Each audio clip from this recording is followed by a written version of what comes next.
I'd like to call to order. Ricky, we're getting feedback, I think.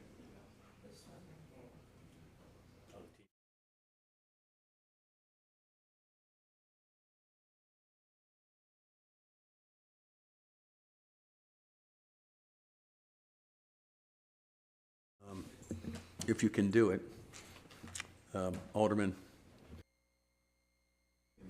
If we could please rise for invocation, please. Bless this town, and may it remain a beautiful and friendly place. We pray that this board makes fair and informed decisions this morning, inspired by the passion and integrity of our late colleague and friend, Larry Strother.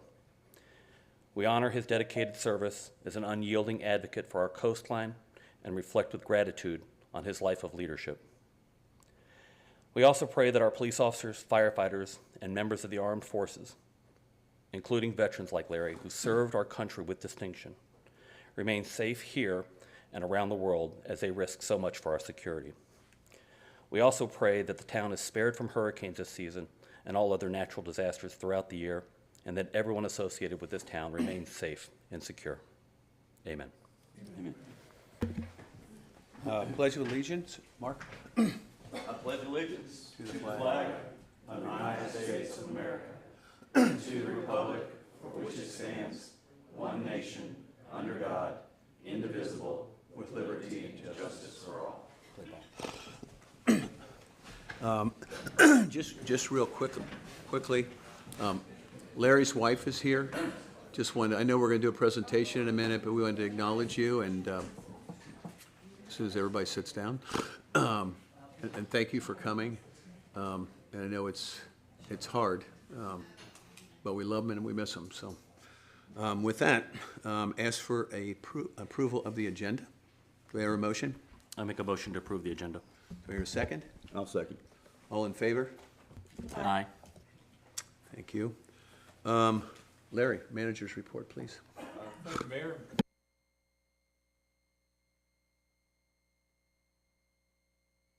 Thank you, Mayor, members of Board of Aldermen. I've got a brief manager's report I'd like to share with you. First of all, we had several vacancies that were filled over the last week or two. In the police department, captain's position has been filled. Dawn Journay accepted the offer, and she's got extensive experience, 10 years with the Surf City Police Department, 20 years with Onslow County Sheriff's Department. In the fire department, we also had a captain's position that was filled, and that was filled by Austin and Torino. I apologize if I'm butchering either name. He's got extensive experience. He's USLA certified, Fire Inspector 2 certified, and also has completed the driver and operator certification requirements. He's an EMT and has a number of other certifications, and has 7 years experience with the Moorhead City Fire Department. Moving on, I'd like to share with you that Vitex treatments are expected to begin soon in North Topsail Beach. The contractor has begun treatment in Topsail Island and Surf City last week. Larry, before you leave that, this preceded you. You don't have to write this down. If you remember, we had the issue at Villa about that, because unless there is a release in front of those buildings, they do not replace the Vitex. And so what happened some time ago is apparently the contractor went up and was doing stuff up here that he was actually supposed to be doing in Surf City. So just to remind people that the only ones that are going to be treated are going to be the ones that there is a signed release for. Otherwise, just so there's no clear. You remember this issue, Lex? Yeah, It was a big deal. Lexi worked through reconciling those releases earlier this week, end of last week, earlier this week, and so I think those that have been signed, we've communicated. Thank you. Okay. So next, briefly, U.S. Army Corps of Engineers shallow water dredge schedule.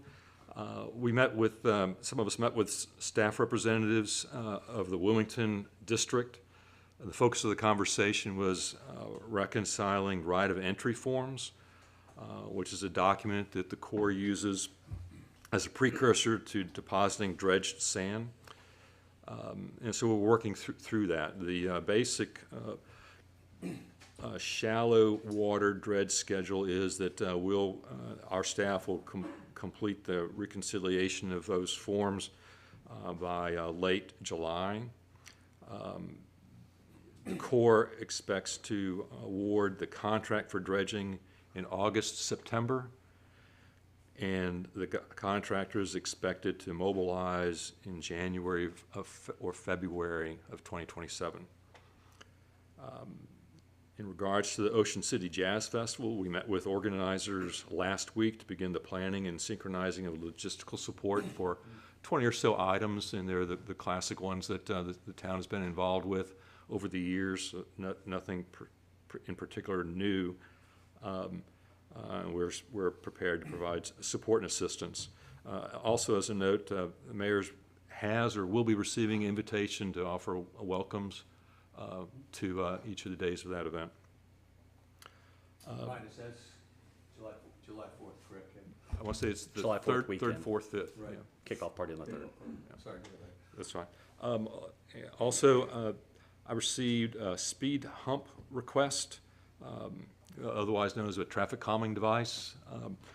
I received a verbal request earlier in the week to approve the installation of a speed hump on Seagull Lane by Mr. Anders, and he's, I believe, in the audience, or was it? There he is.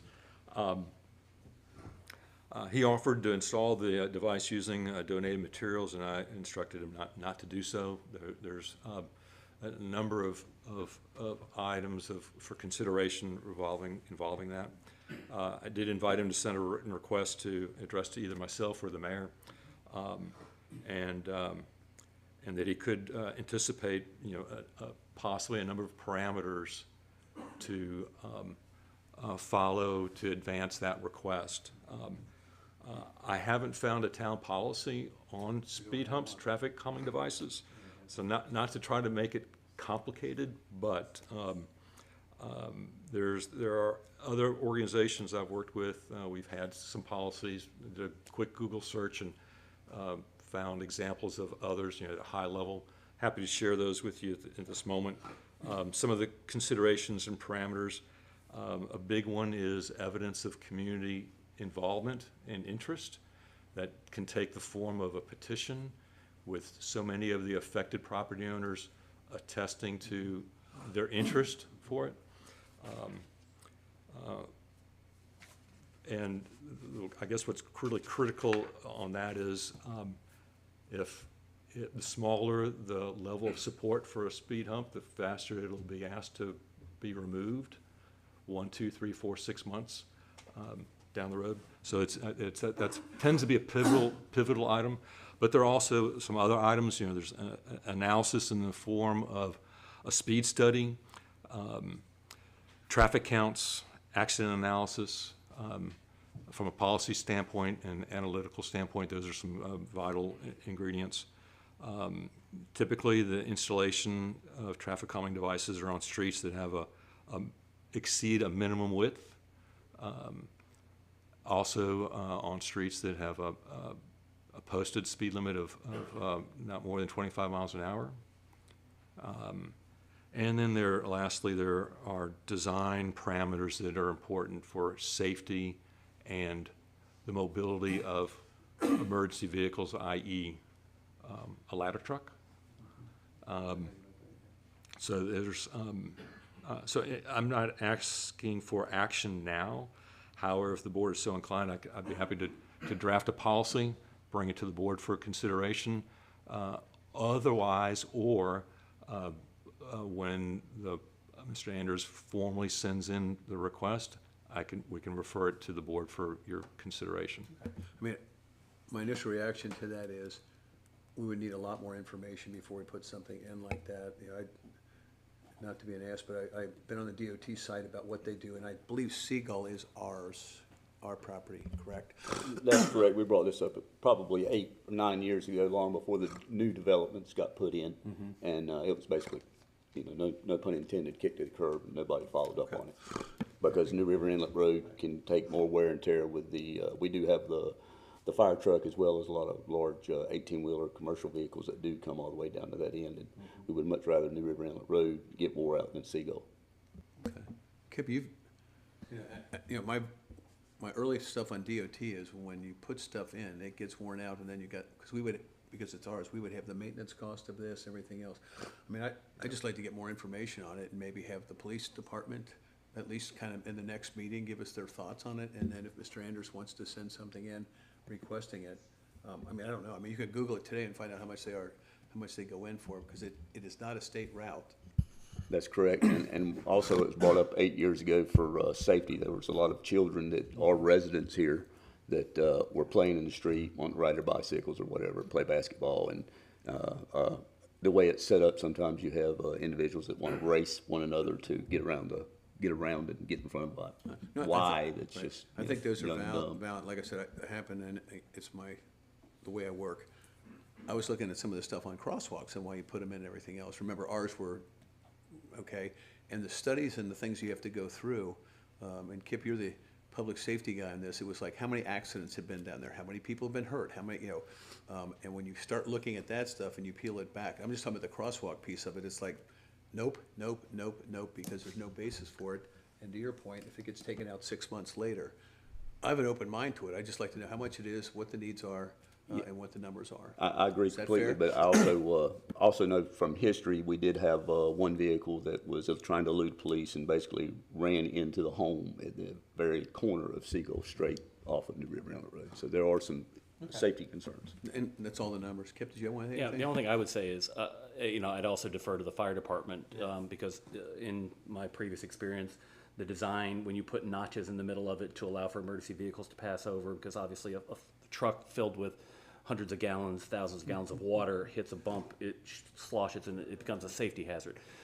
That all considered, I think there's a lot of things to be considered, but I think that is probably one of the better spots in the town to consider that proposal. So I like the idea of drawing from some of our neighboring jurisdictions to keep consistent, and we'll address it soon. Sounds like the consensus is, take a look at it, see what you think, and come back to us next month with without spending a lot of money on it, and find out specifically, what's needed. Because, we're back to when we talk about the budget a little bit, it's all about priorities and what we can and can't do. And you'll hear my lecture on the budget thing, which is everything that we do that costs money today means we can't do something tomorrow. And so it becomes a priority. Doesn't mean everything's not important, but, as my buddy over there in the blue shirt likes to say, there's half-twos and one-twos, right? So, all right, so is that enough, Larry, direction-wise? Yes. Probably too much, thank you. No, it's super. I would just add, we're also looking at related to the traffic calming idea is, I haven't gotten feedback yet from staff, but idea of pulsing NCDOT on the idea of maybe creating a four-way stop at the intersection as an alternative or in addition to. So I don't have an answer or recommendation, Yeah, but that's something, because that might clear the problem anyway. Can I do, before you leave, because I wrote down this and we're taking a break here. On the dredging project, I'm assuming Fran will talk about how much sand it is. I don't know what the number is, because we talked generally, we didn't think initially they were gonna do a dredging project. And, and for everybody that hasn't been here before, that only hits up in the north end, one. Two, it's not our project, it's not our money. Chris and Fran have worked with the Army Corps to try to get the sand where we want it, but it's not we are not allowed to direct them where to put the sand. Okay, and frankly, it's not the same, and you can weigh in on this, it's not the same quality sand that we will do with the beach project. Okay, so I'm sure Fran can address that. He'll have some idea, but I think, when Joanne was here, we talked about this. We didn't think they were gonna do a dredging project this year, right? Is that right, Connie? Right, we didn't think they were going to do one this year. It's beneficial that we do, however, that they do it for us. However, it is not an engineered beach, it is not a beach project, it does not generally stay. However, the sand does get into, it's free, the sand does get in the system, and while it is put down at the north end, it does not stay in the north end. So while the north end gets just a temporary benefit, the rest of the town generally gets a pretty good benefit from it, depending on how much sand they put on there. Sorry, Larry, go ahead. and that concludes my report. Thank you. Do we have open forum, Lexi? Yes, I have a few signups for this morning. Up first, I have Gray Chapman.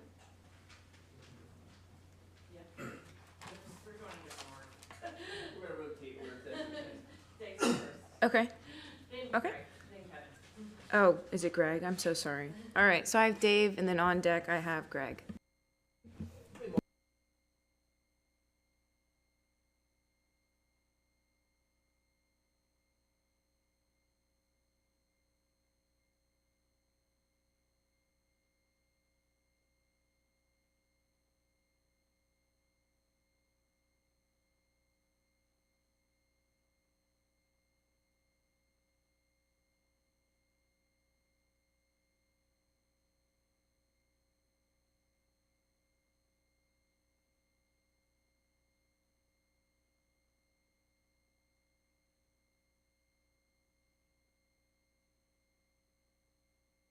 So, thank you.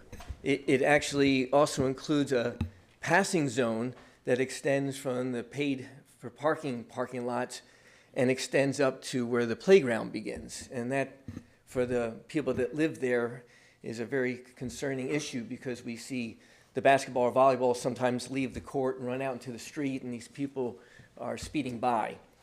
So this is a crucial issue, and as you know, our community has changed drastically in the last 5 years. The number of tourists that are coming down, the number of rentals that are available, it's a drastic change that we've seen in the numbers of people coming to our beautiful beach. A lot of these cars don't abide by the speed limit. They're in a rush or a hurry, and if they see a passing lane, they take advantage of it and they speed by. It's a very concerning situation. I personally have witnessed several episodes of someone nearly being hit, and I've been told from my neighbors that there actually have been people injured at this intersection because the congestion that occurs from the paid for parking area and the people trying to get out of that parking lot and people coming around the corner because it's a steep bend. So many of us have a significant interest in getting this changed. This is not just a few people that have had this concern over the last 8 years or more.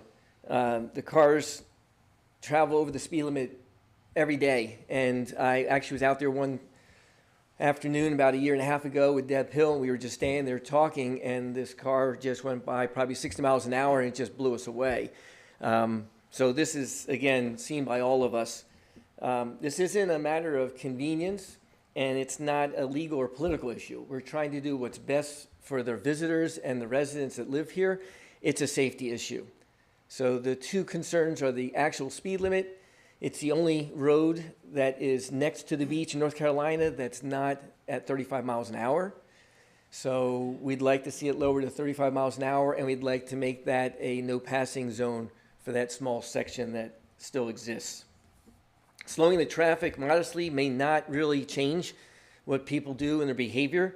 So I think it's important to take it to the 35 mile an hour speed limit. I don't know if you know, but I have a car that has GPS, and when I turn onto the road after leaving 210, my car actually shows it's a 35 mile an hour speed limit. So somehow my car knows what the state law is, even though we may not. I just would like to emphasize that this is consistent with what the community wants and the residents want. This has been discussed several times. We've had the NCDOT highway engineer present his materials twice and stated that that is the recommendation of the state to lower it to 35 miles an hour. So thank you, respect your time, and I appreciate you listening. Thanks. We don't respond back. Would you do me a favor, though, before he leaves, can you get his email address? I have got all the safety statistics on that. Yes. Which Yeah. you'll know in the Yes, sir. hearings and stuff. If you can get his information, I'll send that to you. I'd be happy to. That's 'Cause wonderful. it's like one accident every 10 million miles. So we have two other people that are going to just That's then fine. follow up. That's If you fine. want to, No, do you want us to present all three and then have response? Is that your Yeah, preference? I mean, whatever you, if you'd leave the information. Oh, I will mean, leave I've it. talked to Gray about this before too, because, not getting off the subject, the other thing that I talked to you guys about before was a simple one, is if we put up the yellow 35 signs, people are gonna slow down anyway. I Yes. thought that you wanted to do that. Nobody ever followed up with me, because I would get behind that personally. I think that makes sense. We would gladly do that. Okay, if you could just get their information. Gray, I think I've got your contact stuff, so, thank you. Yeah. Thanks, appreciate it. Absolutely, yeah. Okay. And then after her, I have Mr. Sam Ferrari on board. Hi, Greg. Hi, Greg Chapman, 13 Osprey Drive. I live in Davis neighborhood. Really, I'm just asking to re-review with the new board the DOT data that suggested that we reduce the speed limit to 35. I wasn't sure if all the new board members were aware that last year we had DOT come out and they did a study, and they recommended formally to the town that we reduce the speed limit. And the recommendation was made after they studied like crash history, roadway conditions, residential density, and traffic patterns. So I think all those are important, not just like crash history, but like how many people are out there now. And the data presented included dozens of crashes over a 5-year period with multiple rear end collisions. The roadway contains curves, turns, there's nowhere to pull off on the side of the road, and there's, as Dave said, increasing pedestrian activity with kids at the park. We have more people coming here. More people means more traffic, so just more opportunity for more accidents. And we're talking about a difference of roughly 1 minute of travel time if they reduced it from the entire length. That was a big concern last time. Is this going to slow down people from the north end trying to get down to the bridge? And the DOT came back and supported that it was a 60 to 90 second increase in time. So not that much difference in time. That's really it. So please reconsider it. And if I need to resend the proposal I sent last year, I'm happy to do so. Yeah. Thanks. Thank you. All right, I have Mr. Sam Ferrari next and Michael Testino. Tessito? You're not speaking, okay. All right. Good morning, Sam Ferrari, 148 Seagull Lane. Here to talk about a special events issue, but before I do that, to follow up on the discussion that the manager had about Seagull Lane, the acting chief has had speed cams over there for several months and has data on it, so I think some of that work's been done, so I think there just needs to be some discussion between staff on that, but that's excellent work. While the sign was there flashing 20 miles an hour, it worked, but as soon as they move the sign to another part of town, people go back to their old habits. But I'm really here to talk about the special events and special event permit or lack of special event permits. I've lived here almost a year, and so I get a lot of emails, try to participate in a lot of events happening around the community on the island. Not a lot in North Topsail, but I got one last week about a live pro wrestling match at Mark's Place. And looking at the venue and the advertisement, I thought there should be a special events permit. So I looked in the code, came to talk to staff about it.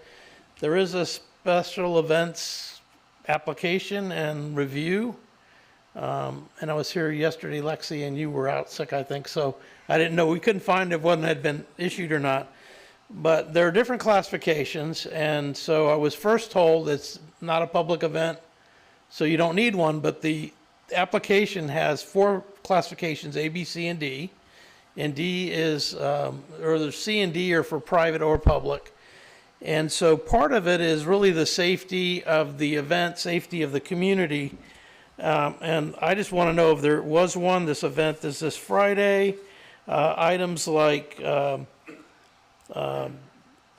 stage building permits to build the stage, first aid facilities, event parking, temporary structures, trash and recycling, music, sound amplification, noise impact, alcohol beverage control. And I'm not picking on the location, but I know. And I did check with Surf City on their outdoor events, whether public or private, and they do have this, they have the same thing. I mean, I think North Topsail just copied it when they became a town. But I just want to know how those are going to be controlled. I know there's not a lot of parking. Maybe it's not a big event, but I think it's still a process that we should all follow and make sure for both the owners and participants and neighbors that everybody's safe and there's no obligation on the town. Police, presence, parking issues, those kind of things. So again, I'm just here to ask questions. I don't know the answer, but hopefully there's a process and it's been followed and everything's good. Okay. Obviously, we don't respond. Larry, I'm assuming that sounds like something for you. Right, but I'm saying we don't respond, you know, the protocol here is not respond, but if you guys could, you know it's gonna be handled, right, so. All right, next, Kay Finger.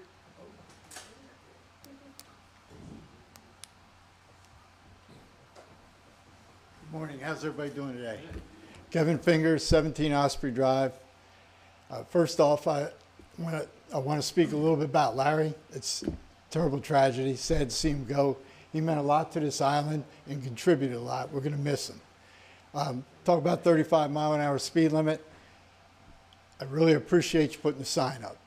You know, the electronic sign up, show people what the speed they're going right now, because when it went up yesterday, just watching the brake lights come on, it just makes people aware. So let's start with that. I appreciate your efforts around that and continue to work through this problem because it is very much a safety issue in this area.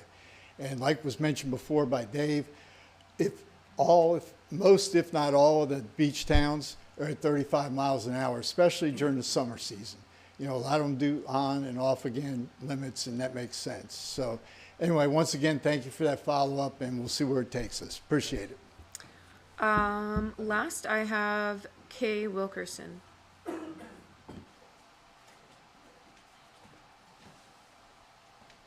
you doing, everybody? Most of you know me. I'm Keith Wilkerson. I live at 149 Cedar Lane, and I just want to talk to you about the access to the beach. It's always kind of a big discussion. There's no lot of well-marked or well-used places access to the beach up at the north end. There's no place to park or anything like that, except for up by the inlet. And I was wondering, I didn't even know, I've been here 12 years or so, and I didn't even realize it till when the guy told me that there's another access in the Dolphin Shores development, and which is right there. And I don't think anybody knows about it much. I never see anybody there. I ride my bike there every day. I never see anyone in there or going in and out. And it's kind of, I think, because the big summer house there is trying to claim the whole thing. And I go, oh, look, a private little entrance. But there's a camera sign. There's dog bags available. It's obviously a township thing. So I was wondering, is there any way is there any park there or get golf cart in there or something, or just make attention to it? It's like their own private thing, and they say, oh, it's only for Dolphin Shores and it's guests. I don't know how they know who you are or anything, but so I just was going to put that forth. Okay, thanks for everybody. Yeah, just, Larry, and I would think Deb probably knows this. This was several years ago, and it started actually across the street from me, because we thought that was one of our accesses over there, and a guy built a house and said, no, it's not. And so Alice went back out and looked, and how many did we eliminate? A lot. A lot of what we thought were town beach accesses that were not town. We actually had signs up and numbers on them. So you might even just ask her where that information is to get it started, because this could be even a signage issue on those type of things. Well, But I know, go ahead. I know in Dolphin Shores that the beach access itself is public. However, they own the parking, they have their own little beach house thing. But other than that, you can cross over there, but you can't park there or anything. It's just a public beach access, no public parking. And like I said, I would just ask Alice, I mean, she did a lot of work on that. It was, that's been a couple of years ago at least, but we found out that there was a whole lot of stuff we didn't own. And that's why, like, the one across from me got renumbered by like 8.8 numbers, because that's how many we lost to get to it, so just something to follow up on. And I think that also Mark? applies to the pier behind the fire station. A lot of people don't realize that that's public. There was a lot of confusion over the last 10 years. That is all of our public signups. I'm going to move on to, frankly, the toughest one. Proclamation.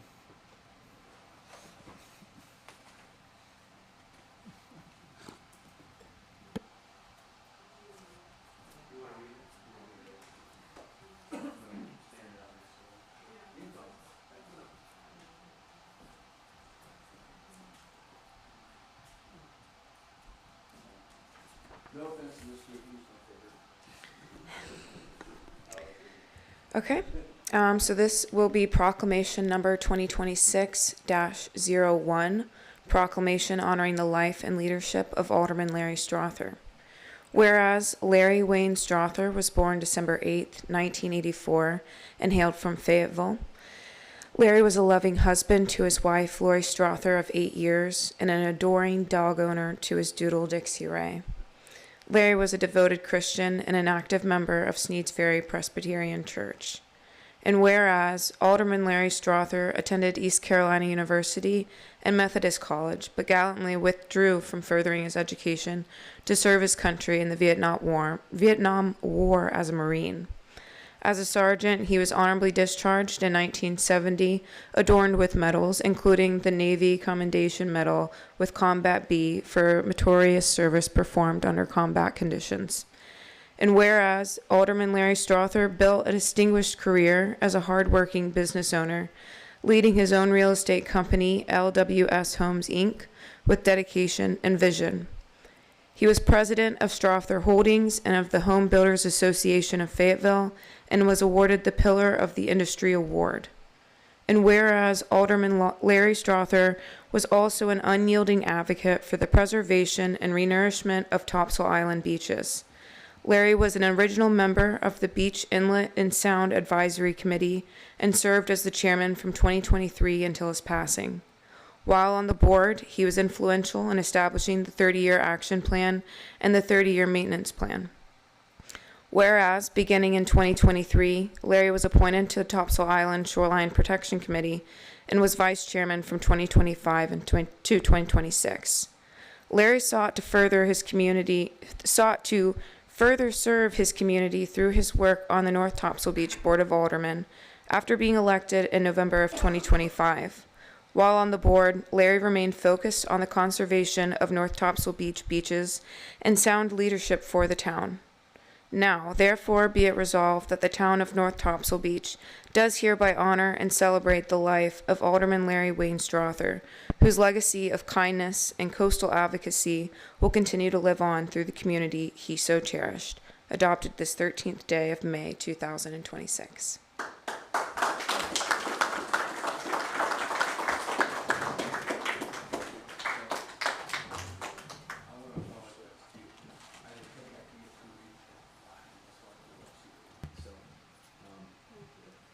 Such a good man. He's been a good friend, and a great advocate for this town and the beach. And what people don't realize is how much time this guy spent. We were on the phone every day. He loved the beach. And the irony of this is, he doesn't even live on the beach side. He lives on the sound side. Okay? And everything he did for us and for me. Thank you. Thank you, sweetie. Thank you.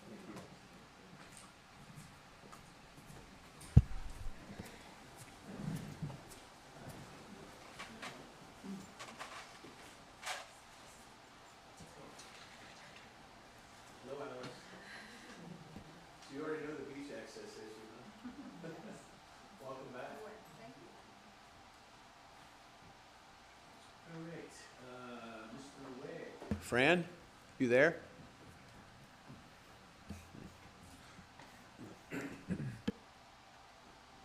Yes, hello, hey Mayor, Board. I will be up there at Town Hall next week for that meeting with the county, and we'll get in with that here in a sec. Let me share my screen, and we will go through the coastal update.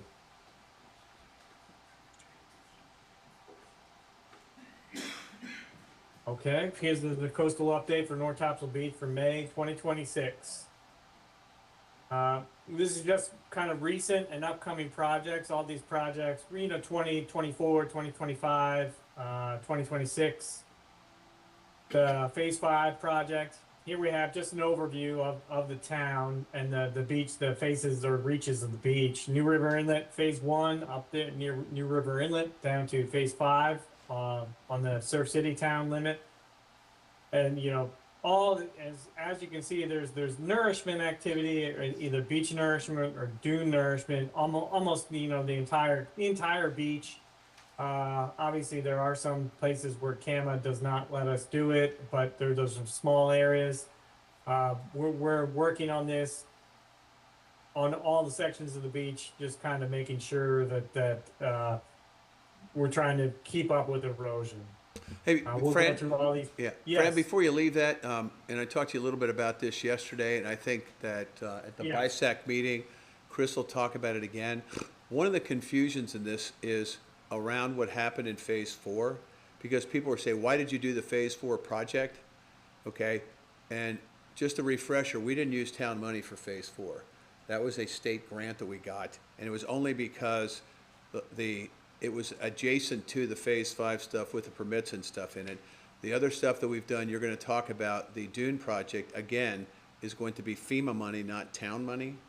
So I think it's important to remember that when we talk about more in detail at the BISAC meeting about the big project is the money that the town is putting towards stuff going forward, okay, is a different project than things we've been able to do through CAMA or state grants and things like that. Because I think, and you put the schedule, I think, together for me, which maybe next month you could do again, showing how much town funds were used for each one of those projects. I think that would be very helpful as well. Thank you.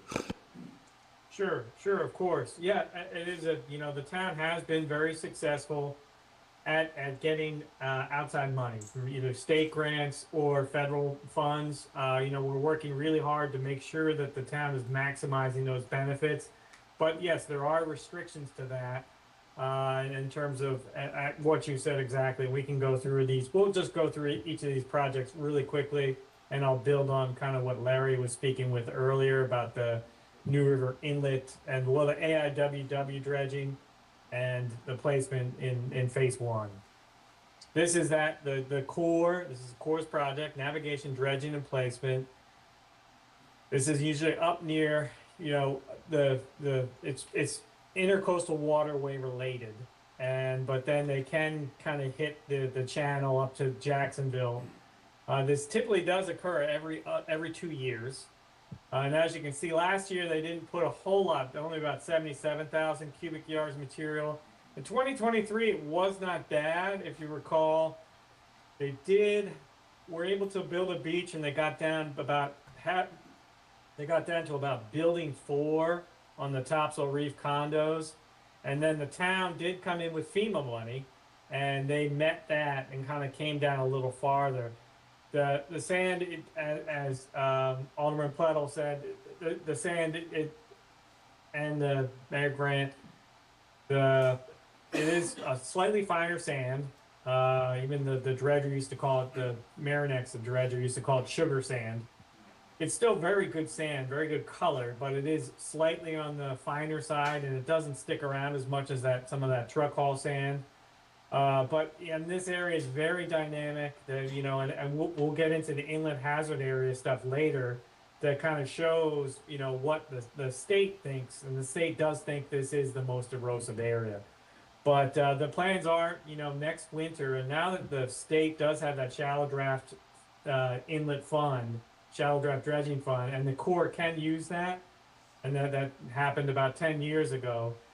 They have been able to fund this. Actually, before that, sometimes the Corps just said, we don't have any money, we're not doing a thing.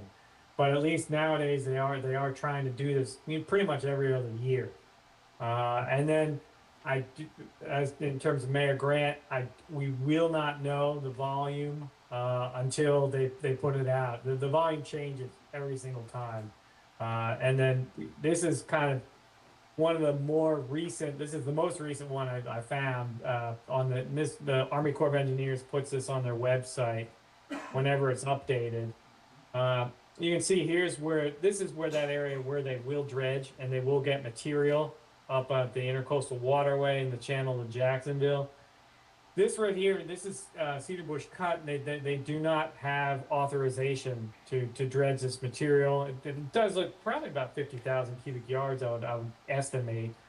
But, and then out here is where the navigation can be relatively treacherous. As you can see, there's a lot of red, and red is that shallow.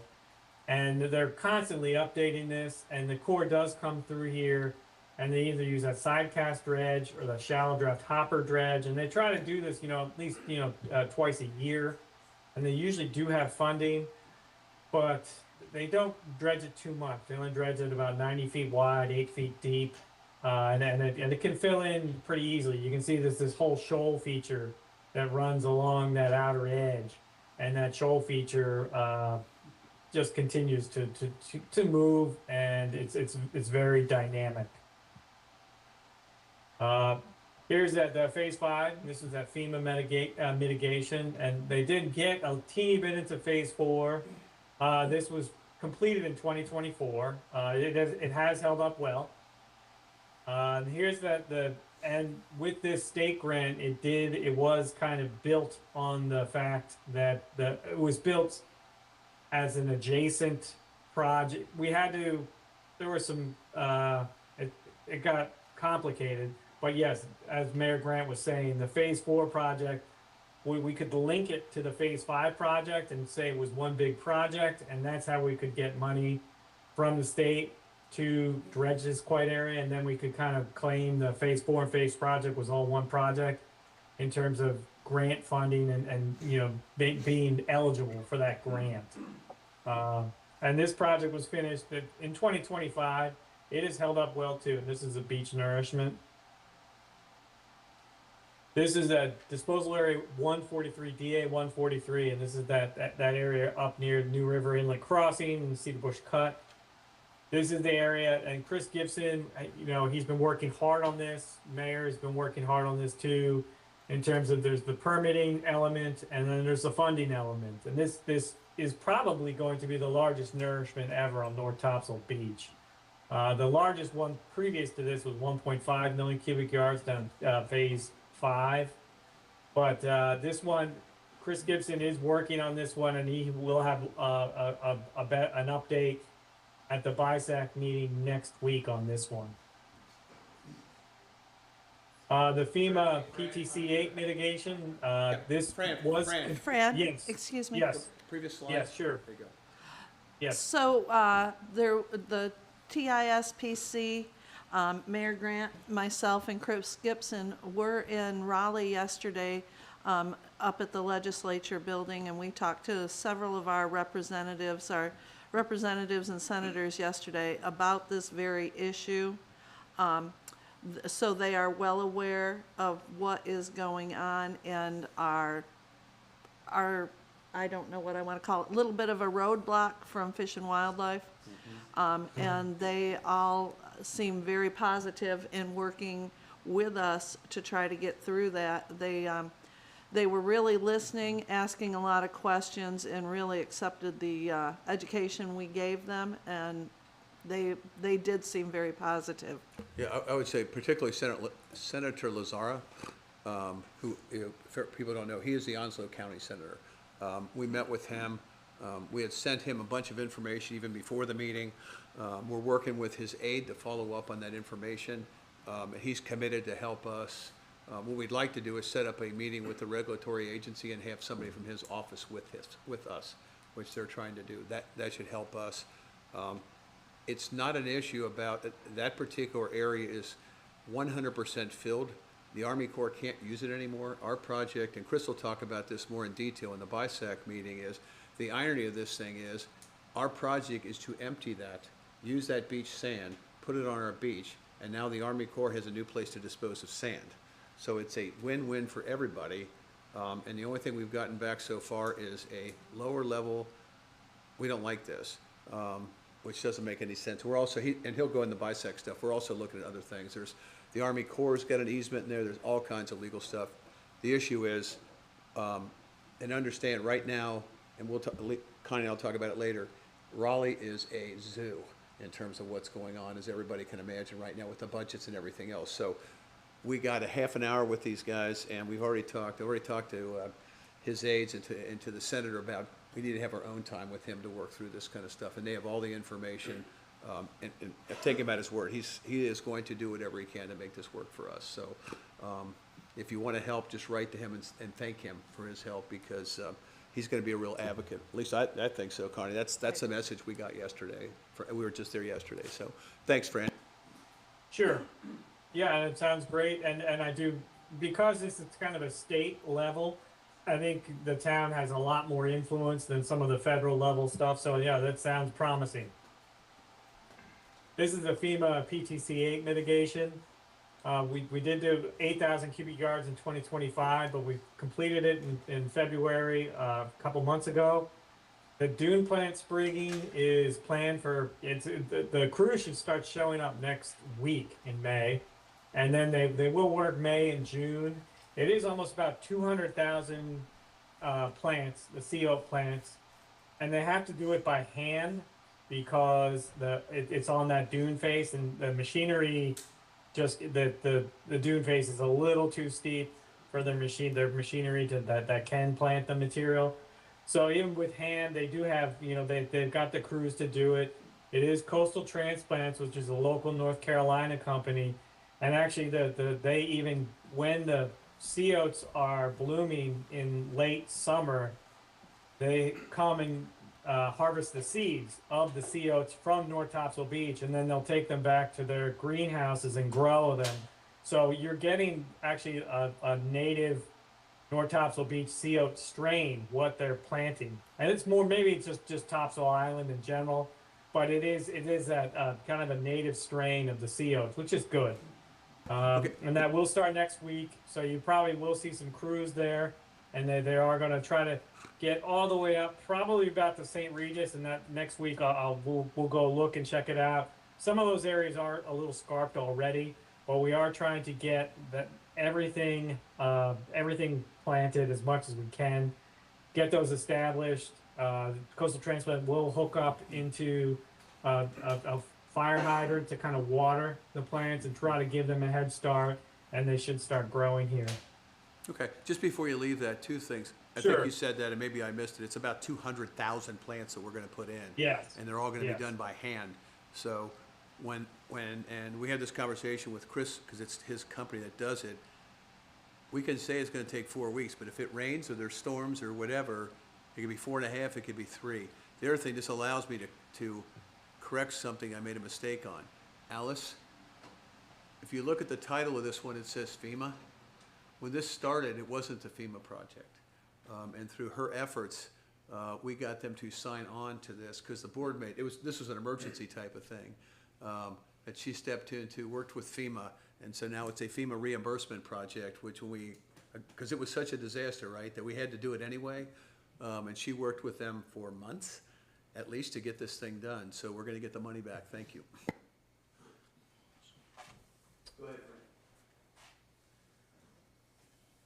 Go ahead, Fran. Sorry.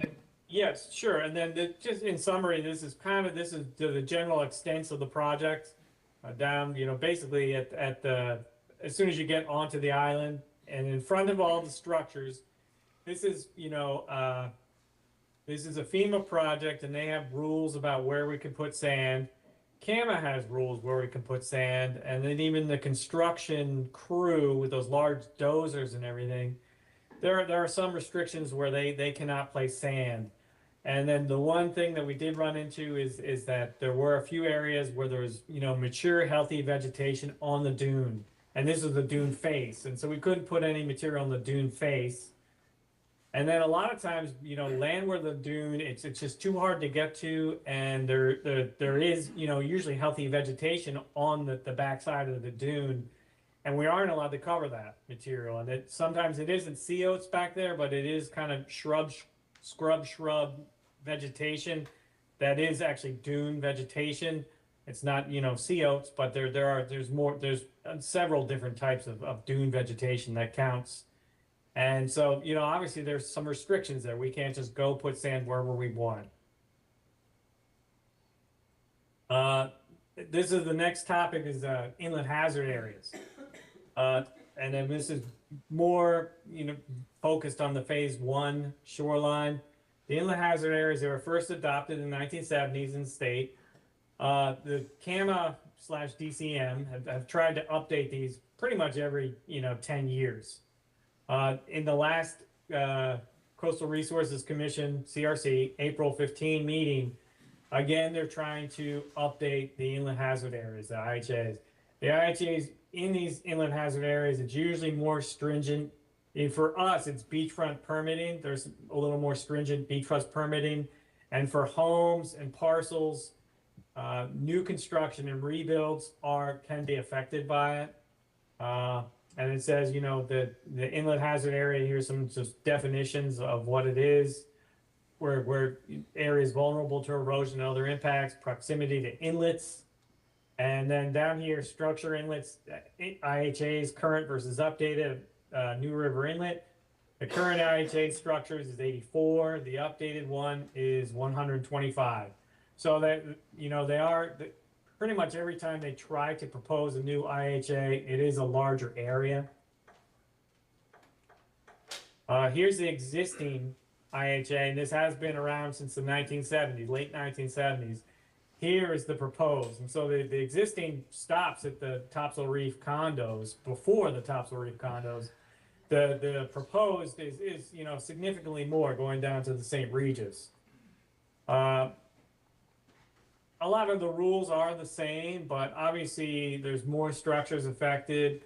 A lot of the towns, we're still early on this process, and we don't know if this will get, you know, ultimately passed, because the last few times it has failed.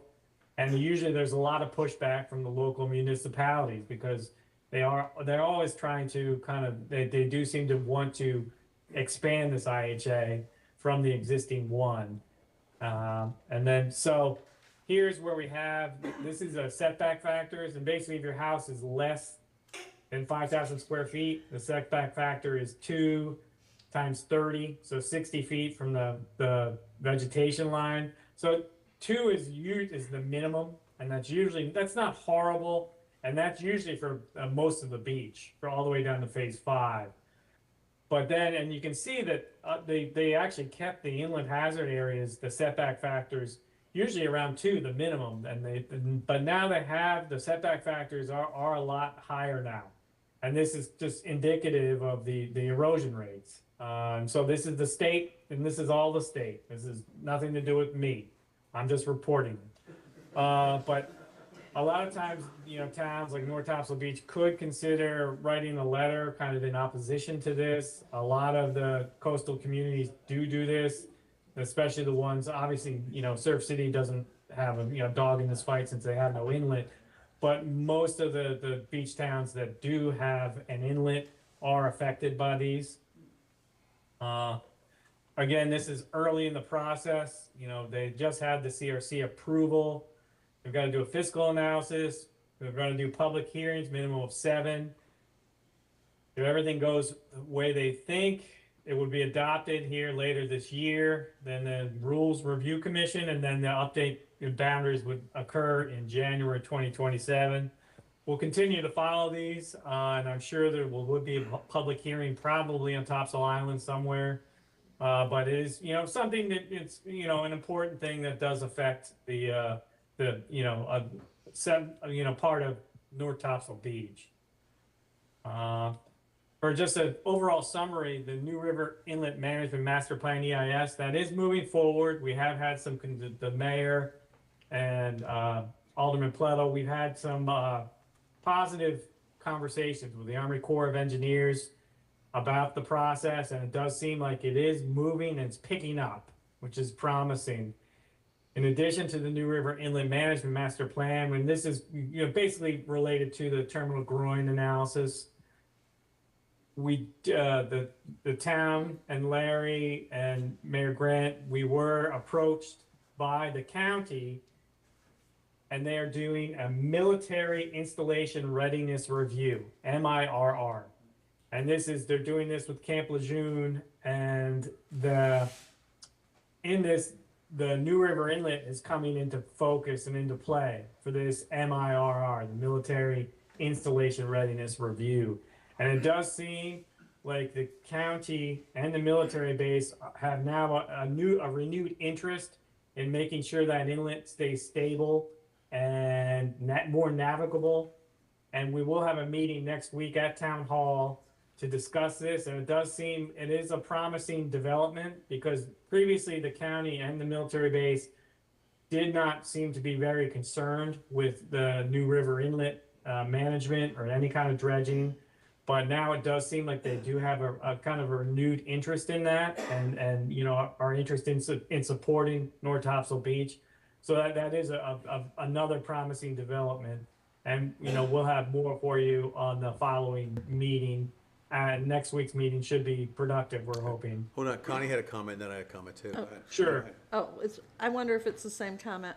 When we saw Senator Lazara yesterday, you've probably read in the news and everything, he is proposing legislation to allow or more hardened structures as the groin. We talked to him quite a bit about that, and expressed our interest in letting him know that if things came up, we're here for him. But I'm sure you're on top of that as well. Yeah, and I think there was another one there that actually talked about like $850,000 for a study on these as well. So the legislation was basically to remove the obstacles to putting in hardened structures, i.e. groins, which are now very restricted. So, and to be honest, he did that out of we walked in there, I'd found it like the night before. I'm like, well, that was great.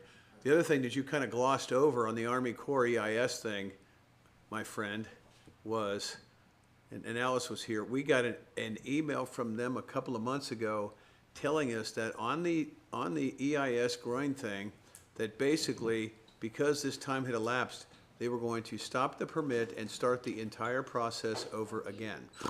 Okay? Even though we had been spending money with Del Cordy, we had been doing all this other stuff, it came completely out of the blue. And this was one of those OS times that you talk about, like, you gotta be kidding me. And then a week ago, they came back and said, we didn't mean it. Let's keep moving together and keep this thing going. And at the call that we had with them, you know, since I was the newbie on the thing, all I asked them for was you guys act in good faith to get this thing done as quickly as you possibly can to put them on the record. And so we went from having to start this whole thing over again to now they changed their mind, Fran, and decided, well, we don't really need to do that, and we'll be able to use a lot of the information you've already sent us. So that was, we didn't even know where the first one came out of, right? Yeah, yes, definitely. Right, the first email that they said they were gonna have to restart the entire clock was completely new to us and, you know, surprising and not, when we did not fill us with confidence in the whole process. And then they kind of just reevaluated it and said, no, we're gonna keep going. So yeah, that was good, and it does seem like everything is moving forward and we're, you know, much better. Our timeline looks a lot better, and especially if we can get the military base and the county to support this effort, I think that the project will be, you know, has a much better chance of success, and in the long term it will help. It'll be very helpful. Thank you. Sure, and then, you know, there is some groin stuff up on the Outer Banks where they're even trying to get groins rebuilt that actually aren't terminal groins, and they're in the middle of the beach. There are 3 groins that were built to protect the lighthouse up there. When then they just moved the lighthouse back. Which lighthouse was it?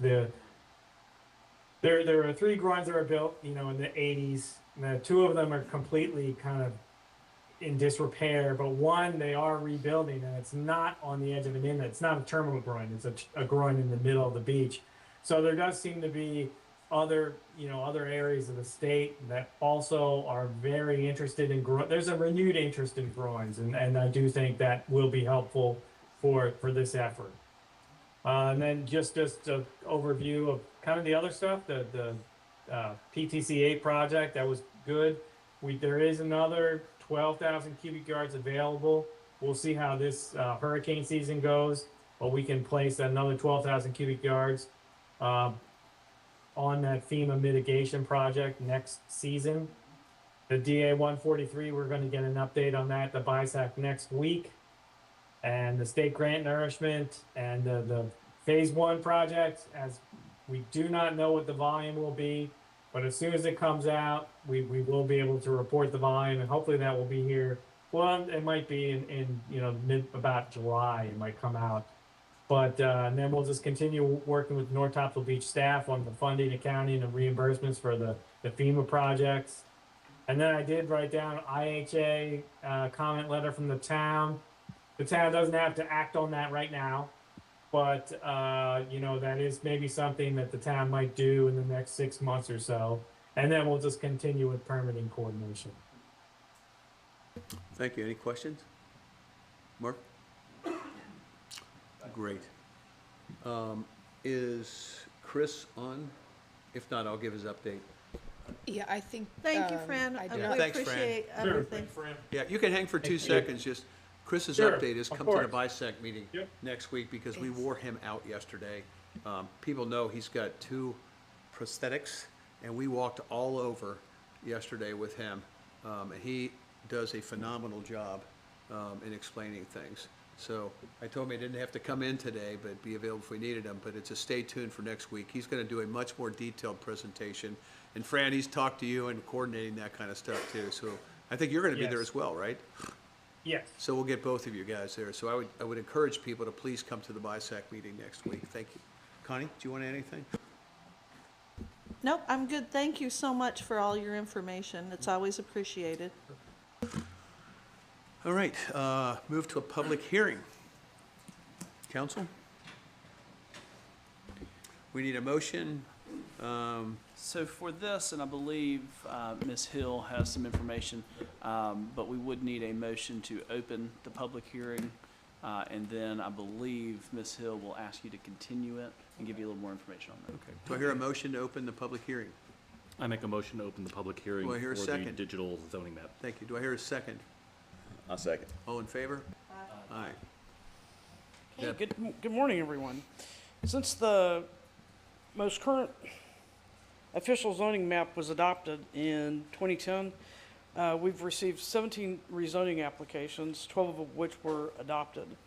On May 12th, I presented a report to the planning board for their discussion on paper maps versus digital zoning maps.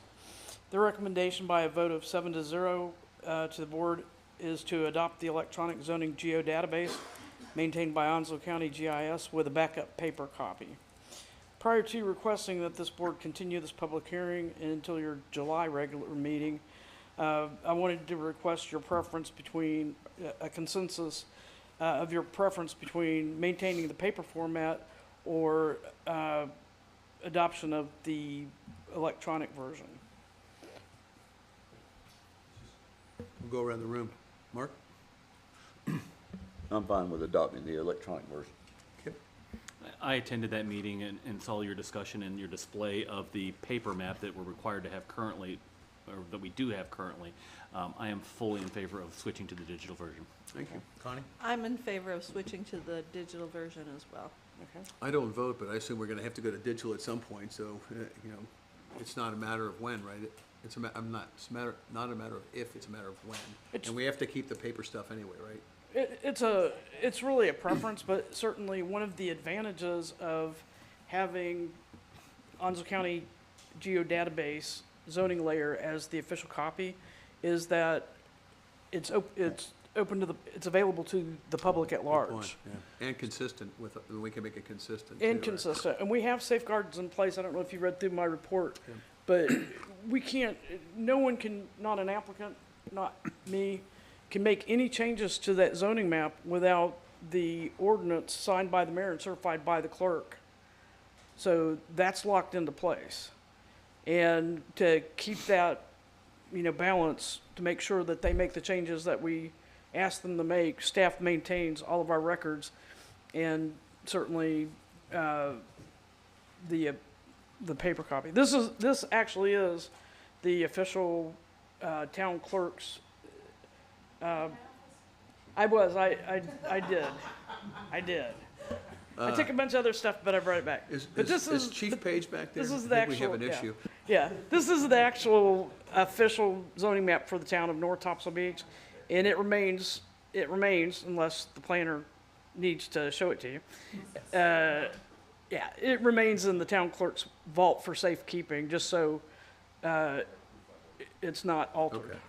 So I think the preference is, let's go ahead So and move give- forward. Kip? I think Ms. Hill's got the direction from this board to kind of move forward to formalize that adoption. And so to do that, To effectuate that, I believe the mayor will entertain a motion to continue this public hearing to the July meeting so that we can then look at adopting it in July. Okay, Kip, did you want to add anything first? Yeah, just last thing, for the community that is here, or anybody that's watching, can you describe, without unraveling the whole thing, the approximate dimensions of that map that we're required to have because we don't allow it digital yet? Well, I won't say that you're required to have this size. I will say that this size is preferential to where that you can see the level of detail that a 1 by 400 foot, it's 1 inch equals 400 feet. So when we had it down here before Florence, it ran from like where that TV is back to the end of that photo. And if anybody's been in my office, I've got the same one hanging above my desk. That was working copy number 2. That was working copy number 1, with the official one being locked in the vault with the town clerk.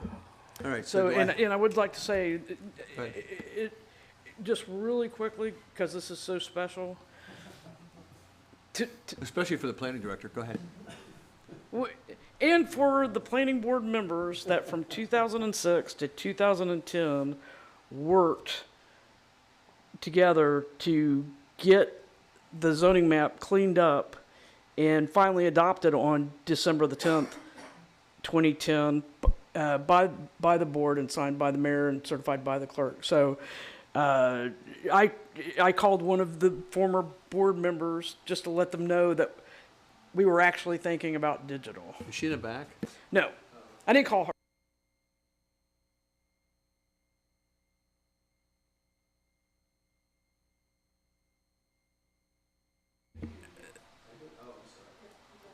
Yeah, 16.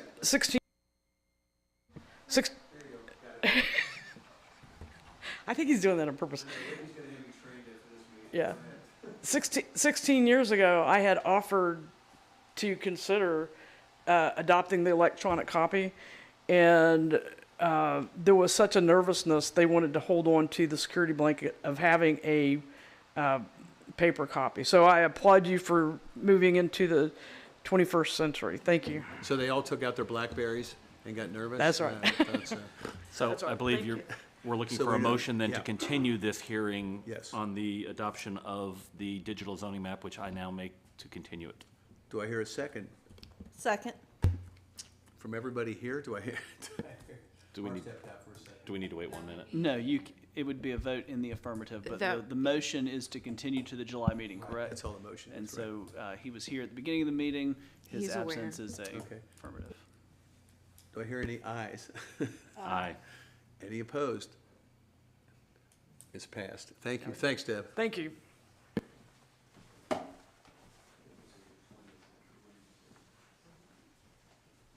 All right, let's move on to consent agenda.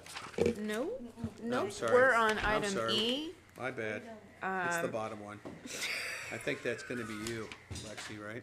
Yes, review of NCGS 160A-63 vacancies in North Topsail Beach Code, 2-16 vacancies. I put this item on the board for the purpose of the public and for the board and staff to, talk about expectations and Proceed. I know you- procedures. I think you've got a schedule that you guys wanna propose to us, correct? I did propose, I Right. do have a proposed schedule. Yep. Ricky, if you will click on it. Thank you. Yeah, because I've had people ask me, are we doing it this meeting, right, Mark? Yes, beautiful, thank you. If you could zoom in a little bit, just so the text is bigger. Thank you. So NCGS 160A -63 and 2-16 vacancies for the code for the town. Says that there is not a requirement for the board to fill the position. However, you are able to. So what I have conducted essentially follows what you would see Onslow County or any other county in North Carolina follow, since they have a stricter guideline set by the state. Essentially, today we would announce that the town is accepting applications. We would accept those applications the same way you would for any other board. They would submit them online. After all of those are submitted by June 21st at 11:59 p.m. So Monday, June 22nd, applications will be given to the board, all the ones that have been received. The Board of Aldermen on Wednesday, June 24th, 2026, will announce the names that are going to be on the ballot. That ballot does not have to be a list of everybody that had applied. It can be a list that the board has narrowed down to, if you would like. Say this would not be your primaries, essentially. It would be your secondary. But, and then come Wednesday, August 5th, 2026, the board would vote via signed ballot to appoint a new alderman. They would not be elected.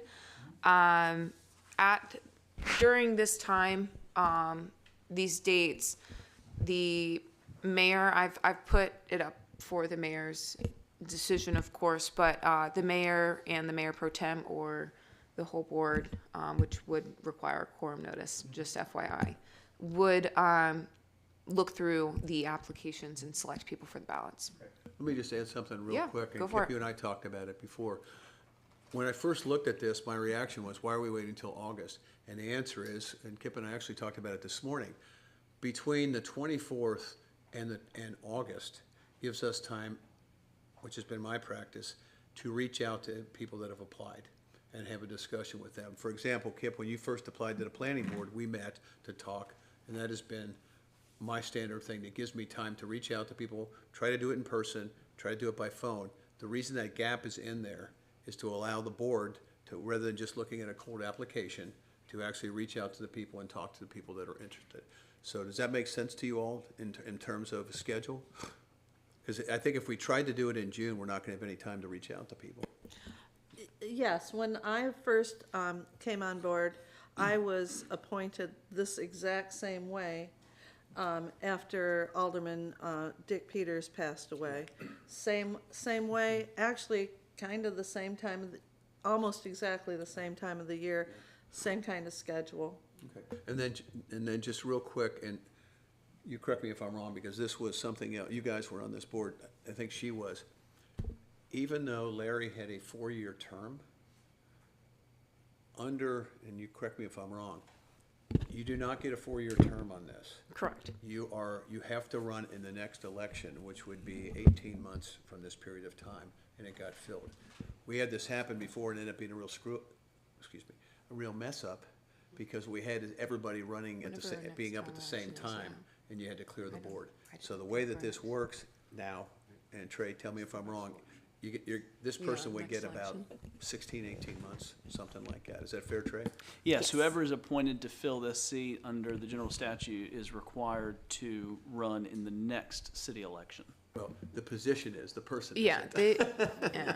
So if you sign up and you only want 18 months, you're not stuck to run again. The seat is open and will be on the next ballot. If the person appointed wants to run, they would have to run in that. That's but why you the get a vote tie, my election friend. would be. So The person just that would be so appointed it's is an clear to interim. people, until and the we people encourage this, and Mark has already reached out to me a couple of times, because the concern from people was very simply is, are we gonna get together and do this now? And I think the answer is, I think we'd rather see as many people apply for this type of thing as we possibly can. The statute is extremely broad and gives you broad authority on how you want to fill the vacancy.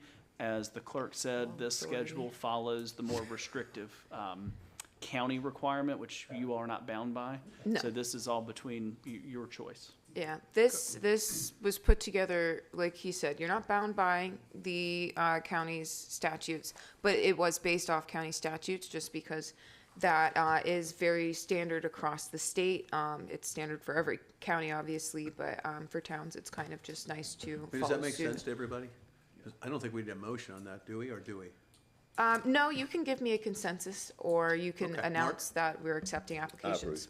Kip? I think obviously it's very important, and we're trying to be very transparent to the community and allow whoever is interested in this, because to show the same level of dedication that Larry did to this board by running his years of dedication. So I obviously full-heartedly support this and encourage anybody to apply.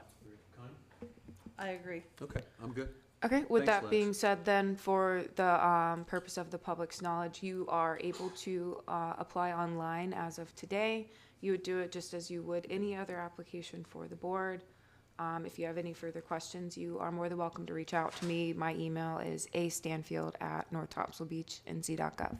I have a quick question for you, clerk. Oh, When we were looking at, and I forget what position it was, when people had submitted their applications, I'm gonna say it was for planning board, I don't remember. Okay. And I remember they said, I want planning board, I want alderman, I want whatever. If that was submitted, if I submitted a year ago, even though I might have been thinking I was applying for So- the planning board, is that still valid for somebody? I'm or gonna somebody that ask sent it in this regard Right. that if Resubmit. you have applied in the past for an alderman position to reapply, this is a very different scenario where we have a passing of a member on the board. So if you have previously applied before, please reapply. I know this is a step that we don't normally take, but I'm gonna go back to what Kip talked about with being transparent and stuff. Would you take a look, I don't think there's that many people that have done that, that have applied before today for that position. And I'm asking for a consensus.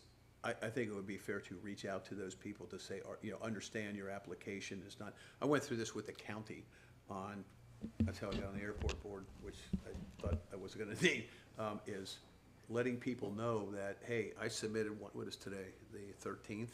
I submitted one on the 10th because I heard, Larry was not there. That's no longer valid. I think it would be I'm sorry. helpful for you to reach out. Let me reiterate, if they've submitted one since his passing, those are still accepted. Okay. That- My apologies. Are I you thought guys you okay meant with that? if you had applied in any other way, in 2023. different year. Right, okay. Yeah, no. If you've applied since Mr.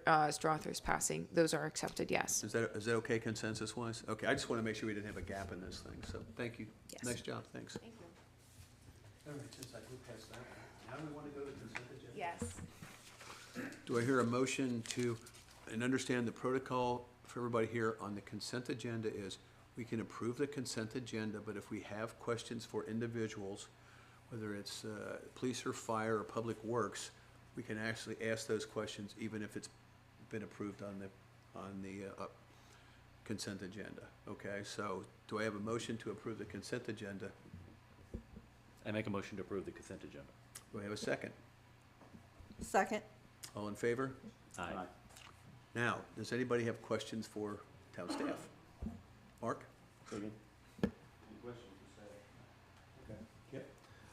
Yeah, I'd like specifically, the finance department, or one of our aldermen who isn't present had a question as far as, the moving forward with, outsourcing payroll to ADP and what is the progress in that regard? Yeah. I think when you were gone, I was a little more. I just want to make sure that it's public. Oh, yeah, that's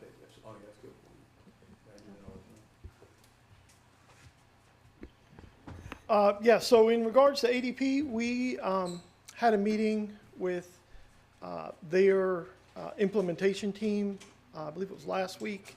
And when I say we, it was myself, Larry, Lexi, and then the representatives on their side. They kind of laid out what the process would be and the time that it would take.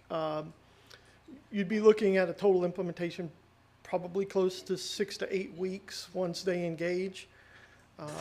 At this point, after some discussions with Larry, town manager, and myself, we spoke to them and like to start the process when we finish the budget, just because there is going to be some time, mostly myself, but there'll be some time demands on the staff that their implementation team will need as far as pulling data or any personnel questions or information. So as of right now, I actually spoke with ADP yesterday and asked them to be on standby to kind of kick off the implementation around the first part of July.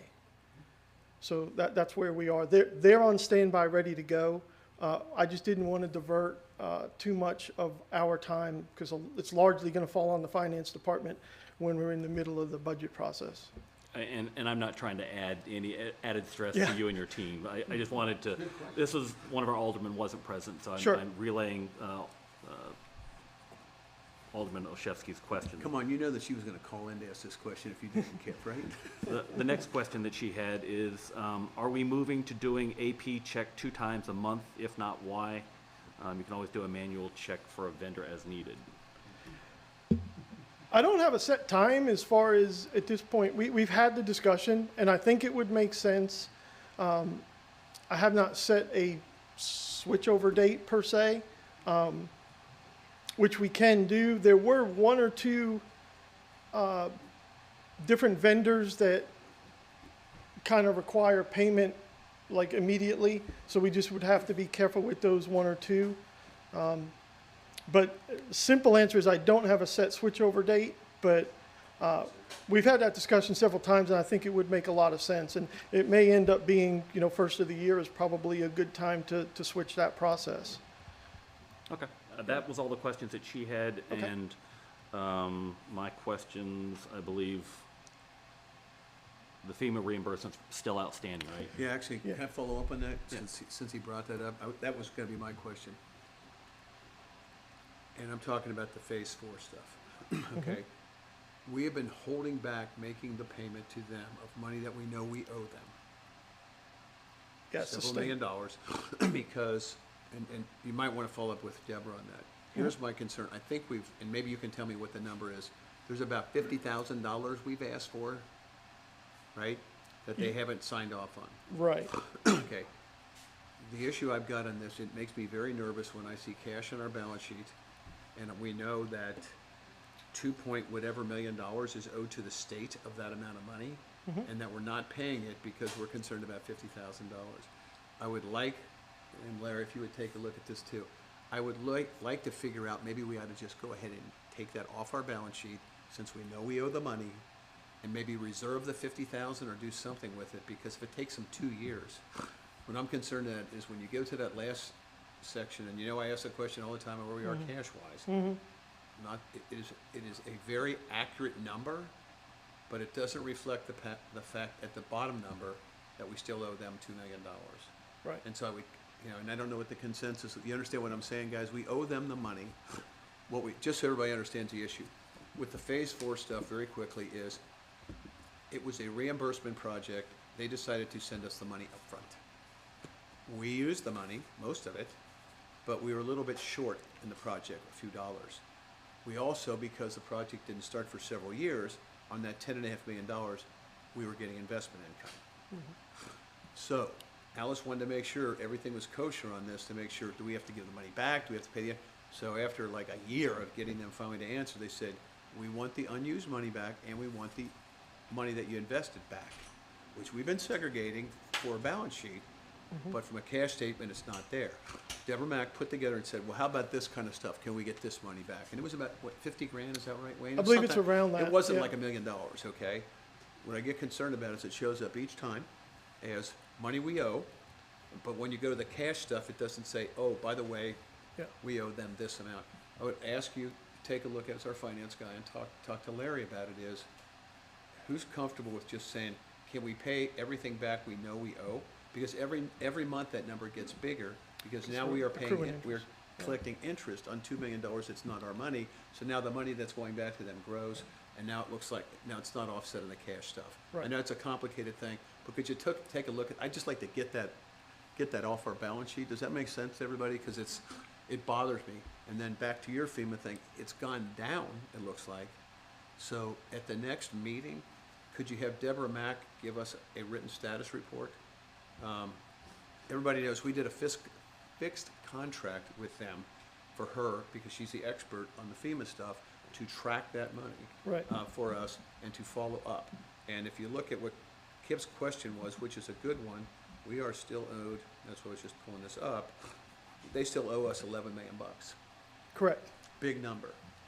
And what would be helpful too is if, as Doug Carter does our financial forecasting, okay, are we gonna get the money back? How much we're gonna get? All those type of things, because I believe right now, when we did our planning, guys, we talked about, since we don't know when that's coming in, we really can't plan that we've got that cash. Right. Okay, so it'd be good for Doug to have that, I think, and for the board to have it.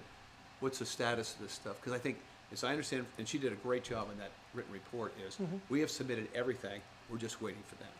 Yeah, and I So it's spoke not with her us, this it's week. not us, Yeah. this is, everything's in, right? Right, so the FEMA money, yeah, it totals to about 11.8 million, 3 different projects, but it has all been submitted to FEMA, it has been accepted by FEMA. We're just waiting for them to issue the payment, if they could stay open long enough, I guess. Wait a minute. So, yeah, wait a now minute, the did you just- timing Did on you the- just tell us the check's in the mail? I'm pretty sure that's not a financial position to take on these things. It's No. frustrating. It has been accepted, but they did not and will not give us a time frame on when the payment will be processed. So we're a few more steps down the road, but the check is not in the bank yet, yeah. So, Does that make sense to everybody? Because it's, you know, that's a big number to be owed. And that was, those are the only questions I had at finance. Thank you. and I feel, will, on the state money, follow up with Mr. Hart over at DEQ.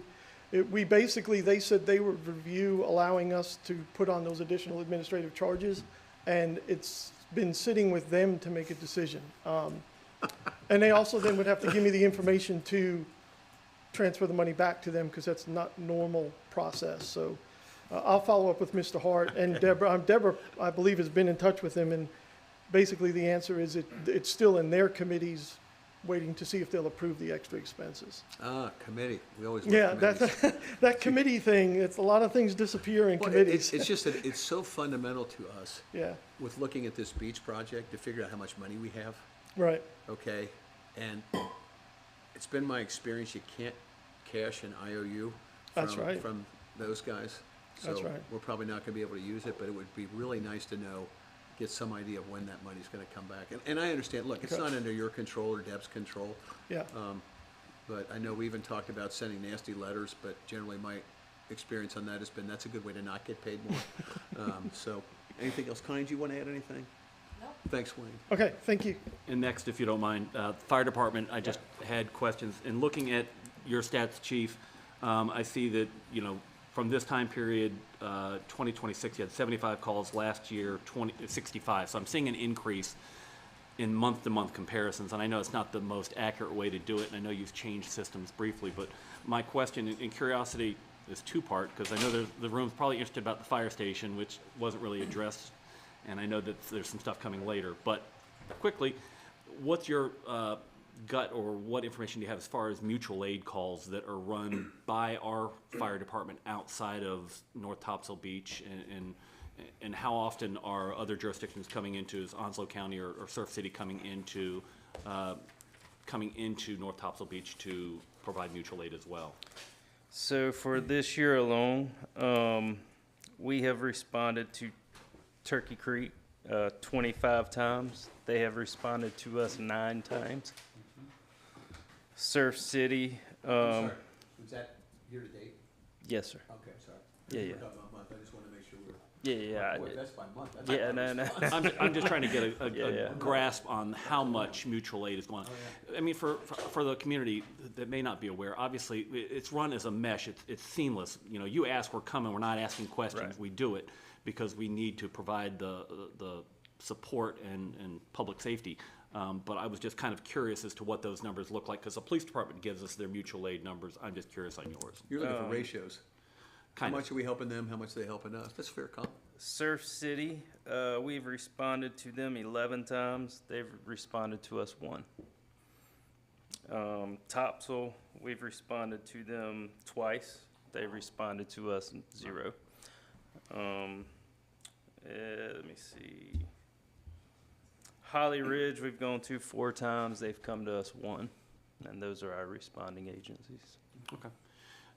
And I'm just emphasizing that we obviously work together, but I'm just trying to get a grasp as to how often we are helping other jurisdictions. So thank you, Chief. Yeah, you're And welcome. just before you leave, something that you filled me in on last week, which I didn't realize, and you'll talk about, we talk about this partnership thing. Nobody responds to rescues except us.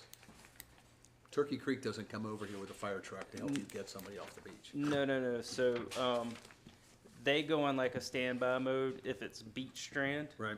they don't respond. Now, in the waterway, in the inlet, they respond because if our boat's going in the water, their boat's going in the water, it's a safety thing. And also, we have Lejeune on that as well.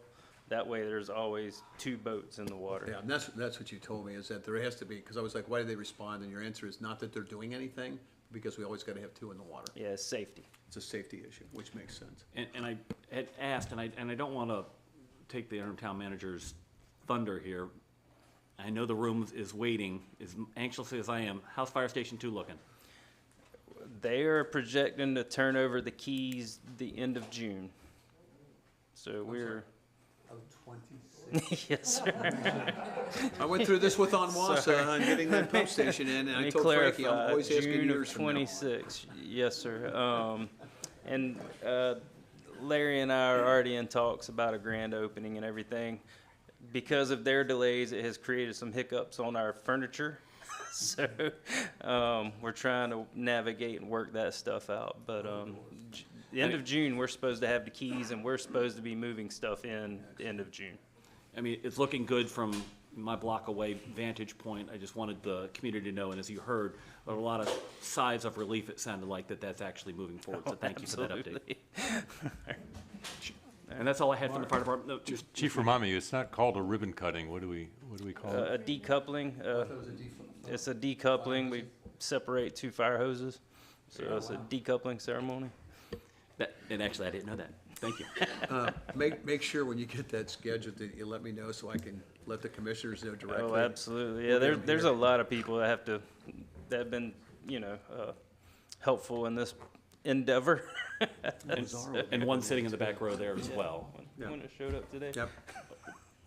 So, Thank you. all right. That was all the questions I had from the fire department. And I'm not trying to belabor this, but real quick, Deb, I think was. Okay.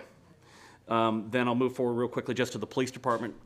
Chief, the same question I had as far as like mutual aid. I'm looking at an increase in 50% of total calls for service when comparing 2025 to 2026, 133% increase in reports, 114% increase in citations, and a 10% increase in security checks. The calls that I'm looking at look like you're obviously getting busier. I'm just curious as well, what sort of mutual aid, and you do list your mutual aid calls, but just to emphasize for the community what you're doing outside of the town, as well as how busy you are, and whether or not you've got the staffing and how everything's looking so Yes, far, sir. going into the busy season. Yes, sir. Good morning. So stats are a little bit misleading sometimes for the police department, if memory serves me well, and I don't know that it does, but I think May of last year was a lot cooler than it is, May this year. So that could be some of the rise that you're seeing. Also, individual officers play a huge part in the amount of calls that we have. Younger officers tend to be much more proactive, and they go find things, right? So that plays into it. Kippy didn't also. use the word aggressive. Did you notice that? Yeah, no, not aggressive. Did that answer your question? Yeah, and just curious, again, on the mutual aid, what's your, it seems obviously, from my experience during my short time, that there was a lot of mutual aid being run to Sneed's Ferry to back up Onslow County. Yes, sir. And having responded to the double shooting in Surf City 2 years ago. So I'm just curious as to what your impression is as far as an increase in request for us to help support. And of course, we're willing to do that because that's what public safety does, but I'm curious to Certainly, get of your. course. Yeah, and I'm not pointing fingers at anybody or saying that it's a problem, but our mutual aid calls are historically unbalanced, simply because we staff our shifts. We make sure that we have personnel here. The sheriff's office doesn't have that luxury in the ferry. If they're short on the south side of Jacksonville, they take people out of the ferry, and there basically is nobody there. It's very rare that we call for assistance from an outside agency, and I'm not entirely familiar with the fire department's procedures, but I think they have automatic mutual aid to where the dispatchers will send other agencies. They won't do that for us. We have to request them. So we go to the scene first and evaluate that. Right. And I know you and I have talked about working with Chris. I didn't realize, and you knew this, that the county sheriff's office requirement is to staff the prisons before anything else. So they cannot put people on the road if they don't have enough at the prisons. So if they're short-staffed there, they're pulling it Is that fair? That is correct. 'Cause I think he told me at a Statutorily, meeting they're one time. statutorily, they're required to staff the jails, and they're required to staff the courthouse. First. First, correct. That they have no statutory requirement to take calls for service. A lot of sheriff's offices do, but Okay, because I know you're working with Chris too on Indeed. mutual aid stuff and things like that too, so.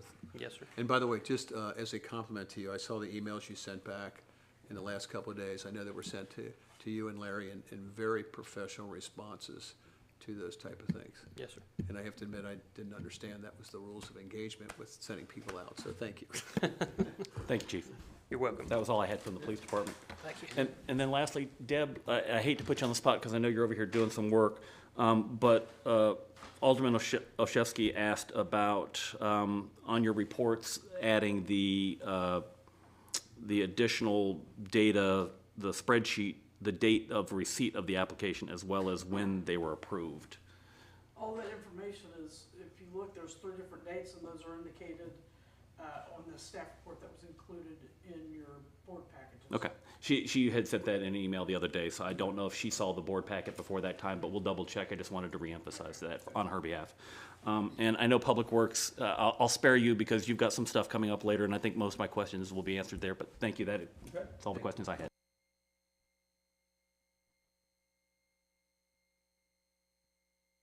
Should we go ahead and proceed? Should we take a break? Because we're going to take a break later on. We're probably going to go at least another 45 minutes, I would think. So do we want to keep going? I'd like to keep going. I believe we have some people here that are doing presentations. I think on their time, I think we should push through. If the mayor, if you would like, what you can do is we can get through the rest of the parts that pertain to people visiting here to help us present. Okay. And then the public. Okay. We can do open forum and then the reports, and we can break before closed session if the board That's fine. wishes. All right, so let's go to off duty.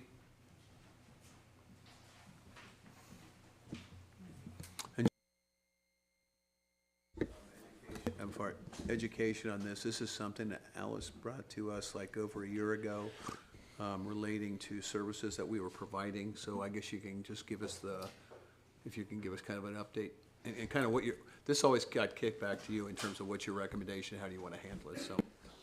Yes, sir. Good morning again. So I don't mean to kick it back to you. My understanding was that, this originated because GWI found some billing issues with the off-duty There security. wasn't a contract for the billing. Right, That's what it came down essentially, to, that, essentially, how are we correct. billing people for police? And so the previous board voted to suspend those services until such time as we could get a contract in place. And so this contract, after speaking with the town manager, my understanding is that the attorneys have already assisted in drafting this contract by looking at other agencies and putting some of North Topsail Beach's needs into it. And so I'm presenting this contract as a starting point to reopen the discussion with the new board and to determine what your thoughts and desires are in this regard so that we can move forward. This is a service that every agency provides, and with summer coming up on us, we're going to have some requests for it. So, My view on this is, I don't know how you handle this. I know, and you and I talked, actually Kip and I talked about this, was a very routine, Yes, sir. up where I came from. I mean, I think the issue on this one was frankly a financial and legal issue in terms of, is there a contract? Not that anybody was opposed to providing the service. Is that fair? Yes, Mr. Mayor, this issue was brought up, as you said, about a year ago when we couldn't find any formal agreement for this. And so this allows the exact same level of service they were providing. The agreement was an attempt from our office to formalize what they're currently doing and then just outline some rights, responsibilities on both ends. Okay, and your recommendation is what? my recommendation, I'm content with the contract as it stands, and I would move forward with it. There is a motion listed on the agenda. Just ignore that one. No, so the contract on the agenda, like he said, is just a generalized contract, but I, in the moment, had just taken the contract name. So, My Go suggestion ahead. is to ignore the contract, or ignore the specific action requested and just, and to instead maybe request a motion to authorize the town manager and town attorneys to finalize and implement the off-duty contract. That's where I was gonna go with this, so we don't have, I don't wanna kick it down to another meeting if we're in favor of it. Does that make sense So- to everybody? Why don't we just go for quick comments? Mark, and then we can go to our public safety guy. As long as all the legal gibberish is documented correctly, I'm good with it. Sorry, Kip, go ahead. And obviously, I support this. I think it's a necessary service. My question to the attorney was, do we need to include, in Article 3, do we need to include a public necessity or emergency recall type of provision whereby there's a unilateral recall, there's a major incident that occurs, that the officer is pulled? I mean, it happens now, right? The officer's obligation when they're working this off-duty assignment is to the town. Secondary is to the property, whichever property it may be. Do we need to include language about a unilateral recall right, and building protections if that is implemented, and an indemnification during that recall that they're obviously not responsible for whatever actions happen off of their property unrelated to that security? And then the only other question was the general liability question. There were 2 blanks in there. I think traditionally it's $1 million and $2 million, $1 million per and $2 million aggregate. I just wanted to make sure that those are considered, and that's the only thing. But otherwise, I support this and would. Yeah, just real quick on that. Bill was talking about, because I think the reason the board was okay with it generally is because of the automatic recall. Yeah, no, That I think- basically, because I think you even said that too in those meetings, that, because the question was, actually, Mark, you might have brought this up. It was about, if I got a police officer down at St. Regis, Right. okay, and he's in uniform, he or she is in uniform, and there's a call next door, it's automatic, and I think Yeah. that was a concern. And that's been the standard operating practice. Mr. Attorney, you'd have to tell me, it looks like paragraph 1 covers recall in Article 3, it would seem to. Yeah, so I read Article 3, the last sentence, that gives the town exclusive right. If we want to clarify to just say the word recall or something, to that effect, but I think what it's presented accomplishes that. Okay, I like it to be at our discretion. For example, if he's doing a call, and I couldn't believe you guys said this, down in Topsail, okay, and the guy is at the reef, it probably doesn't do much good to recall somebody at the reef to go to Topsail. So that's why I would leave it, to me, that's a discretionary issue for you guys to do your people. As presented, it's the town shall have exclusive right to select, assign, schedule, supervise, and as needed, reassign or remove town personnel performing the services being this, so. And I believe. And that's why I just want to make sure that it was I covered. believe there's also a blurb in there about, this may not get filled, this is voluntary, and we may not have the staff to fill it, because sometimes that happens. All right, so do we have a motion to, why don't we do a motion to approve and then we can talk, oh, we're not gonna, It's a basically- motion, motion to authorize the town manager and town attorney to finalize and implement the off-duty service contract Motion for the authorization and implementation. and Beautiful. implementation. all in favor? Aye. Thank you. Thank you again. Thank you, Chief. All right. All you.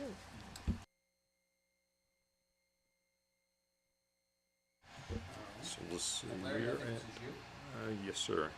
Make sure I'm in the right place here. So, this is North Carolina Emergency Management, DRM, North Topsail Beach Flood Improvement Project. The Board of Aldermen are requested to amend the project budget for the flood improvement project by approximately $64,200 and award the bid and contract to Atlantic On-Site Development. A sample of the actual contract is included. However, at the time of this report's preparation, the contract was in the process of being finalized. Thus, I would recommend, if the board was so inclined, to approve the budget amendments that award the contract contingent upon and subject to the final form being approved by the town attorney. Ardura, previously known as Deputy Dixon, has prepared a bid tab and recommendation, which also is attached. Just briefly, there were 5 contractors that bid on the project. The bid opening was March 10th. Bids ranged from approximately $1.1 million to $1.8 million. Staff explored several options before recommending an increase to the project budget, which would be accomplished by transferring funds from Fund 12, capital improvements, to Fund 60. Staff explored reducing the scope of work and requesting the grant agency, NCDP, Department of Public Safety, to increase the grant award. However, neither of those alternatives were feasible. I've attached some documents that provides further details of those options. From Adura, Michael Horseman is present and available to offer remarks on the project scope, bid process, and contract award if the board is so inclined. I'll just ask you the math question. Between the grant money and what we're talking about, what's the delta? How much more money? What will we- 64,000 is what we're asking. Out of the total $1 million plus project? Yes, we're asking for a change of 64. It's technically not we're moving money around, so it's. No, but my point though is this was going to be a grant project that was completely covered. Now there's a few dollars because they won't change the grant project that we have to cover, or is it all still covered by the grant? And I guess he can answer that question when he comes up. This is in addition to, I believe, but I would defer to Wayne. This is addition to, so this is town money. $64,000 question is that would be town money. That was my question. Out of a much larger project. So why don't you give us the numbers? Yes, sir, that's correct. We would need an additional $64,000 of town funds. And how big is the project? I like to go on the record. I know what the project is. Sure. Just for the record, I'm Michael Tassatino from Ardura. Right. So I'm the project manager for this project. In terms of size, I believe the bid was 1.2 and change. So it's basically 4% or 4.5% change. About 5%, In the yes, sir. process, right, okay. Yep. So that's what we're asking for, to make sure we do the whole project. Correct. We would put a few monies in besides the grant. Okay. Does that make sense? Right, okay. Yep. Questions? We need a motion, right? Yes, a recommended motion is outlined in your packet. I can summarize it if you so desire. It's a three-part motion. Approve the two budget amendments, 2026-26.51 and 2026-26.52 as presented.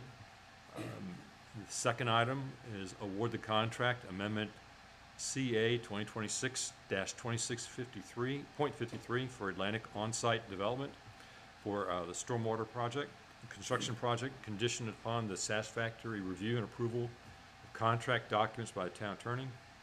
Third, authorize the interim town manager to finalize and execute all necessary documents needed to proceed with this project, conditioned upon the satisfactory review and approval of contract documents by the town attorney. Do I hear a motion For that. along the lines of what Larry just said? I make the motion that we move forward with Larry's Project. This is a house. information. Do you want me to read it out and No. Yeah. just say motion? We've got it written here, BA 2026, 26.51, 2026, 26.52, and then the contract award 2026, 26.53. I second. Beautiful, thank Any you. other discussion? Like I said, my only question is, how much, what are we paying? And this is $1 million plus project for us, so. And if nice you job. could, you all highlight that the contract award is being done to Atlantic On-Site Development due to their proven track record of success with two similar projects in Surf City, lowest bid, competitive pricing, and with their experience with coastal projects of this complexity. Right. That's Anything you correct, want to add? No, we've worked with them in the past. They've done great work, and that's our recommendation. And their projects, as far as I can tell, look like they've been pretty successful. When they put the fire truck out there and unloaded, hundreds of gallons of water, it looked like it worked well. And I see our It did, Public yes. Works Director nodding his head in agreement, so. Yeah, I'm glad you saw that video. Yes. I just want to emphasize that a lot of thought has been. There's a track record. That is good track record and a lot of thought, and there's monies, grant monies, this is an addition to address flooding in flood-prone areas of the town. Absolutely, yeah. You brought up that one. That was also funded through the same grant. And yeah, a lot of effort goes into that, making sure that they're implemented effectively. Just so you know, so I can go on the record with this, my wife drove through Surf City the other day and it was flooded everywhere, which has nothing to do with your projects, but Oh, good. they brought up yesterday. Except for those projects. Right, except for those projects, no, but what we saw yesterday was, with the Surf City people. They got a lot more drainage stuff they have to do. They have a real drainage problem in Surf City that's not, obviously you guys made a difference, but they were making the point, they got a lot more to go, don't they? They have our number, so we're happy to help. Yeah. All right, so all in favor? Aye. Opposed? Thank you.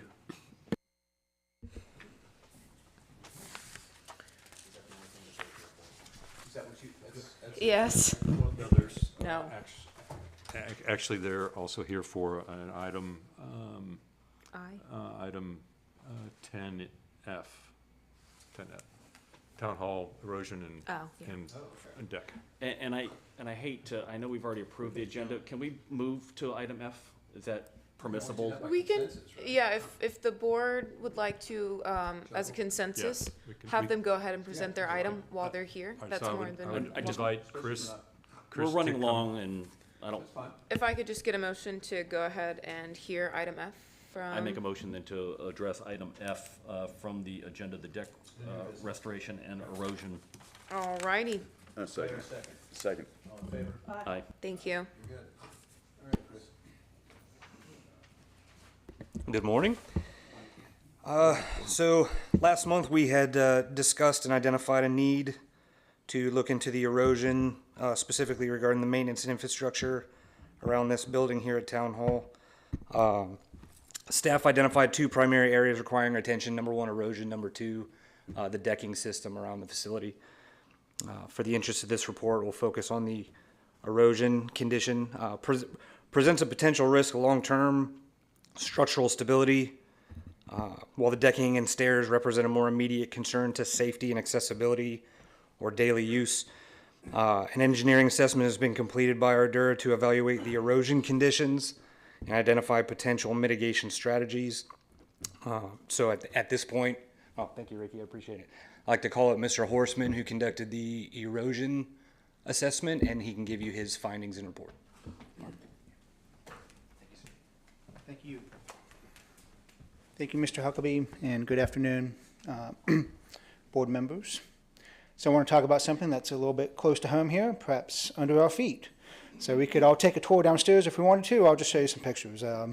But Mr. Huckabee asked the Ardura team to come and evaluate some of the erosion happening underneath this building. So this presentation is an overview of our site visit and some potential directions we can head, or just kind of outline what we're seeing and just some things we want to address. So I believe I have to say, and I'm Mark Horseman. I'm one of the Watershed Services Group Leader for Ardura. Next slide. So as I mentioned, we were asked by Mr. Huckabee to come and evaluate the potential causes of erosion underneath the Town Hall building. So we performed a site visit on Thursday, February 26th, when we climbed underneath this building here, took lots of pictures, and then also kind of walked around to understand how potential water flow is happening around the building and underneath it. So some of the things that we published a report, I want to just highlight to the report. So no matter what direction we head, here are things I just want to bring to everybody's attention. The first one, we did notice some eroded areas around the block wall footing and support column that need to be addressed immediately to prevent any movement of load-bearing supports. So I'm an engineer. I'm going to talk about some engineering gibberish here, but I'm going to try to keep it like high level. The legal gibberish that Mark was talking about? I cannot comment. So just as a reminder, from load-bearing footings or supports, when engineers design those load-bearing supports, we're looking at providing a force where the footing is going to sit on it, but also the soil around it as well. So the footing and the support both counteracts the point load of things acting on it and what we call a moment load or a torque with it shifting back and forth. So sometimes if you think like my mailbox, I can wiggle it a little bit, and then if I wiggle it more and more and more, it kind of opens up that hole. When we look at especially the support columns and soil eroding away from it, there's a potential for that to happen. Keeping in mind all buildings shift a little bit, even this building, when high winds happen and you can have a little bit of shifting. So when you start having soil removed from the adjacent part of the footing it's no longer acting as designed. So that's, I just want to bring that to everybody's attention as we're looking forward. Just a background, that's the argument we made on the dunes, why you don't build up next to the dunes. That's correct, yes. Next slide, please. So just so we don't have to go downstairs, just want to kind of show some pictures, right? We do have an eroded footing, we noticed. I believe that footing is supporting the area right underneath the kitchen office area. That, no matter what we do, that somehow needs to be addressed. Because if we don't address that, you're going to keep getting undermining underneath that footing, and that is a load-bearing I-beam you have right there. And then you're going to start seeing parts of that building sag. Ooh, that is a big microphone. Okay. Second part, and this is probably the support beams underneath where we're sitting at right now. One of the support beams is having erosion happening adjacent to it. And if that is not addressed, eventually that will start, like the mailbox analogy, kind of start shifting back and forth. So next slide, please. So we looked at, and again, we didn't do this when it was raining. We did this after a rain event. So perhaps next time it's raining, I'll come back and climb under and look at it. But looking at the evidence, there's three main causes working together for these to cause this significant erosion. The first one is the poor drainage capacity of existing drainage pipes. You'll notice from the pictures we have some existing drainage pipes. I will kind of go in a little bit detail on some of them that have inadequate slopes, some that appear to be undersized, and some of the joint failures that's causing piping issues around the pipe segments. Second, significant runoff is coming from the damaged landscape geotextile right here by the front. And then we have some poor drainage pathways from the front landscaping areas, which we'll kind of show some pictures of. So next slide. All right, I'm talking about poor drainage capacity pipes. So one thing, this pipe really stood out. I'm going to give the engineering assessment here. This pipe does not allow, it requires a lot of hydraulic head for water to have to come up and over, and many times you have to have that high amount of hydraulic head backing up, causing flooding to go up and over. In simple terms, this water's not flowing downhill. Okay. You send an engineer down, I'm finding a vertical pipe where water's not flowing downhill, I'm going to let everybody know that's something that needs to be fixed. So, so that is the vertical installation issues is one thing that should be addressed. Second, as I mentioned, yeah, he needs a lot of water to get up and over that fence. There is not a pump on the other side. But, I mean, from the original person that installed that, isn't that negligent in that their actions not recognizing that? I mean, it seems to me that's, I mean, I'm not a engineer, although I did go to school for computer engineering, different story. But it seems to me that that's common sense, that water doesn't flow uphill without a great amount of force. So it looks like the pipe's sagging there. It could be the support bracket it broke or fell. Who knows? yeah, is there something we're not seeing in this picture? What Mark's saying is if the inside pipe had gone up, like your drain pipe off your house, then something like that would work. What he's telling us right now is the configuration is you got basically a candy cane, right? No. I don't have a laser pointer. I'm just going to point. It's kind of hard to see. I know it's strapped on that side too. It's coming in here, and it has to come up. Oh, you can't see that, yeah. Yeah. So basically, it's sagging right before it gets to the thing. All right, keep going. Was it installed that way? I can't comment on negligence, previous installation. I'm just here to evaluate what I see at that site. Sorry. I understand. We've spent a lot of money on this building after Florence, so we understand where you're coming from. That's just for the viewers to know that we have spent a lot of money on this building, and we understand that spending more money on this building is going to really frustrate some people. Go ahead. And I'm just showing you what I'm. What did Fran say? Donna. Next bullet point. Oh, you skipped it. Hit it again. Oh, keep going. Keep going. All right. In addition, not as severe as a vertical pipe, but you will notice if you go down there are a few outlet pipes that have, we like to call them adverse slopes or negative slopes. In this case, you can see when the water's going to come down, it has to go up just a little bit to drain out. That's, again, going back to the water flowing downhill component of it. We're not getting full leveraging of that pipe capacity component. Okay, next. And then we do need to be careful. We have pipes of the same diameter coming together in a full flow event. Just like if you have traffic at the same size coming together, you can have water backing up from that. So, again, please don't shoot the messenger. I'm just showing you pictures of what I saw downstairs. All right, next slide.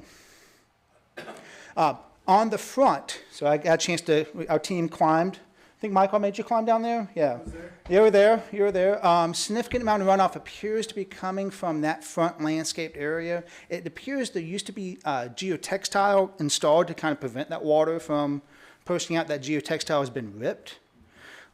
So next, and so if you climb underneath that front boardwalk, you'll see all that erosion happening coming from that landscaped area.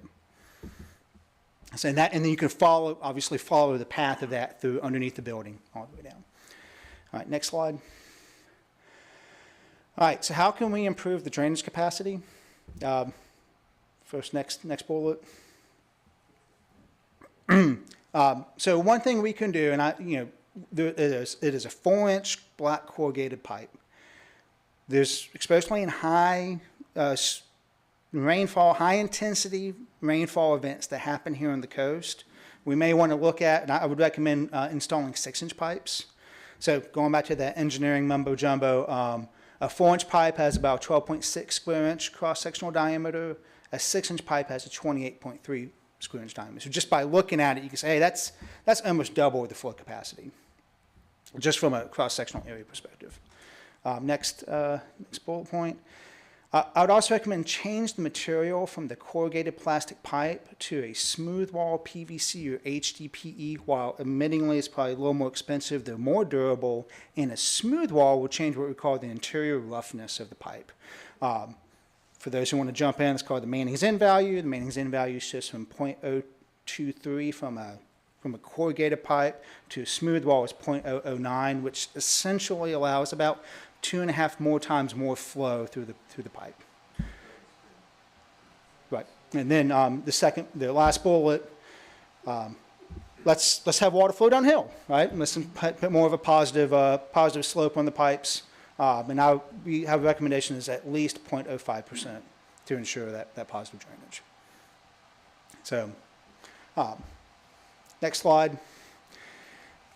It's also helpful that we actually get water to the pipes themselves. There's a few instances we notice, especially one in the back, where the gutter spout is not connected to the actual pipe there. So instead, water just kind of runs over the gutter and falls out and erodes out. So my recommendation is adding new downspouts to missing connection points. And then the other part about that is when we put in new pipes, let's bury the pipes. So sometimes when you have pipes that are exposed under high flow events, as I'll imagine, you can have some mobilization of the pipe. And then also we compact the area above the pipe, well compacted. Likely some of them were buried originally. It is likely that some were And that buried. the erosion just took off the cover, right? Absolutely, yes. Yep. That small, the black PVC plastic pipe, not PVC, but it will move a lot during those high flow events, and so, right. So, and then let's find a way to address the upstream. So I'm gonna talk through several options here. The first one is the most simple one. Let's just repair the geotextile fabric. That will provide a short-term solution, but there's an opportunity for this issue to come up again as it might rip or over time. So, but I would say now or today, that might be a good solution to look at. All right. Second, one other option, I'm gonna go talk about the funding reason why I'm suggesting this. But one other option is to completely replace the landscaped area with a permeable infiltration-based system. So maybe that's a permeable paver system, you mentioned with the fire trucks and how well that was absorbing the water, or biotension area or something. If we do that, I would recommend putting a concrete wall along that front side of the building to prevent water from transitioning down to the bottom of the building. Next bullet point. So, in fact, that was a picture of the permeable pavers that you just mentioned before. Incorporating an infiltration-based practice will allow us to absorb a lot of the overland infiltration while matching the current aesthetics around the building. Second, it will add in a water quality benefit as we're infiltrating water. And I'm going to, in a moment, talk about why that's an important component. But next slide. Okay. So to options, Mr. Huckabee asked me to kind of put together some costs. So talking to a few contractors and pulling cost just to kind of pin in the new pipes, because you'd have to come in and do hand labor to install these new pipes. Okay, you're looking at, I'm going to say plus or minus $34,000. I'm going to let everybody on this board know these were costs that we put together in February. I have no control over economic factors, so I'm just letting everybody know these were costs in February. Things have been happening. All right. That is, of course, if we're going to ask a contractor to come out and do this type of work, and assuming we'll put in the new 6-inch drainage pipes or the PVC or HDPE. All right, the next slide. The other option here is, hey, let's updo the landscaped area. Well, that's like $71,000. And the reason I want to bring that up is that if we're putting in an infiltration-based practice, that opens the opportunity for grant funding. So, for example, Golden Leaf funding really wants to have more it promotes projects that have infiltration-based devices that improve water quality on the coast. We have been very successful with your adjacent neighbors in leveraging Golden Leaf funds. And if we can leverage grants to help address this issue, you're helping to provide grant funding for an otherwise would just be a maintenance activity. So that's kind of the three options I just wanted to outline. First one being, let's not really do anything except for fixing the footings and adding more support. Second option is let's repair the geotextile and put in the new pipes, as we mentioned. And then the third option is let's explore maybe pitting infiltration-based device with new pipes and leveraging grant funds to do that. I just have a question, and we'll open it up. So Larry has the authority as the town manager to spend $40,000 on his signature. I look at the erosion stuff under here as it ain't going to get better. 33 may become 34, 35, who knows? Big storm and everything else becomes a problem. All right, so here's my questions. I like the idea of going after the grant funding. On the other hand, if it takes us a year to get the grant funding and now we've got a problem with the erosion, we've got an erosion. So I'm just going to ask a math question, all right, a structural question.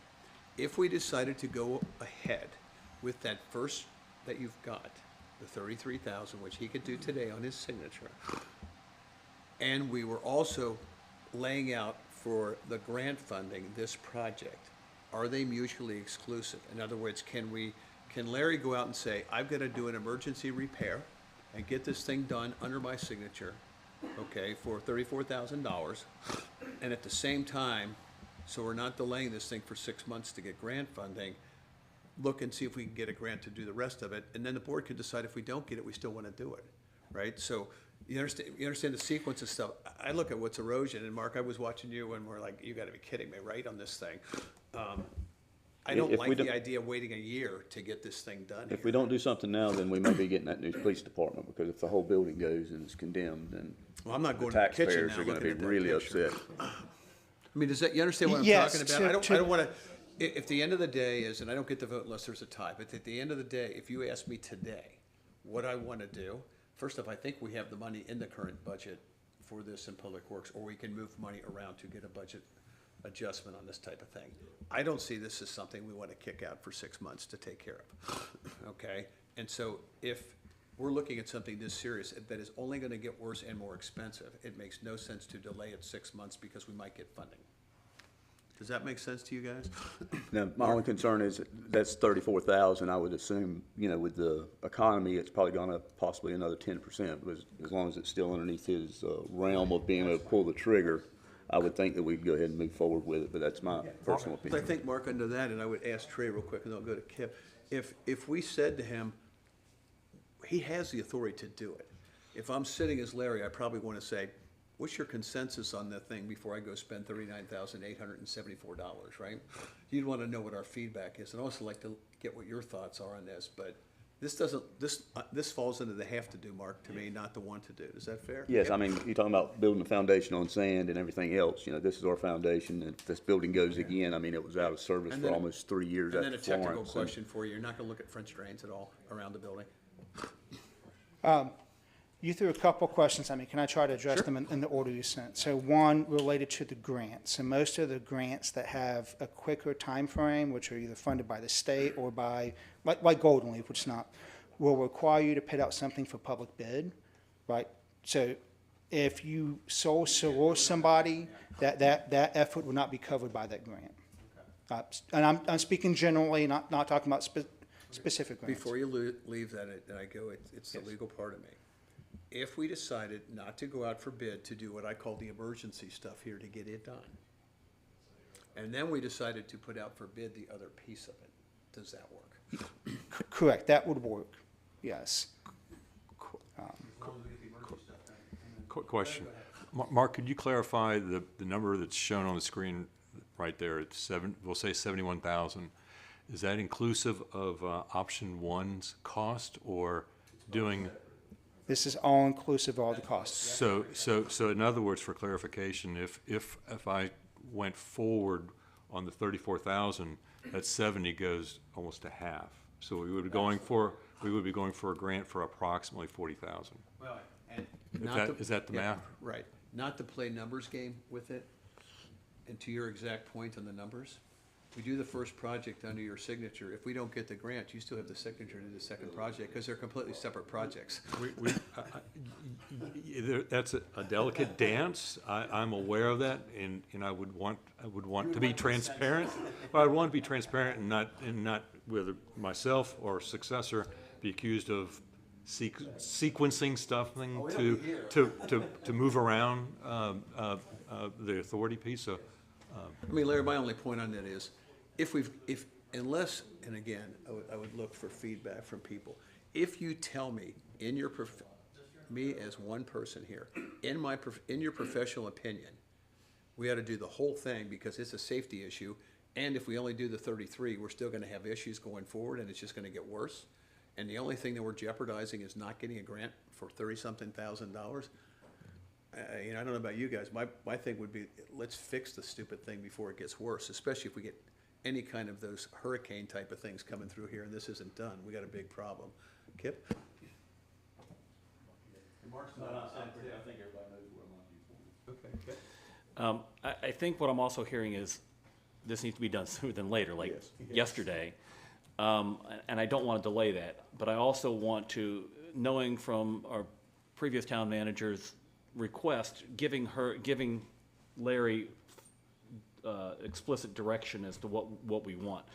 You're saying this needs to be done today, and I think to shore it up. It also depends on the rain tomorrow or whatever we get, which, knock wood, it's been pretty dry. But moving forward, I think we need to do it sooner than later, and I would say my opinion is clearly the manager has the authority to do the 40,000, and I think that let's get it to that point. And then but I also like this integration of the concepts that we're using moving forward. I'd like to see that.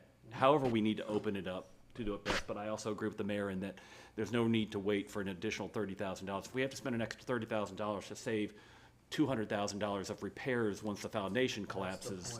Not to mention that it cripples the police department for the entire time that they don't have a home. It's also embarrassing already, if we don't act sooner than later. I appreciate your opinion on this. I think we're all of the same mind here. A little while ago, which was a year or two, the board did go underneath and tour. Alice took us It was bad back then, and I don't think we need to belabor it anymore. I think we can move on and. I mean, Larry, as a recommendation, if you want, what I would do is, how about this? We do as a resolution, give him the authority, okay, to move forward with the project, and give him the authority, if in his judgment, that we need to get this all done, or the other half, in his judgment, and working with your people. In other words, give him the discretion to do the project as he thinks, with the help of your professionals and stuff, Larry. I mean, what do you want a green light, and I don't know whether you want a green light on 70,900 or 33, because it's gonna end up being 70,900 at some point. If we don't take care, it'll be more. From February, it would have to be a new Mr. Huckabee appears to be approaching and wants to provide information. I'd yield to his expertise as well. I think he's willing to do the work on the weekend by himself. I don't, yeah, thank you. So just looking at my analysis of it, we have the finances to accommodate the 70,900 estimate. Right now, and again, I don't want to dig too deeply, but. Just for clarity, you mean in the budget, you've got the money? In the current budget, Perfect. correct. That's the question. Not to belabor the point, but fixing the outflow, as Mark identified, is huge to the whole system. But from my perspective, that the front side of this building is the culprit in terms of the washout that we're seeing. So my fear is if we only do the 30,000 or so mitigation and do it again later, it's gonna wash out again. So grant money being an option is definitely an added bonus to this. Having looked through the current fiscal year funds under M&R Buildings and Grounds, we do have the variance to cover it. The only constraint at this point in time is the time constraint against the fiscal year termination point. So I've already reached out to 3 contractors, received responses from 2. The one that adhered to the scope of work that was based off of our Ardura's findings. Well, the 70 was based off of this report, independent of any entities. The one that's responded, that's fell within scope, has again come back and said, given the need for the concrete wall at the front of the building, their only ask would be if Ardura, or if we could work with Ardura to provide design for that wall, because it would need to be engineered, and then that company would tack that cost into their bid to mitigate this issue. Okay, let me ask a legal question. We don't have to put this out for bid, do we? So based on If it's an emergency thing, do we have to put this out for bid? based on the threshold, it would be informal bidding, but it sounds like what your public works director said, he has already gone through that process by soliciting 3 different I mean, she already knows where I'm going with this. If we gotta put this out for bid and it's 45 days, we just blew the whole thing and getting this thing done as quickly as we can. Exactly, that was gonna be my question is, how does the board get out of the way of moving this forward? That's Because a I good don't want question. the can kicked until Right. February of next year. Or another, no offense, but another firehouse. I agree. Well, look, how about this as a suggestion for us to consider? We give him the authority to get the project done, okay? If we wanna put a top number on it, that's fine. 100, it's gonna come in under 100, we would think. But I think what you're recommending is, don't break this into 2 pieces. Because when you Yes, do sir. that, what you're gonna do is, if it takes you 2 months to do the second phase, you're gonna have more erosion in the second phase. Now we're gonna have a different project, whatever. And As more long as rework. we don't have to formally bid this thing out, then we can move this quickly. I don't think we can move this quickly if we try to formally bid this out. I mean, it is under the threshold for formal bidding, so, but it is above the threshold for the informal. Which he's already done. So it sounds like he has done based on the scope of work, is that? Yes, sir. Okay, and then he would work with the town, with you, Larry, to figure out the best option. Okay. So I would ask for a motion that authorizes the manager to commit funds up to a number, 100,000. What we would wind up doing is we would initiate, like today, Bingo. and we would I would work with Wayne to encumber the money to carry forward what isn't spent this fiscal year into the next fiscal year. Receive the money. So the Perfect. budget may look a little wonky if you look in the details next fiscal year. But but that, It would just that would be a be, that would be carryover. an approach, Yeah. as And just as opposed to delaying. Okay, and the other reason I just threw out 100,000 is, I don't know what the number is. We don't, if we told him, oh, it's 70,900 and it comes in at 71,000, do we really want him coming back to the board to get approval for that? I understand you guys are gonna use your best efforts to get the best price and the best project. Does that make sense to everybody? And I think we're being transparent to the community. Arduro has presented a very compelling case for moving forward with, and providing us with a, I don't call it baseline, providing us with end numbers, so we know whether it's $5 or 70,000. So I appreciate that, and I appreciate your input as well, Chris. And then just real quick, that is the one the board, that's the project we want them to pursue. That case, correct, everybody? Yeah. All right, so do you want a motion? Please. I would like to make a motion to give Larry the authority to spend up to, or put $100,000 to the side towards the foundation and the erosion and the water runoff project. As presented. As right? presented. Okay. As an emergency, Right, As an emergency informal bidding process. okay. Do we have a second? I second. All in favor? Aye. Aye. Nice job, thank you both. Thank you both.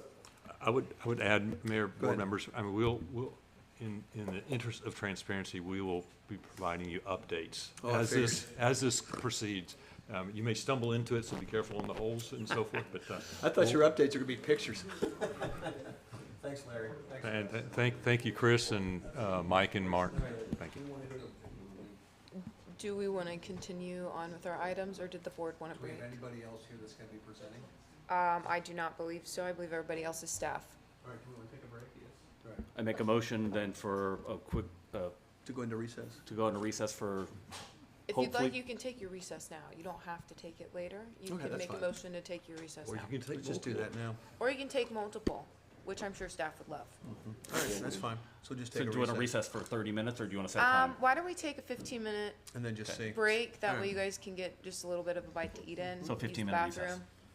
I make a motion to a 15-minute recess. Do we need a Okay. motion or a consensus? Yeah, we can recess back. We'll be back here at, oh my God, math, 1:35. All right, we don't need Good a enough. motion for that, we just do it. Thanks.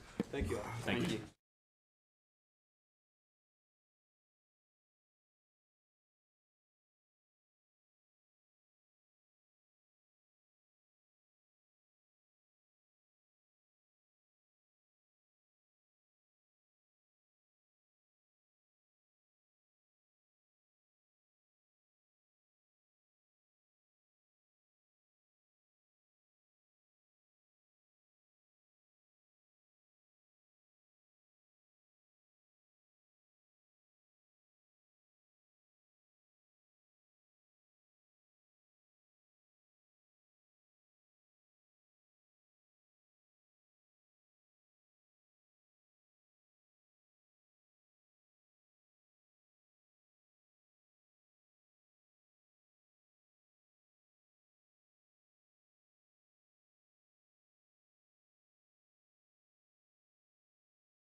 Rick, we ready? Oh, I'm sorry, Liz. Next thing I know, I'm just sitting over here squishing everybody. Yeah. And I keep, that's true. Maybe you Hey.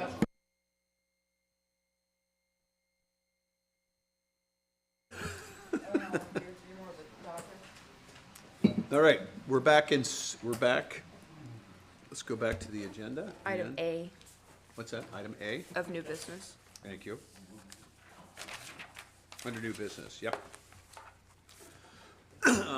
Alexis, you have this on here. Mm-hmm.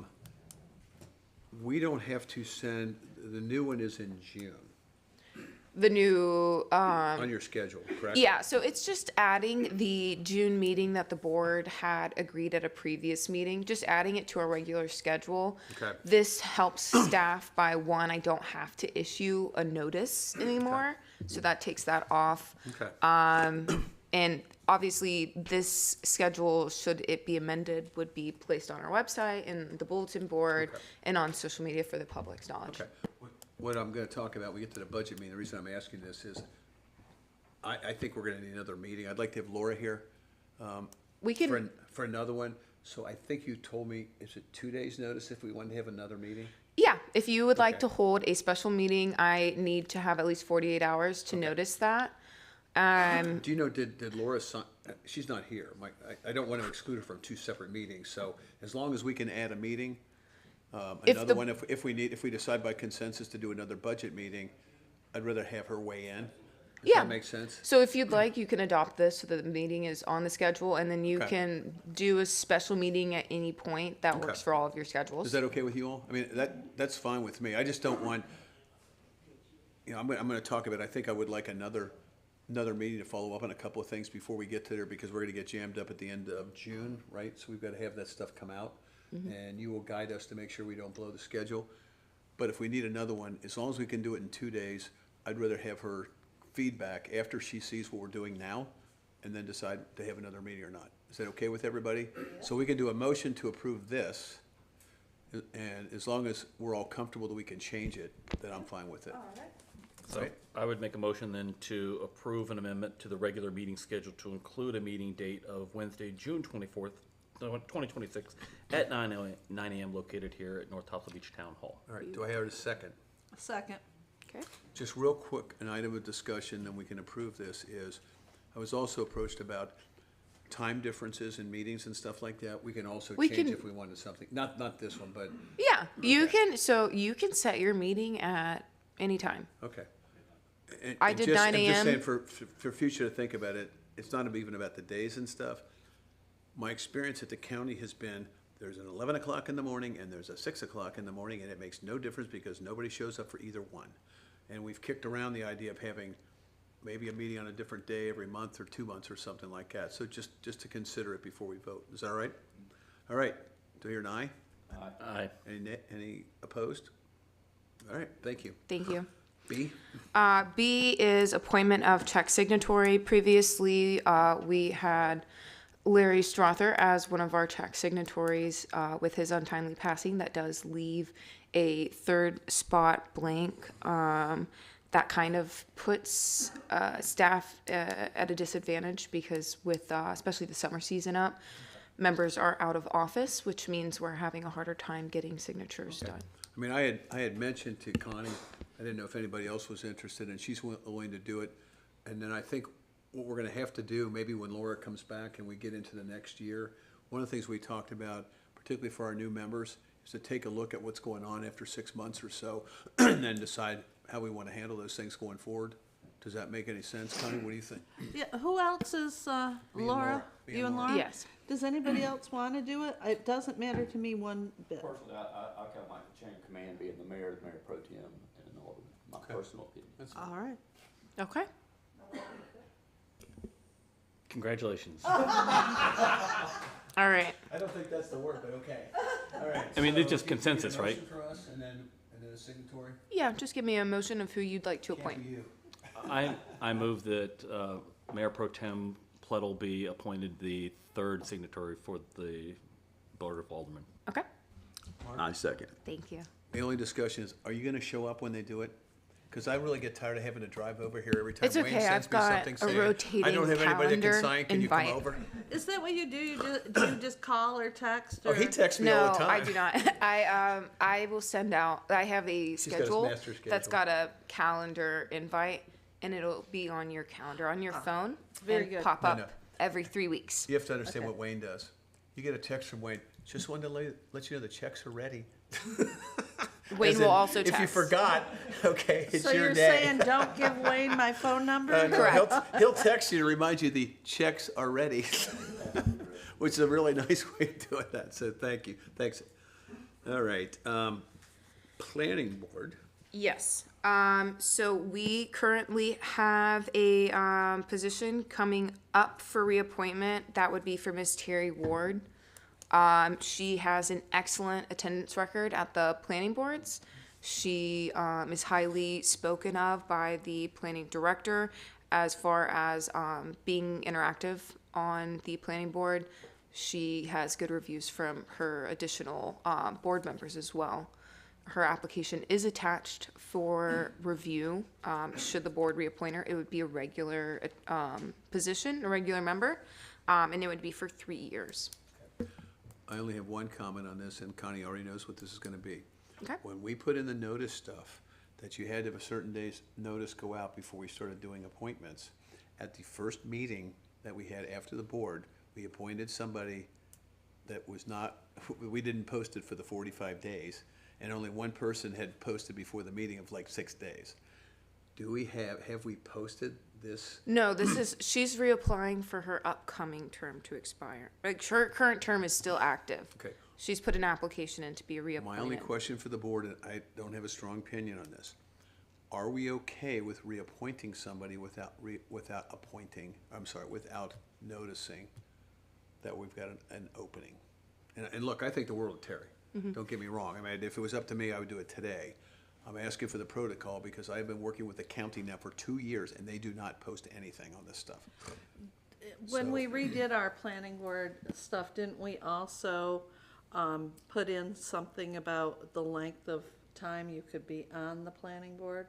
Or did we not? No, you know, I think that was I about. do think not it was a- believe that there Okay. is currently term limits This, for. the preference at the time was, in the past, we had the same people on there at all. Right. And so if it came down, I'm gonna use Mark and Kip as an example. So Kip had been on the planning board since dirt was new, all right? And Mark wanted to apply. And Kip was also on the Board of Adjustments. Okay, and what we said is, we really need to have more people participating, and so to the extent that we could not have, didn't have two people on both the board, because we had a problem, this predated all of us, and even Alice, we didn't have people apply, right? I mean, we That's didn't still a have- pretty big problem across Didn't you pretty do- much didn't any you make local calls government. last time? I On this to get did. people? Yeah. I did make calls, yes. Okay, look, I have no problem with Terry, and as long as we're okay with it, that's fine. But I think when we have openings, Playing the devil's advocate, I know like working with the state, people were like, you know, I can't advance unless somebody dies or retires. And it was very, difficult, so then a lot of people did not put in. I love Terry, I think she does a great job, she asks some very great questions. She's awesome. She also understands people are viewing from home, and she asks questions that she thinks that they may be wanting to ask. But with that being said, you know, it would almost be like an election process. You know, we can't just say because Connie's mayor pro tem this term, when she comes up for election in 18 months, that she's automatically mayor pro tem again. oh, I wouldn't use that. But you know what I'm saying. Absolutely, 100%. So I think, you know, and that's maybe another way to get people that just say, well, there's no sense in me applying because they're just going to reappoint the same guy anyway. So, I mean, I hate to play devil's advocate because, you know, I really enjoy seeing Terry ask questions and be influential on that board. But I just actually realized something that I forgot to ask Lexi. When does this expire for her? I believe her term was to expire. It's this week, I believe. It's either the end of this week or beginning of next. I Okay. can't remember the exact date, but Here's the problem we got. If we go out for 45 days, we are gonna have an open planning board seat for somebody that attends every meeting Her term ends May 15th. All right, so she's done 2 days from now, and we basically are gonna have an open seat for months. We moved it to 7 because we were having an attendance issue, right? I believe I'm not. We filled 7, but we had Yeah, 5 for a I'm long not. time. I'm not sure why you may have expanded the board in the past. That was before my time. All I can say is we did recently, a few months ago, do Fill the seat. applications, and that was a process, and that did take a lot of effort. Well, do we have any of the alternates slots still open? I think we just put applicants in those positions. And that's another thing, if it does have alternate slots, then that, an alternate may want to be in that Which, 45-day if the board period. would like, I can absolutely put this out. Well, for- here's my concern No, is, like I I said, don't wanna have an open seat for a long time. If the standing orders today are that we can do this, then we can do this, and then the board can reevaluate going forward with the next. I'm probably okay with that. I just think that she has been You can also a perfect always- person for attendance, for everything that she's done for the town and everything else. And so my concern, and again, you guys have to vote, my concern would be it's a horrible message to send to Terry after what she's done here, to tell her we're not reappointing her. I agree 100%, and that's why I'm saying, I'm just playing devil's advocate. And if the standing orders are now that we can reappoint with no legal ramifications, Nope. not gibberish. No but, gibberish or ramifications. So I'm fine with that, but as a board moving forward and wanting to set what we ran on election as far as transparency and 3-year and 5-year plans, I would like to maybe review that or put it on an agenda at a later And I date. agree. It's a much longer process than it sounds like. Really, what we need to do is go through, and by we I mean me, but go through each board and look at when their terms are up. Because if you stagger your boards correctly, you're not supposed to run into these issues. Yep. And, if your stuff is coming up at the same And- time, you are going to see And an that would help increase. us also Yeah. is showing the town that we're trying to be better planners and looking at the future. Well, I think, and your point is, well, I'm glad you brought that up, because the point that I was gonna make in this is, if we have an opening that's gonna happen in August, make sure that we open it up at least 45 days before you have to make the appointment. And maybe a little bit longer, because even on those things, I like to talk to people that apply before they, at least try to have a phone call. Well, that's with where them. you could do like 60 days, since it's an easy number, 2 months. Right. 60 days before. Okay, so we have a motion to reappoint her. It hasn't been made yet. has it? No. I would like to make the motion to reappoint Terry so that she doesn't go after me for being the devil's advocate. She knows where you live, Mark. Do I hear a second? Second. Okay. In my discussion on this, I agree with your devil's advocacy because I think it sets poor precedents. In the past, we have had, are you gonna gavel me? It did appear like he was going to gavel you. It did. It's okay, go ahead, say whatever you want. In the past, we have had people that continued in their position after their position had already expired. But it That was is- accidentally. And voted. But, and Well, I will given everything with Terry, I really think she should stay on, because this was not her fault, this was us. Well, But in the future, yeah, I will say there are many places with that you are allowed to continue to serve on your appointed board until the board makes a new appointment. Sorry. I don't know what's going on. But they can continue to serve until the board makes a new appointment. So you guys could allow Terry to continue to serve until you've made an appointment if you would like to make that your motion instead. We have a motion and a second. Yes, that is true. So you'd How are have you to voting, Connie? wait for that to fail first I'm or voting resend. with them. So you have 3 ayes, I think the point My is. question is, are we doing the 2029, or do we want to That would be up to the board. align the 2028? Because I'm looking at the number of board members. We have 1, 2, 3, 4 that expire May 15th, 2027. Yeah. We have Yeah. But I thought the one that terms were expires 3 years. 2028. The terms Here we are go. 3 years. So these were Yeah, appointments yeah. from 2024. What So- she's saying though is you have to appoint her, Oh. the appointment is for 3 years. Do you have to reappoint for 3, or we can reappoint? So for, their terms are 3 years, and that was a term set by the board. I believe too, just to interject, Please. Board, in order for you to change the term, I believe it's in your ordinance, so you would have to do either an ordinance amendment or Correct. at minimum a policy amendment. The clerk is correct that the default rule is when there is a vacancy, or not vacancy, but when your term is up, you continue to serve until the board makes an appointment, either by reappointment or appointing someone else. But as a point of order, there is a motion and a second on. How about all in favor? Aye. I do think the question was still on the table that they were wanting, right? You were answering that. Okay, 29, okay, never mind. Three votes. Having a small mess up. And Terry, thank you.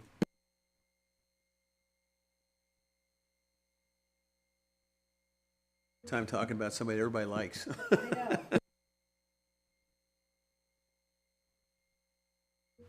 Somebody wants to sell some stuff.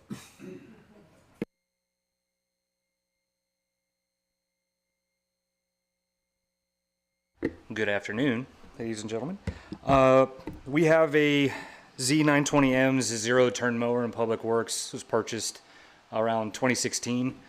Has a engine failure, and the cost of repair exceeds by far over 65-70% of the end item itself. So this is just a formal request to treat it as surplus and begin the disposal process and pull it off town asset listings. I make a motion to declare the John Deere Z920M mower as surplus and authorize the town manager to proceed with disposal in accordance with applicable policies and procedures. Do I hear a second? Second. Any other discussion? All in favor? Aye. Motion carries.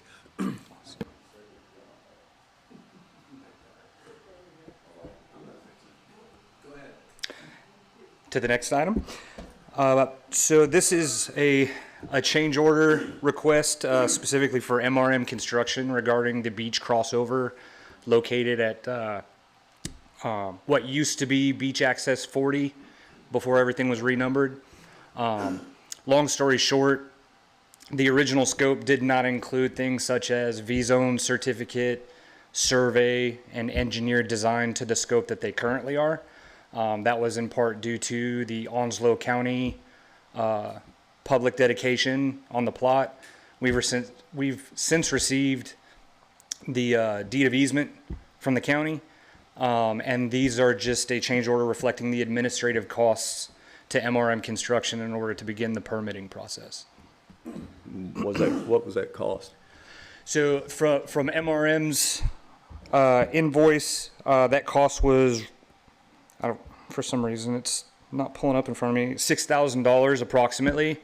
The change order that I submitted was basically adding $10,000 on and an additional 10% in case any unforeseen incidentals or additional scope creep continues to pop up. With that amount, that would bring the original contract, which was not to exceed $60,000, up to $77,000. I don't anticipate that total cost being the final invoice, but it gives us a buffer to work with ultimately. It's basically a change order, right? So with that, I would make a motion to approve the change order and contract amendment 2026-26.49 from $60,000 to $77,000. Do I hear a second? I'll second it because we need as many beach accesses. Oh, yeah. Oh, yeah. All right. Yes, sir. All in favor? Aye. Right.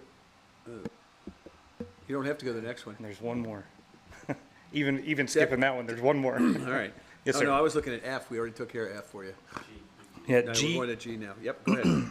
So G is a request for the purchase of a higher tier mowing capability for the town asset under state contract 2210 Bravo.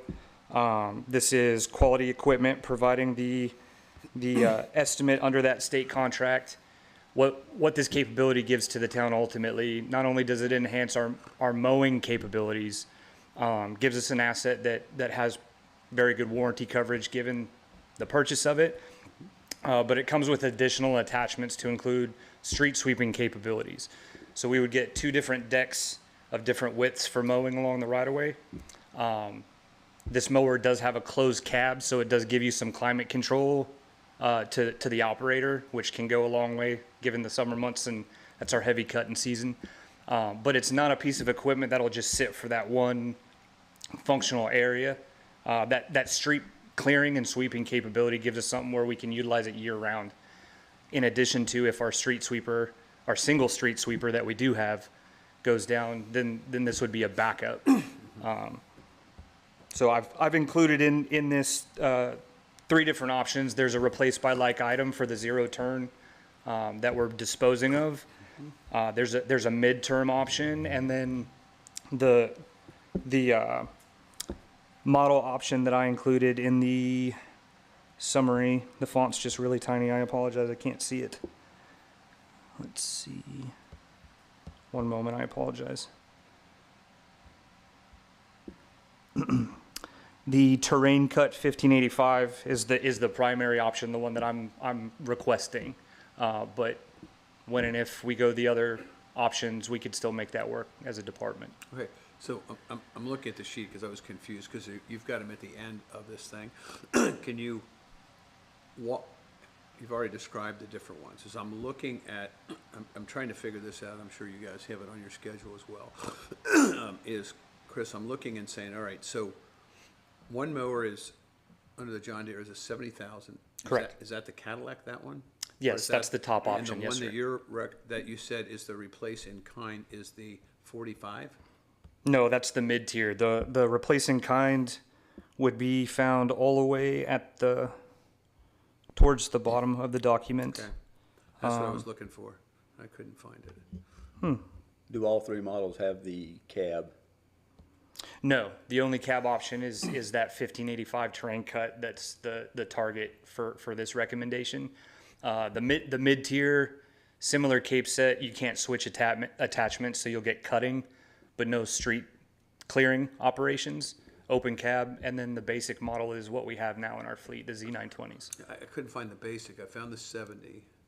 If somebody else can direct it to me. I'm looking at the one that's 45 total. I'm looking at the one that's... Are we still open for discussion as we're... Yeah, that's what we're talking. I'm just walking through this. Personally, for the viewers at home and people that are here, my personal opinion is we need a cab. One, keeps the dust down, keeps any silica from getting in the lungs, street sweeping, yada yada, safety. The other reason is air conditioning control. They keep the water on them. A lot of times when they're mowing, they don't have water accessible to them. Now they can stop their mower, they can drink their water, they can continue on, they'll be more productive, it'll be safer. My personal opinion is we need to take care of our staff, especially when it's going to be 110 degrees here in about another month. But that's me. Okay. I still like I can't find the numbers. I found the set. So the in-kind place is how much money? That one at this point, I want to say it was 14,000 roughly. Was the bottom end what we currently have in our fleet? We're going from 14,000 to 70,000? The capability different. You're talking about. No, I heard you, but I was just. Yes, sir. That's just strictly that gives them an opportunity to be a street sweeper as well as just a lawnmower. Correct. In addition to the closed cab feature and other things, it's just. And with the closed cab feature, you're actually going to have somebody that wants to get in it, wants to use it, and is going to keep the grass beautiful. I'm just looking at the numbers. Right. So. Yeah. Was there a similar, this sounds familiar, was this similar in one of the budget requests for the upcoming year? Correct. Is this going to circumvent, this going to remove that item from the future budget and put it in this budget? Correct. Okay. Yeah, we current Kip was budget. asking, are we getting 2? So I just thought if we've already been considering it on the budget side of it, I want to make sure that. Yeah, this currently is funded under 10-560-74 capital outlay. It was 75,000 that was originally budgeted for a wet dry vacuum truck. Okay, so I'm going back to Kip's comment and Mark's comment. Yeah. In the current budget. Yes, sir. When it was put in there, was basically for the item that is the $70,000 item. You just told me there's $70,000 in there, so it must have been for the closed cab. No, it was for a wet dry vacuum truck only. Okay, so. And my recommendation was to not go in that direction. This will replace that. That capability in addition to mowing operations as well. I'm going back to Kip's point. Yes, sir.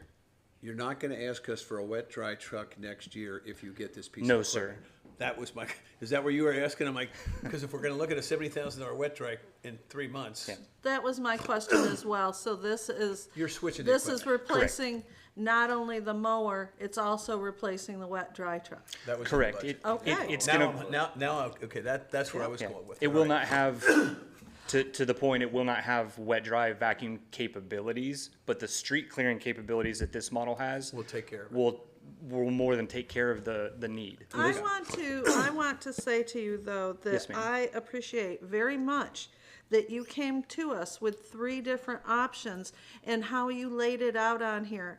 That was excellent. I ma'am. really appreciate that because this gives the board options to look at, as well as giving our townspeople who are watching, I was gonna say from here, we've got a couple from here, or from home, to see that there were options. You weren't just giving us, what'd you say, the Cadillac leave it, yeah. Correct. of all of them. You gave us choices, and I appreciate that very much. Okay, so what we're looking at, just so I understand it, and I think, do we have a motion already? All right, so let's do this real quick. Do I have a motion to approve this? So I make a motion to approve the purchase of the John Deere 1585 terrain cut and commercial front mower in the amount of $70,405.28. Is that correct? Yes, sir. No, And 'cause necessary. he's actually got a bid for it. so- And necessary accessories from quality equipment under state contract 2210B for the Public Works Department, and authorize the interim town manager to execute all necessary agreements to proceed. Okay, do I have a second? Second. Okay. And then I believe, again, for the public, you've removed one item that you're asking for, so this isn't an additional $77,000 that's coming out of our budget. It's already been allocated for something else. We're Correct. just saying, instead of this, we're buying this. Yes, sir. I would look at Thank it you. as, you as the Public Works Director have made the decision that if we're going to spend this money, this is a better use of that money Yes, than sir. the money that was allocated for something else. And that's in this year's budget? Or Correct. for- Yeah, no, it's this year. For this year's, That's yes. excellent. I didn't want to say anything, but it's on a trailer out there. He was getting ahead of us. And, Mr. Mayor, this is under a state contract, so it's. We know what it Correct. is, right? Yeah, the discount is about 22% total cost, so Good price. it's Okay, good. All right, so all in favor? Aye. All opposed? All right, thank you.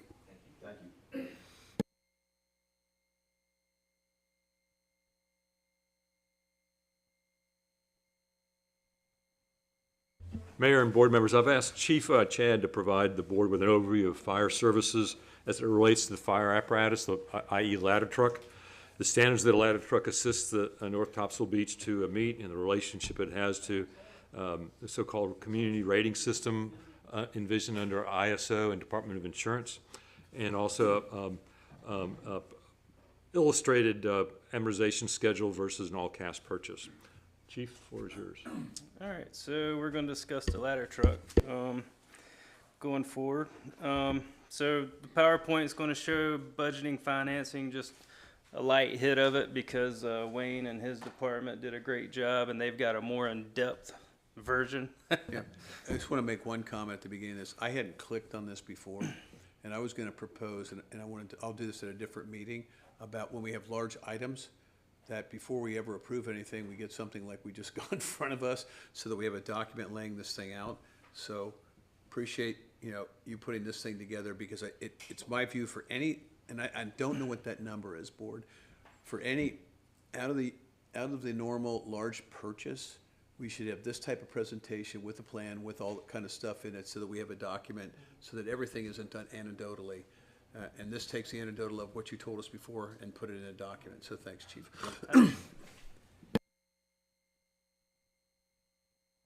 Sorry, he muted your microphone accidentally. This guy. He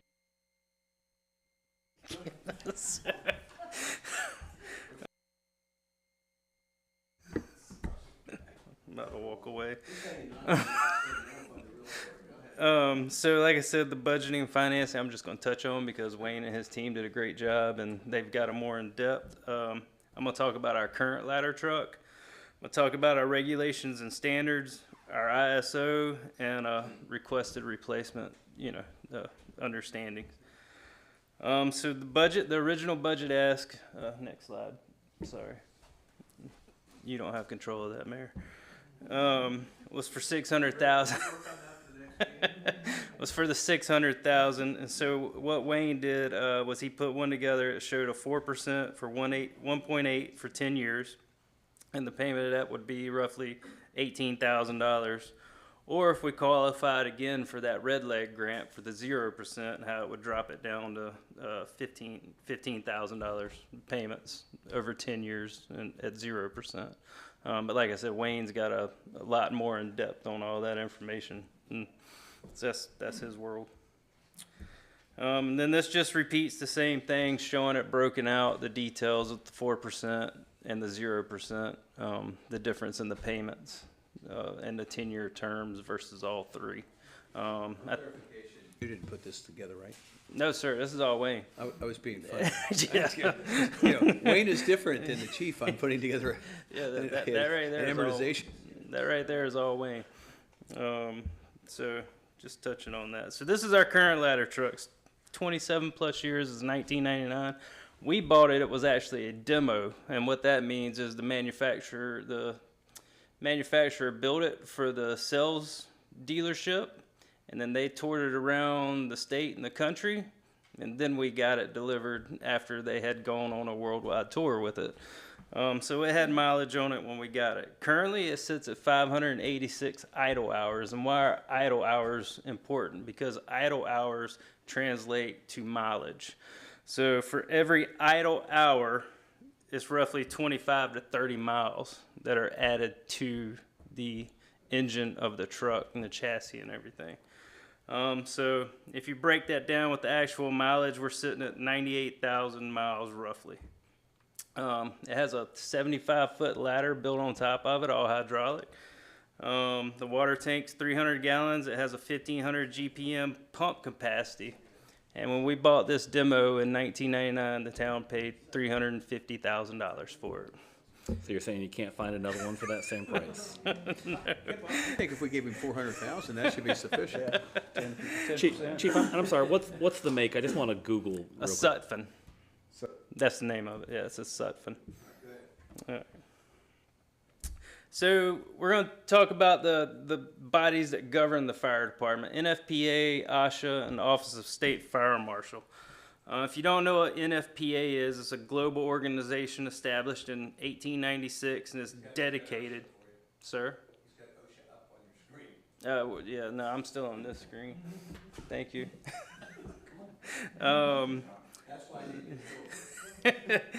Anyway, it was founded in 1896, and they were dedicated in reducing death, injury, and property loss from fire and electrical and related hazards. Since then, they've developed over 300 evidence-based consensus codes and standards that guide fire department and operations. Their main ones are safety standards, NFPA 1500. They established the gold standards for firefighters' health and safety. That deals with our clothing, our turnout gear, and everything we do on that side of the fire. Our operational guidance to codes define minimum standards for staffing and training, and responding to emergency incidents, as well as NFPA 1901, which governs us on apparatus and equipment for fire engines, gears, tools, ensure they function reliably under dangerous conditions. Just real quick, when I did that, because Mark sent me the stuff because I couldn't find it, the NFPA stuff is not a statutory requirement. It's guidance from the fire people. 100%, yes, sir. It is a guideline, but I was confused because I thought yeah, nope, it is a guideline. But so we'll get to that. And then NFPA 101 does life safety code and others. You know, there's the NFPA 70 that does electrical code. So they run a gambit of codes and standards that municipalities, jurisdictions, and codes have adopted, which you'll see with OSHA. So the next one. OSHA 29 CFR 1926 regulates that every day our trucks will be checked. They're capable of supporting the maximum load, so the ladder, the weight, the equipment, the people in the truck, and everything that goes with it. they'll have 85 feet of ground ladders attached to them. So not just 75 foot on top. We are required to have 85 foot of ladders attached. That's why you see all the ladders on the side of the truck, because of this OSHA standard. They must, one extension ladder, straight ladder with hooks, a roof ladder, or an attic ladder. It doesn't matter how we get to 85 feet, we just have to get there. And if you'll notice, OSHA references NFPA standards. So just a quick question for you. On the, I think the OSHA stuff on the aerial device, I know nothing about ladder trucks. Is the one that you're looking at the standard design for, like, are there bigger ones in bigger cities, right? Is the fire truck that you're looking at right now, I guess it's similar to one we've got now in terms of. Yes, sir. Okay. And is that the normal? I have no idea. Yeah, no, so. Is it 60? Is it 90? Is there? No, every municipality has a different need. So like Surf City, they have a 100-foot platform, which has the bucket hanging on front of it. And that's what we had where I came from. You've got Sunny Point Fire, which is down in Brunswick County. They have a 300-foot Bronto Skylift, and an articulating boom that goes down in these ships because they bring in ammunitions and stuff like that. So everybody has a different kind of truck based on where they need. Wilmington's got a tiller, it's a tractor drone engine with the guy in the back that drives, so it's just based off the need of your community, what kind of truck you're looking for. What is our tallest building? And would that be the St. Regis, the St. Moritz? Yes, ma'am. Do you know right offhand about? We reach to the roof, so 75 foot. Okay, very good, thank you. So just real quick, so when you're looking at this is basic, I'm gonna use the word, I know you can't do it for 350. It's basically an in-kind type of thing. And I think that was a question I was gonna ask. So this is sufficient to get what you need to get done in terms of the ladder height and stuff, right? Yes, sir. Okay. It meets the requirements for the need of our town. That's my Absolutely. question. Okay. Mark is gonna keep looking at me because, Mark, I don't know this stuff, so it's good Yeah, question. no, No, it's a good answer. I appreciate the questions because for that reason, I would rather you ask and understand it than not ask and walk out of here not understanding.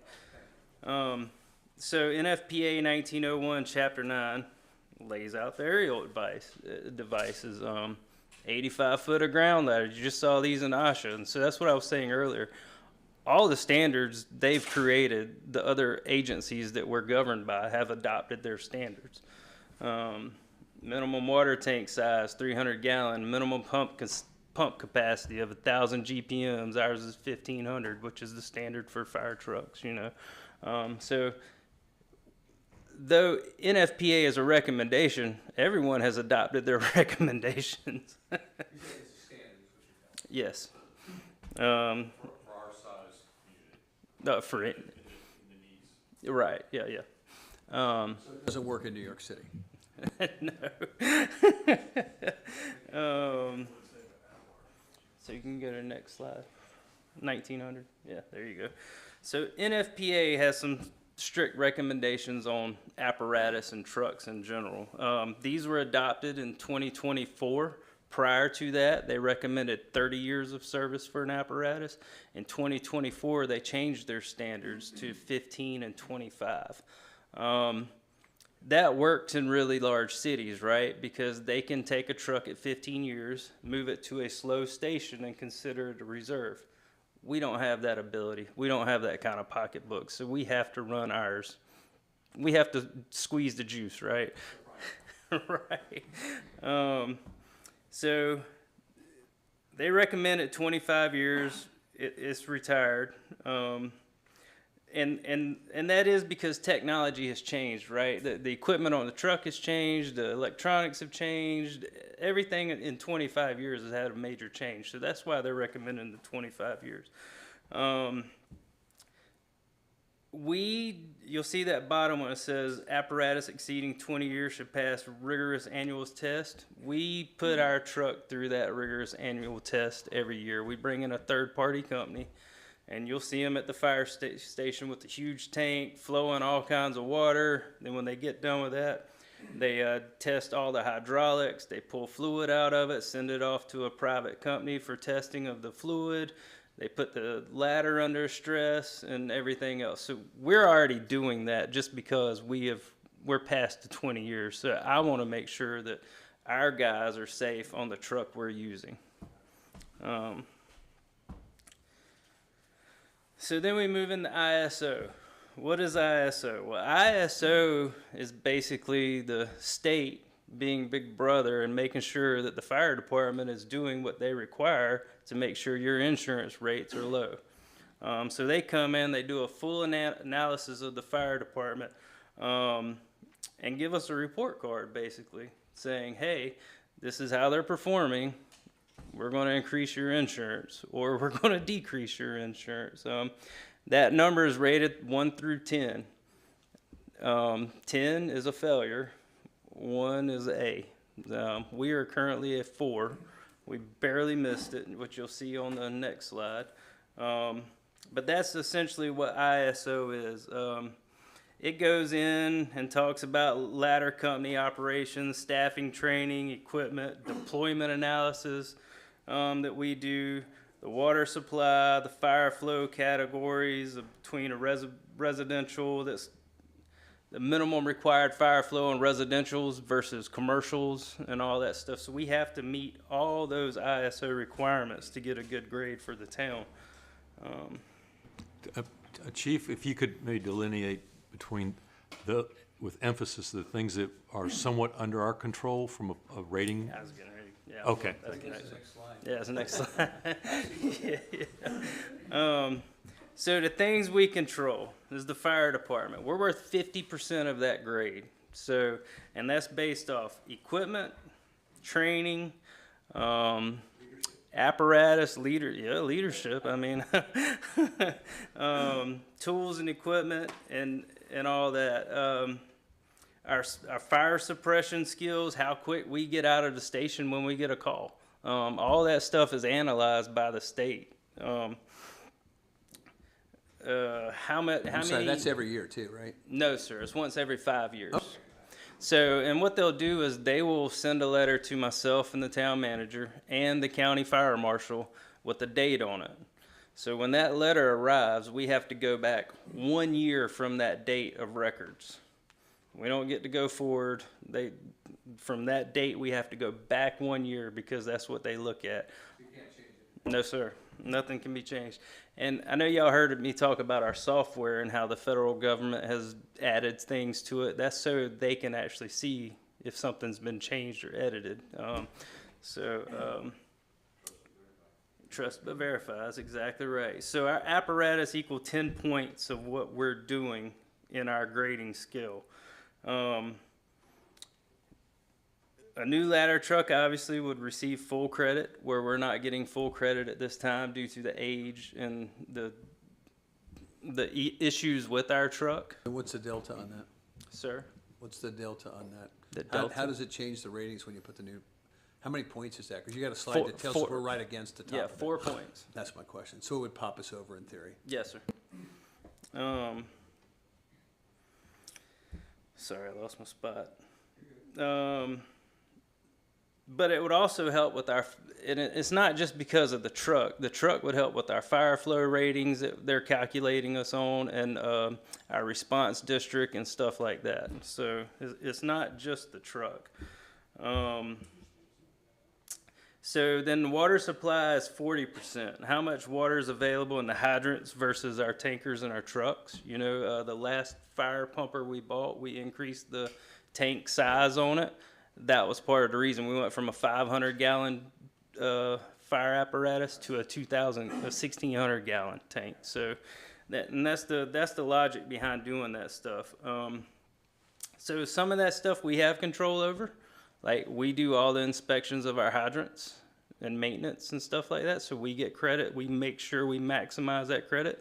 But then the fire flow and all, we have no control over, right? That's on WASA. So had to throw that in there. For the record, I'm on the ONWASA board. That's why he threw that in there. I've been pushing for a water tower since I got here. That's still being planned. I know. It's on the north end. So then our last 10% is based off the 911 center, something we have zero control over.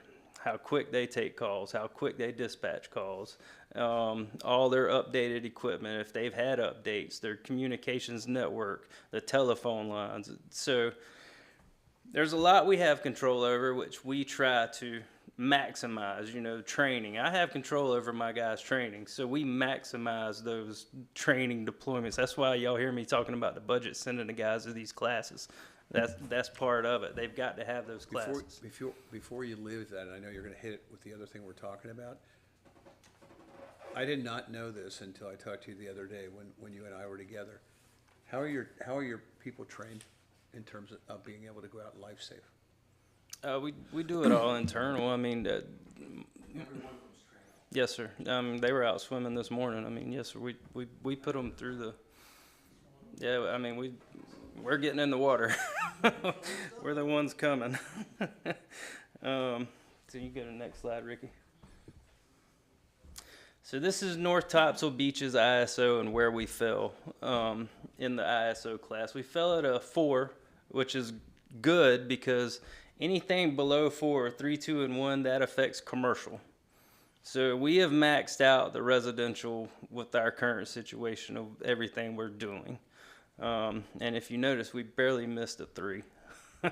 But if you also notice, our biggest deduction that hurt us the worst was the water supply system. We got a score of 17.42 out of 30 points. Again, I have no control over that, and so we mitigate everything else to counter that. When was the last ISO rating? And when are we due for our next? 2021. We're due the 1st of 2027. Thank you. Yep. All right. Thanks. So all this, why do we want to replace a 30-year-old truck? As you know, fire trucks are not a good investment. I'm not going to argue that. They lose 50% of their value in the first 5 to 7 years. It's the old adage, is the juice worth the squeeze? Maintenance costs over the last 2 fiscal years have cost us roughly $50,000. I can tell you for a fact right now, the ladder truck was broke down for the last 3 weeks, and we just spent $36,000 trying to get it back in service. So it is costing us more yearly in maintenance due to the age of it. Is that the only time it broke down this year? No, sir. No, we're constantly plagued with electrical issues given our environment. So just within the last year, how many months has it been out of service? Total probably 2.5. So 2.5 months out of service out of 12 months in a year. Yes, sir. So the downtime, basically once a quarter is making it less reliable for us as a department. Before you leave this, so you don't need this for another 350 years, is that right? You said this year, 2016? 2416. 2416 is the... No, that's the number of the truck. Oh, right. I'm like, this year, 2014, I'm like, okay, let's put the money away for that one. We need about $5 a month for the next 300 years, and we'll be fine. Yeah, I apologize. Okay. Yeah, I looked at that the first time I saw it, I'm like, this year, 2416? Yeah, that's this year, the fire truck will have a value of... Yeah, that's the number of the actual apparatus.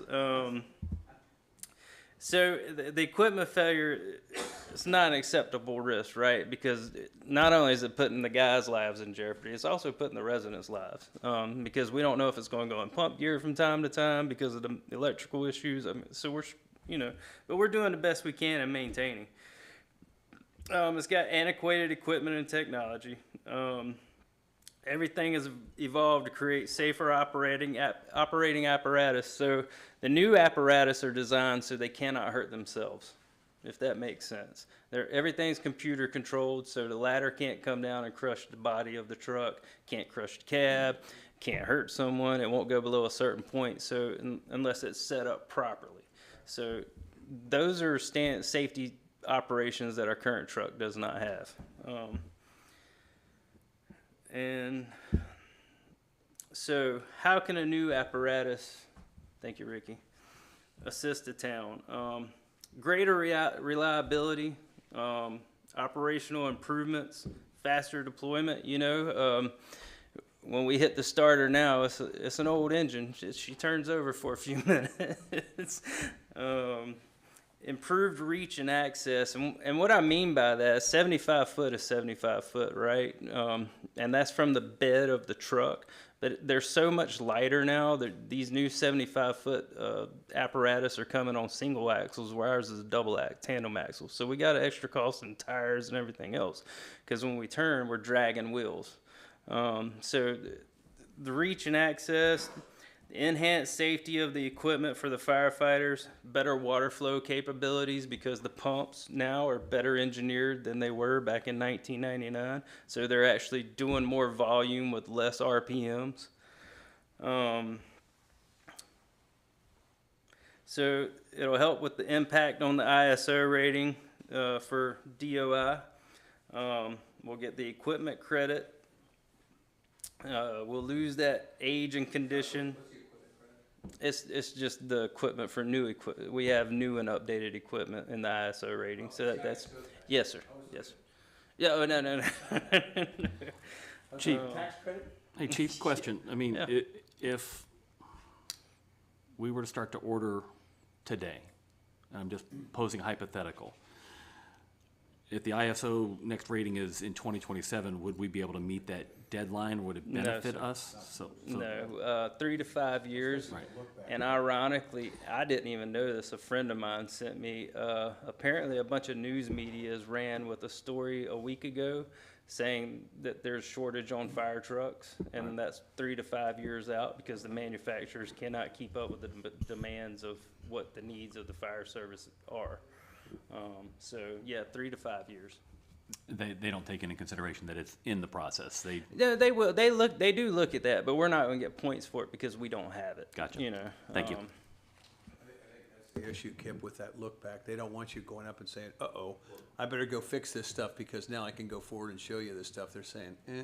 That's exactly right. It's That's what why are they you go doing backwards. now, not That's what you're- exactly right. So, but what you're also saying too is we have a 27-year-old engine that if it takes 3 to 5 years is going to be 30, 32 years old by the time we get a replacement. Correct. Thank you. And with them changing the NFPA in 2024, there's no grace period or anything on any of this, is there? No, sir, no. So it'll have better response capabilities, you know, with the 3 stories and better tools and equipment. And that's the whole PowerPoint. Would it be based at the Fire Station 1? Yes, sir, because that's where Is the currently. majority of our high rises Correct. are. That's why it's stationed there. I didn't know if it wanted to live in a nice new firehouse down here on the south end. Yeah, I mean, we can. Any questions? Yeah, great presentation. He's got to do the money in a minute, or he's going to Wayne do it. Wayne's going to do that in the next meeting. I thought there was a last slide on this thing. Yeah, we have a last slide on ours. One more page of benefits. Go ahead. Yeah. How can new apparatuses? You probably addressed some of it. Keep going.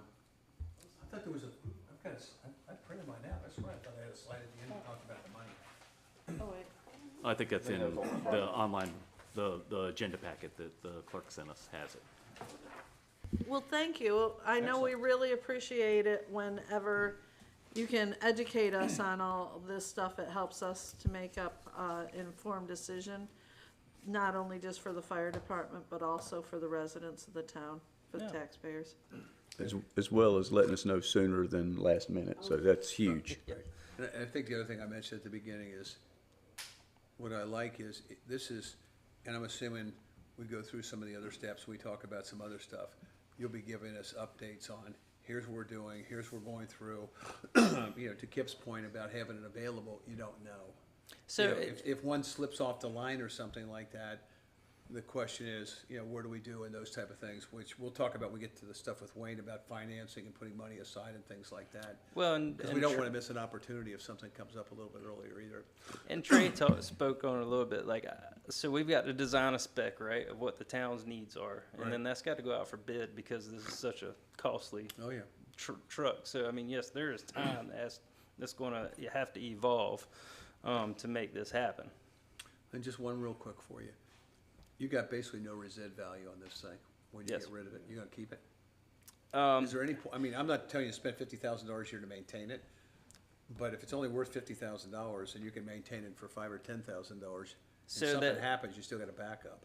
that is a conversation to have because we do get credit in ISO for a reserve ladder. And we do have the facility now to house them. But you know, that's gonna, And this truck would never be able to be used in the fire system again. It'd only be like somebody that's commercial, that's trimming trees or something like that. oh yeah, so, well, no, not necessarily. I mean, cause like, they want a ladder truck. So the gentleman that just bought our fire apparatus that we just sold, he was refurbishing it and he was taking it to a third world country to sell. So it could do something like that. A lot of departments will donate to like Cuba and stuff like that when they're done with them. Virgin Islands, but we But as do a get- reserve thing, you could, in an emergency, you could pull some. Oh, I mean, absolutely. Look, and you and Mark know a lot more about the fire stuff because of your background. I just look at it and said, if we're getting $50,000 for this, okay, unless it's gonna cost you a bunch of money to maintain it, you are going to have breakdowns. Oh, absolutely. And the question is, you know, if you're getting points for it, that's fine, but to me, it's just more a little bit of redundancy. And Well, not and only. I think you've maintained. Well, it. not only that, I mean, like we said before, you can what if a situation to death. You know, if our ladder trucks in Sneed's Ferry or Surf City, and heaven forbid a fire break out at Regis, so that's just something we can put on the back burner and think about whether we want to sell it or hold on to it. Yeah, because I'm going to the fire apparatus we just sold. I think it went for $10,000. But that's kind of. You know, I mean, there's no value in them selling them. So. And we don't do parades. Thank you, Chief. Thank you, Chief. Yes, absolutely. So Thank you. just to close it, thank you, Chief, but this presentation was just for information. It is a budget item in the draft budget for fiscal year ending '27. So you'll see it again, number-wise. Thank you, nice job. Yeah, thank you. Thank you, Larry. Do I just stay here for the next topic? Yeah, you go ahead. Go ahead, Doug. It's not as bad as what's underneath us right now because we can't fix it this fast, but it's definitely. I like how you set the agenda. Thank you. All right, so now we have, beach safety. Can I do a little prelim on this thing? So, I was given a heads up by Alice and by the chief that there was something on the county agenda about them establishing, what was the name, a fire safety position, oh, no, I'm sorry, a beach safety position on the beach. Right, and so I had a conversation with the two of them, and the concern was how many people are gonna be on the beach doing fire safety. And so, we have a very good relationship with Onslow County. We reached out to the board. We got it taken off the agenda, not even discussed at the meeting. Okay, and we agreed to work together to figure out ways that we could work together for two reasons. One, we can do it better together, and two, we can do it cheaper together. Because they were budgeting money basically to repeat, is that the right word? Duplicate what we were already doing on the beach. And so, Connie, myself, the chief, and Larry, we didn't have anybody else there, right? Just the four of us, had a meeting last week with three of the county commissioners, with their county manager, the assistant county manager, and what's the title of the safety guy? Emergency manager. And we had had discussions with them structurally. Chief did a briefing as to what was going on the beach. They now fully understand that we are their beach. I would say that's fair now. And very good meeting. And the three commissioners were there, were very supportive of us. And without getting in all the details that you're gonna get into, I remember one of them, at the end of his presentation, we talked about, he says, it was basically, you guys gotta take care of the beach. What can we do to supplement and to help you and to fund things that need to be done to keep the beach safer? All right? So, Larry, go ahead. Yeah, so we, as a result of that meeting, we, Chief and I, took the task to build just a preliminary draft what-if budget. It basically incorporates equipment, materials, supplies, staffing. There was some thought of creating stands. I don't believe this version doesn't include stands. It's not a significant expense, but that it would be an additional cost. And so I would invite Chief. I think he's got handouts that he can provide. I don't know if there's a slideshow. No handouts? No handouts? Can you at least use hand signals? We did. Okay, all right. That's right. Right, but I think something, and we've talked about this for a while, is that we have a very, very good relationship with Onslow County right now. And I think we experienced that while we were there.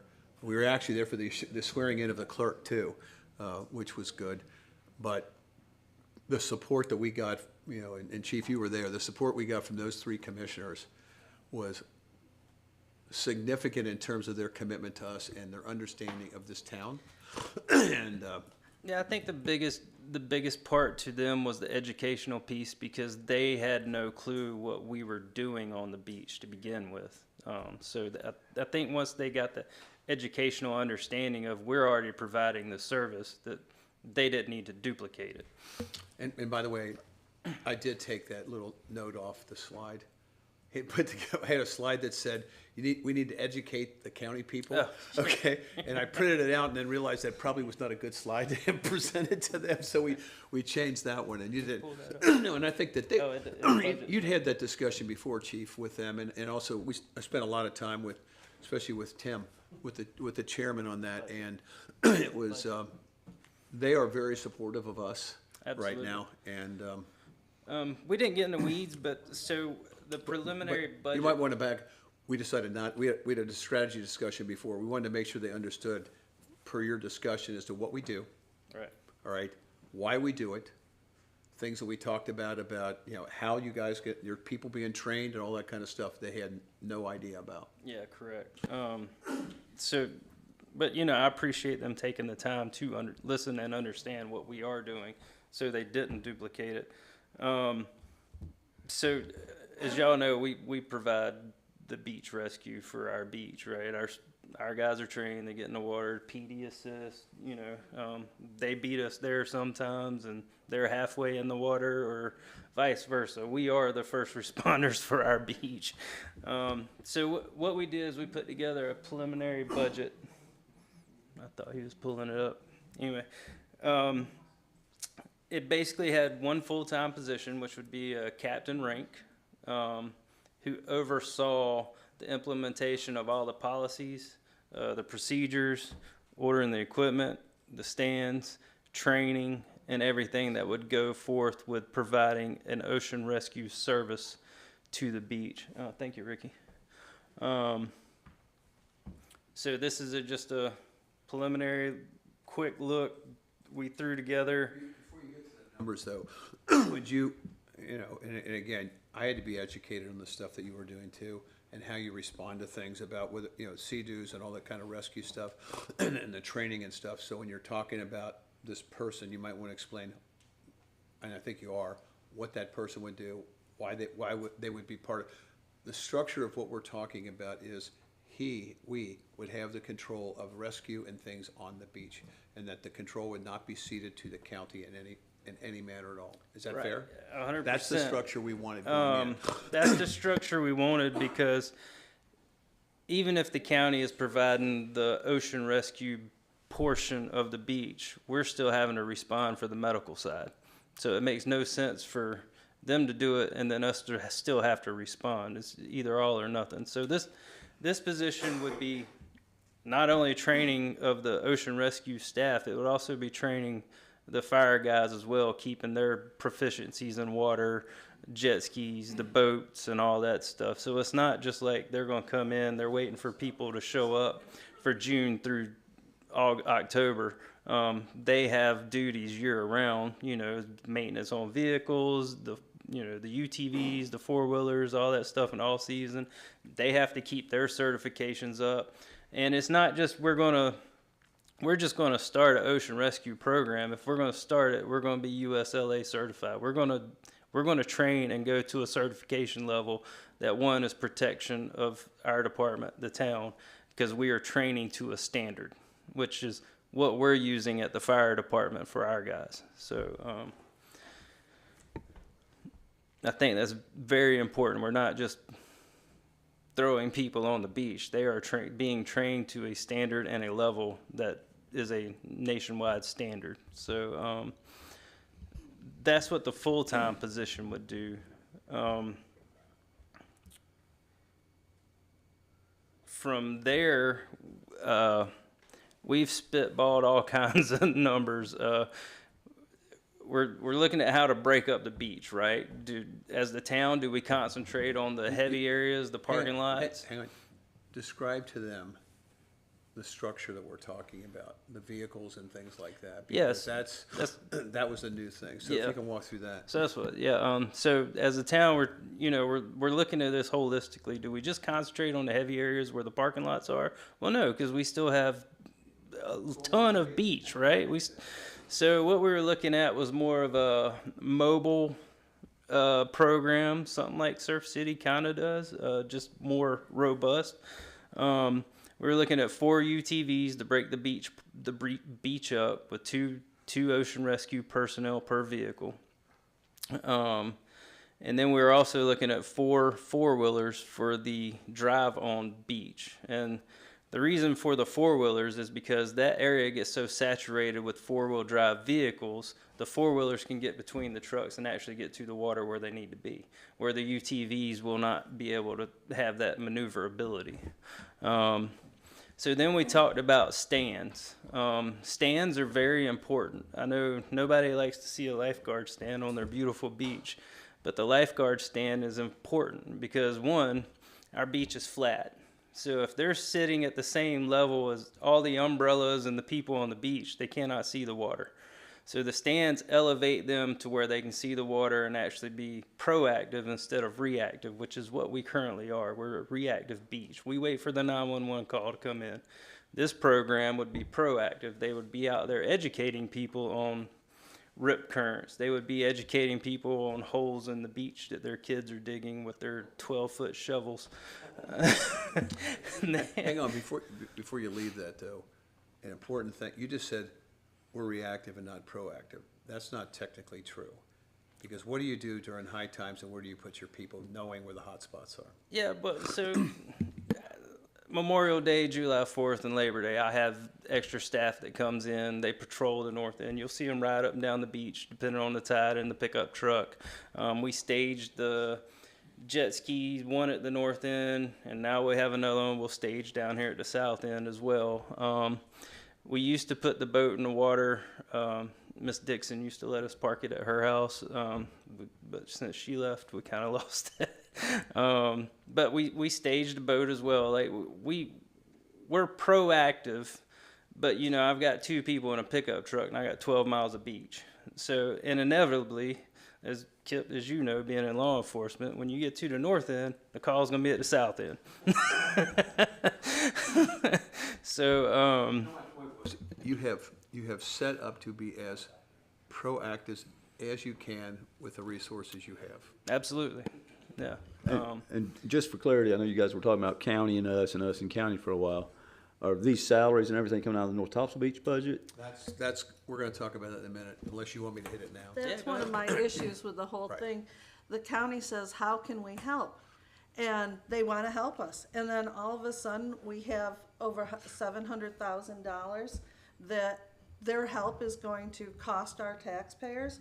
I don't like that at all, and I will never, ever vote to approve lifeguard stands, ever. Okay. And I told Larry that right in the beginning. That's why it's on the budget. And this whole thing, I like the idea of beach safety. I like starting off as baby steps. I do not think in this tax season, if we're spending $700,000, especially with salaries, I can think of some positions that we could, and the police chief has already come to us and told us that he has positions that need to be raised to certain levels, which we're gonna do a study on. But I am just thoroughly not happy with the county saying, how can we help you? And it's not gonna help, safety-wise, it may help our citizens. But it's all of a sudden costing our citizens a lot of money, and I don't Yeah, like that. As a surprise, one of the things he knows that I've been very much focusing on is the cost. So this is the first time we've seen what the costs are. Understand where we are with them. We are only in a conceptual phase that they are saying to us, okay, we are willing to help you on the beach, all right? They have not seen these numbers. They don't know what these numbers are, okay? And frankly, you already know my view on this. I don't care what they call the money they give us. They can call it for bananas, as long as we can use the money to do the things we want. We have not presented this to them. We've also talked about whether you do a phase-in on something like this and does it have an impact? Because the cost of this thing is, and Paul was really good about it, the commissioner, because one of the things I said to him, I said, look, we want to work with you. We want to be cooperative in the things we've got. We cannot be in a position where we've got vehicles and all this other stuff, and then, I didn't use the term, you guys walk away with us in year 2, and now we're stuck with all of these expenses. They don't know what this looks like. They've not seen this. What they've said is, you guys have to own the beach. What can we do to help you? So this is the first run, and frankly, what I'm looking for, we've talked about this, Chief, from the board, is conceptually, all right, we like the concept of working with them. We've also talked about staging it in. You know, maybe we do this for, you know, we have half the vehicles, or we have whatever. Because you also have the issue is the part-time salaries are lifeguard trained. I hate to use the word lifeguard. What's the right word? Ocean rescue. Ocean rescue trained people. One of the things we talked about is kids go back to school. You know, you got them to work in the summer. And so all this stuff has got to be fleshed out. He just wanted, and Larry wanted to bring to us conceptually, all right, forget the numbers for a second. I would be very concerned, and I think they're off the issue of they're going to do this. The other issue about this thing is Tim was told this is going to cost him $200,000. So we can get them off that issue too. They have, what's the tax called? I've got my brain now. Tourism money. They have tourism money that needs to go, like we do with our accommodation tax, it's got to go into certain things. What we're trying to do, and a good job putting this together, is conceptually, we want to build a partnership with them. All right, and trying to figure this money back. The issue on salaries and stuff is not just a money issue, is that I think collectively, we do not want this to be a county employee, No. right? Well, that was my big question was, who is the employee? Is it a North Topsail It's employee ours. or a county It's employee? ours. Because it would, I'm hoping that it would fall underneath your umbrella and not be a whole nother department You with got it. another department head where you guys are on scene and people are butting heads where there needs to be one man in charge. That's how it, Or woman. That was your ocean education for them rescue- though too, right? Yeah. Because I asked him, I said, does Turkey, who responds to beach stuff? Us. Turkey Creek goes on standby. Why does Turkey Peak, when you put a boat in the water, why does Turkey Creek put a boat in the water? For safety reasons. They have to have 2 in the water at a time. It has nothing to do with them doing what these. Well, if you've and ever remember, owned a the boat, boats you are know out- you need more than one boat. Right. It's a and boat's that's what I'm breakdown. saying. And remember, what's been explained to me, and I appreciate the education, the boat's not out there for rescue. It's too late. The boat is out there trying to find something, okay? And then you get the Marines out there and everybody else. So what we're trying to do on this conceptually is, this is gonna take time, because we don't wanna do any of this without an MOU. We want an agreement about how it's gonna be funded. We want all those type of things. We need to have council look at this thing to make sure we're doing it correctly. Okay, and I think the earliest you said you could even do anything is gonna be July or August, no matter what. So, the only question I would ask from a consensus standpoint is, I would like the ability to continue for us to have these discussions with them to flesh this thing out, okay? And you support this piece of it too, correct? Oh, absolutely. So my guys are busy and we already run at minimum staffing. So we're already running medical calls, and literally they will come out of the water from a rescue, jump in the truck soaking wet, covered in sand, and go to a medical call. And they're still going to respond to the water rescue, right? Because they're the medical side of it. So we're still involved. And if you look at ocean rescue programs from Florida to Cape Maine, they're all under the fire department umbrella because we do rescue. So it makes sense for that person to be under the fire department. Yeah, I mean, look, Mark, my concern is, and you and he know a lot more about this than public safety than me, is I don't like split command in anything. Okay, I don't like the idea of two people being out there directing people, and you made it clear that's not the way this thing works. Right. And I think the control issue is where your biggest concern on this is, I got somebody else on the beach with me, okay, running Well- around in an ATV or whatever they think they're gonna use. Well, like I told the mayor, is one, they have nowhere to do this down here. So they're going to be off the island, responding onto the island with all this equipment, which creates another hazard for us to deal with and the police department to deal with, because it's going to cause traffic issues, right?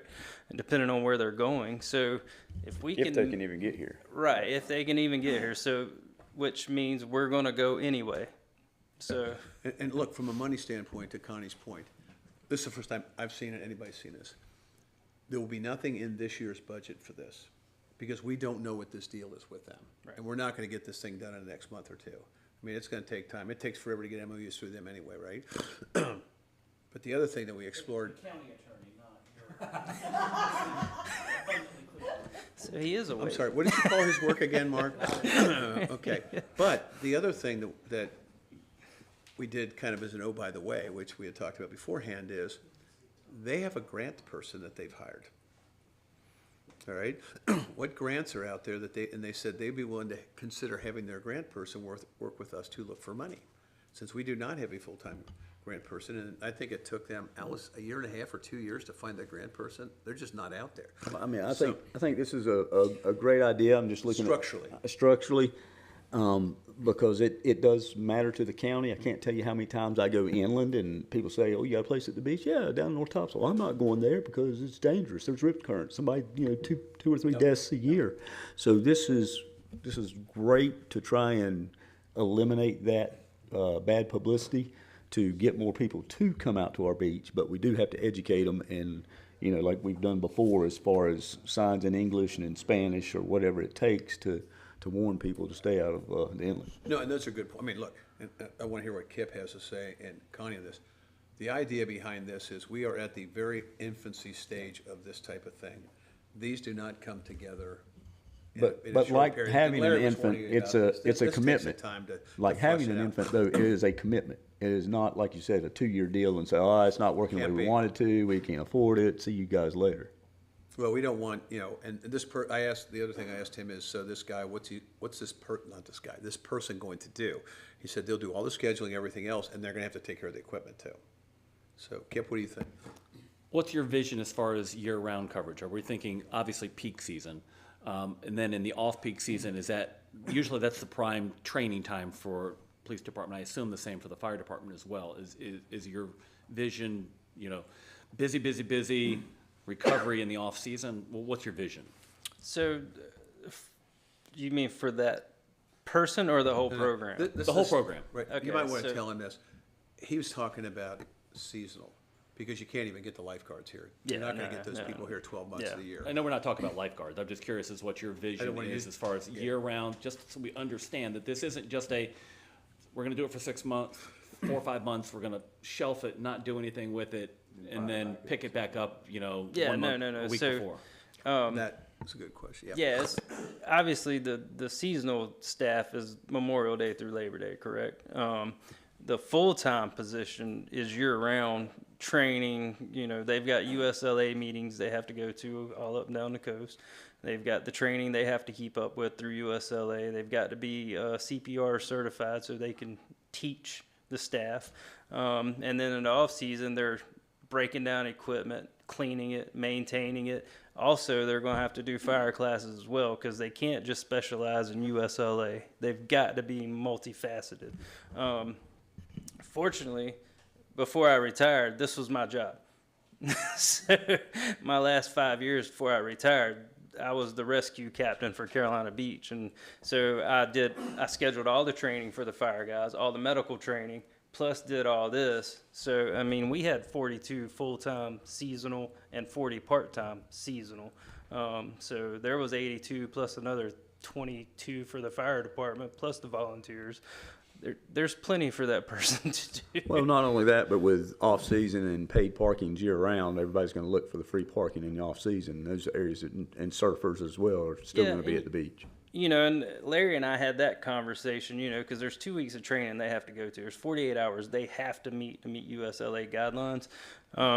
Leading up to the season and after the season, obviously it's going to be the fire department responding again. And that was to try to cut down on some of the costs to get the program up and running.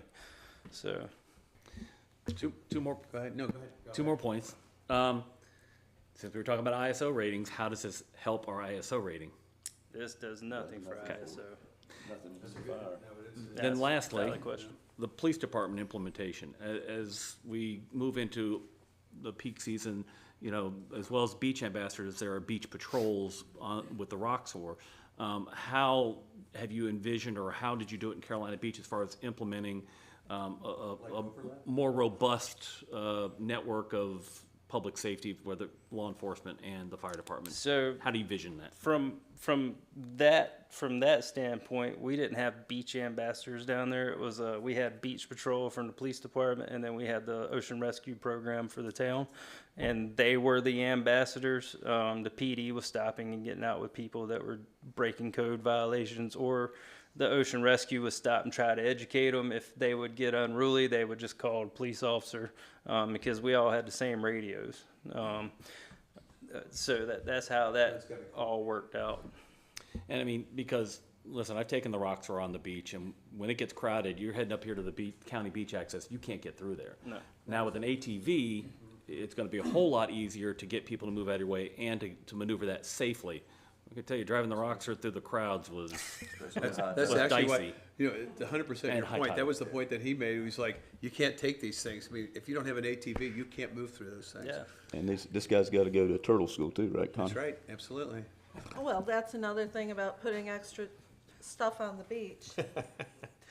Turtle safety. Well, you know, we had yeah. turtles down there, and we worked great with the turtle program because, you know, here where y'all rake it out smooth, they actually dig trenches down there for the turtles when they're hatching. So when they would get close to hatching, we would divert how we went through that. Or if we had to go through it, we would stop and dig it back out. Well, the state doesn't let them do that anymore. Oh, really? Yeah, they have so many more rules and regulations.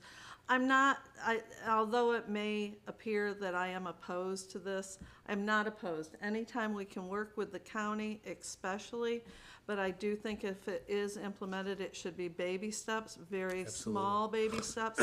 I absolutely do not like that they have offered to help us, and then we're gonna saddle our taxpayers with hundreds of thousands of more dollars in expenses. And in some ways, I'd rather not have it at all than have to saddle our taxpayers with that.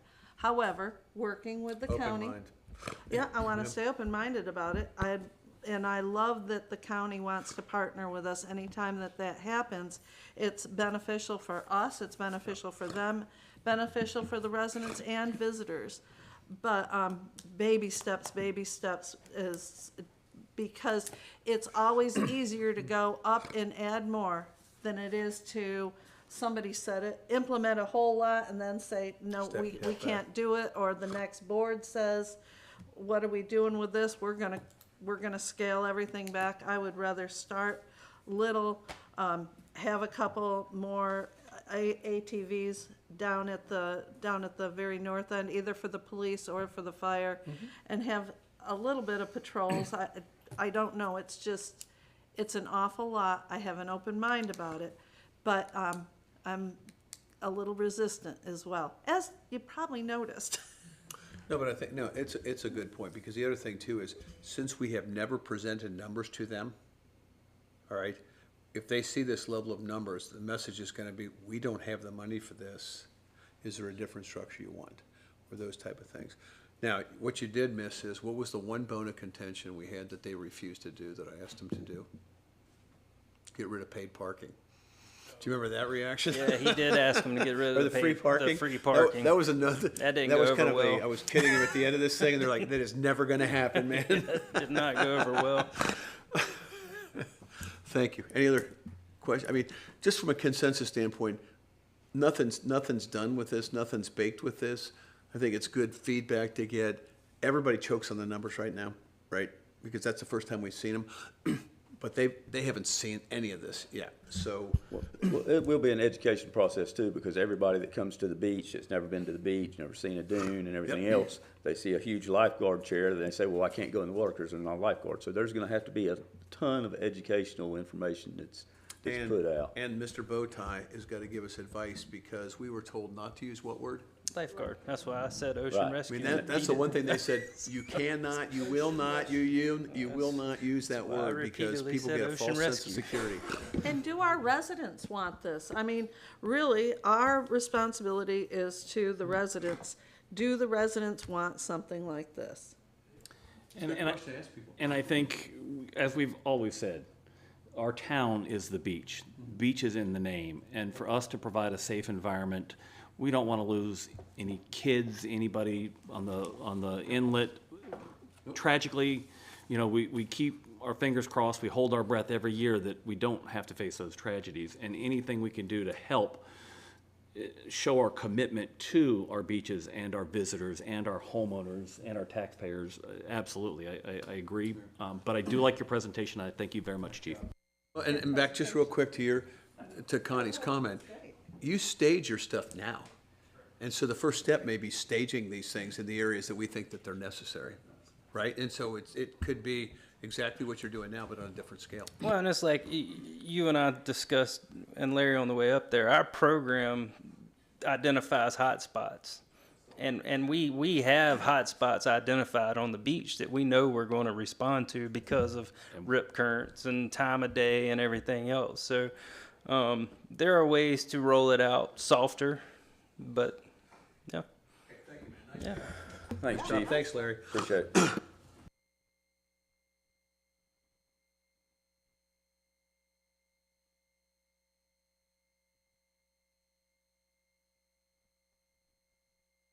I'll go first. Okay, because I'm going to start way back.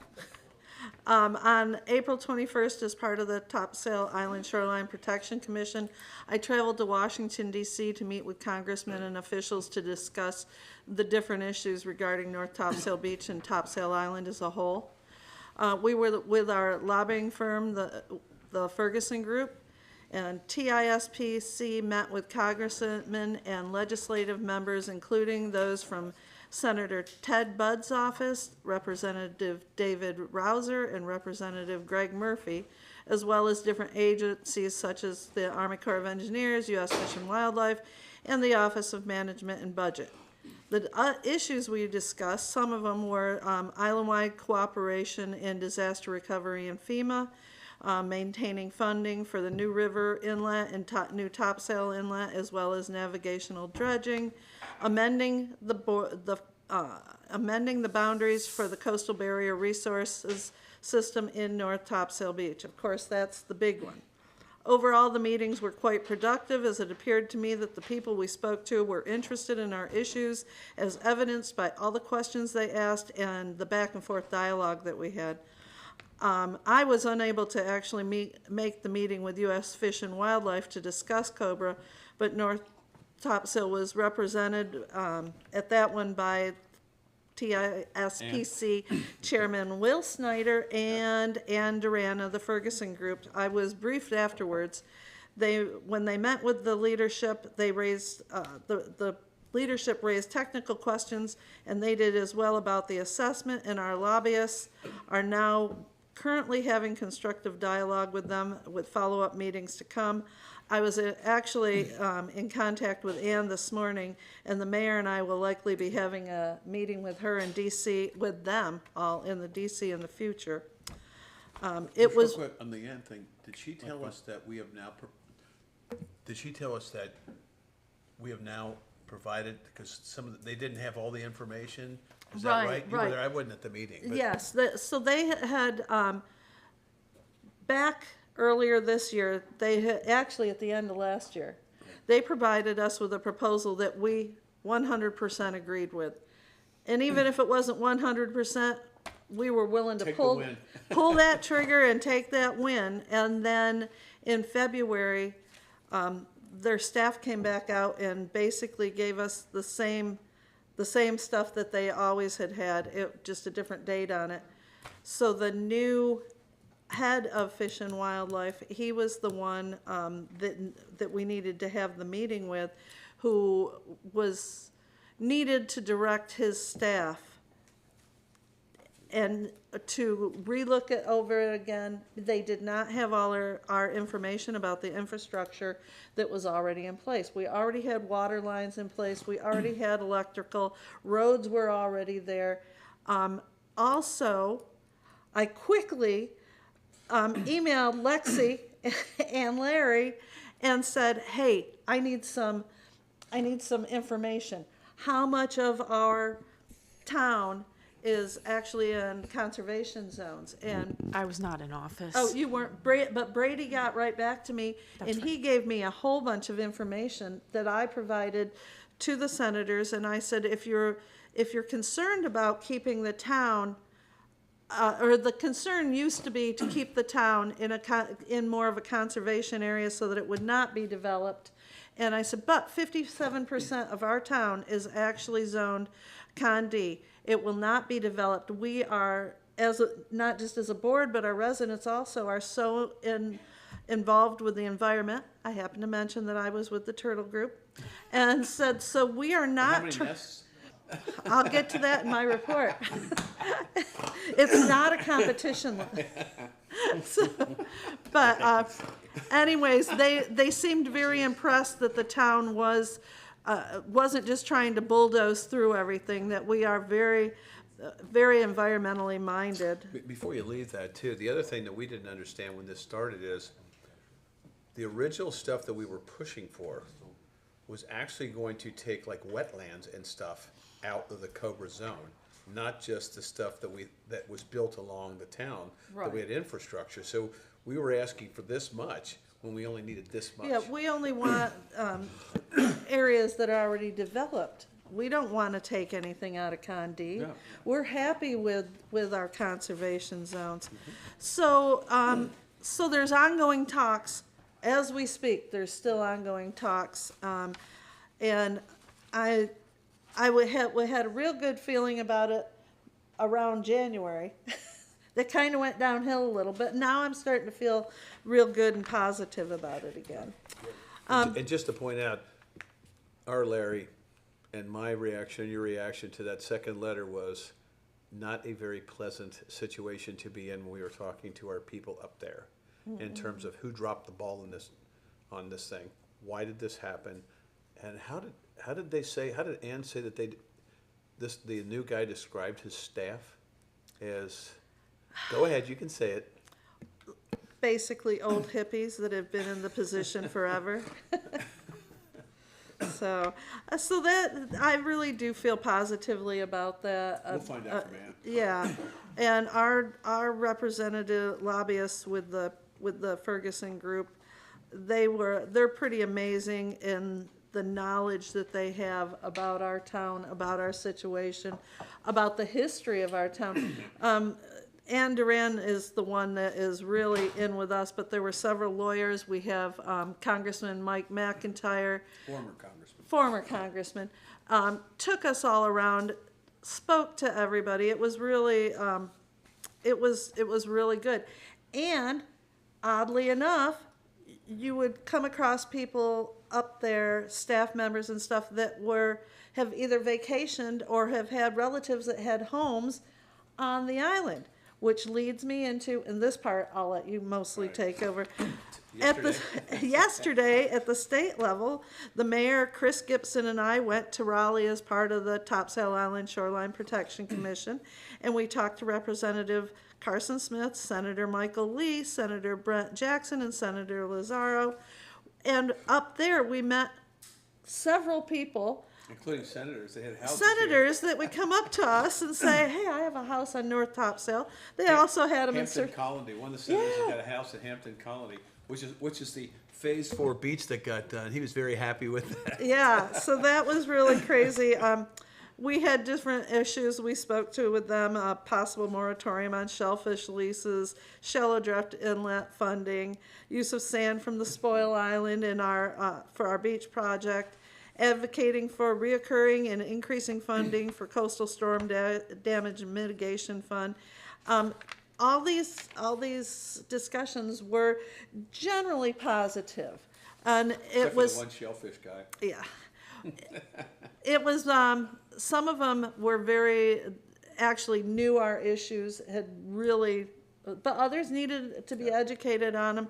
I thought that went really well, and I'll hand the rest over. If I can, just real quick. Go ahead. Again, I know we've been singing Larry Strother's praise throughout the day. Having worked with Larry on TISPAC, the Topsail Island Shoreline Protection Commission, he obviously worked diligently to bring these issues and to keep them, whether shellfish. Every day. Every day, and his dedication to really put us in the position that we were in to do this lobbying. I mean, his presence was sorely missed because of that knowledge, but he put us in such a good position by the work that he did prior to his passing. I just want to interject that and stress that to our community. Oh, and I should put in there that I just didn't elbow my way into his position, which I'm sure nobody thought of until I said that out loud. Yeah, you could have kept that one. Yeah. Before, years ago, not that many years ago, I was the citizen representative on the Topsail Island Shoreline Protection Commission. And then when Dick Peters passed and I was appointed, I was on the... You were involved in that beach a lot. Yeah, I was on the board for TISPAC, as Larry called it, for a He year. called it BSAC too, didn't he? Was it BSAC and TISPAC? So I have always kept really up to date on all this stuff, even when I was not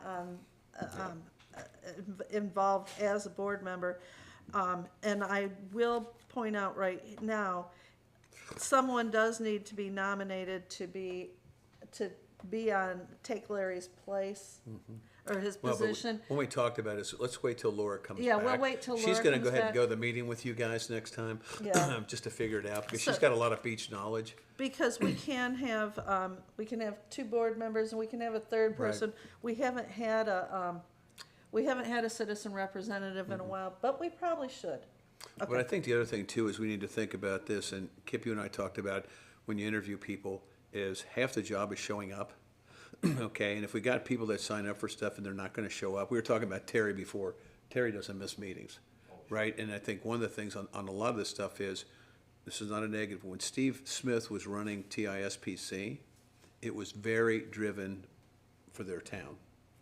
That's the way these work. The other thing I found out yesterday from somebody is that, we'll talk about, it's not in the budget right now, but we'll talk about it a little bit, is Surf City has their own state lobbyist, not just through TISPC.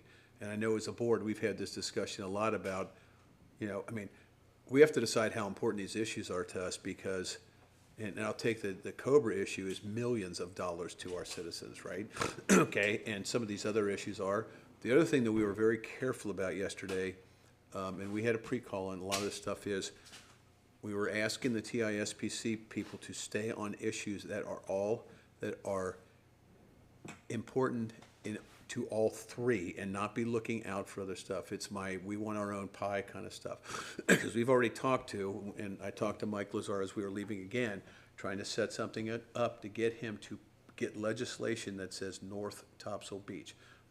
Chris sent me some stuff on, he said Oak Island, I always want to confuse those two, that had gotten a $20 million matching grant a couple of years ago.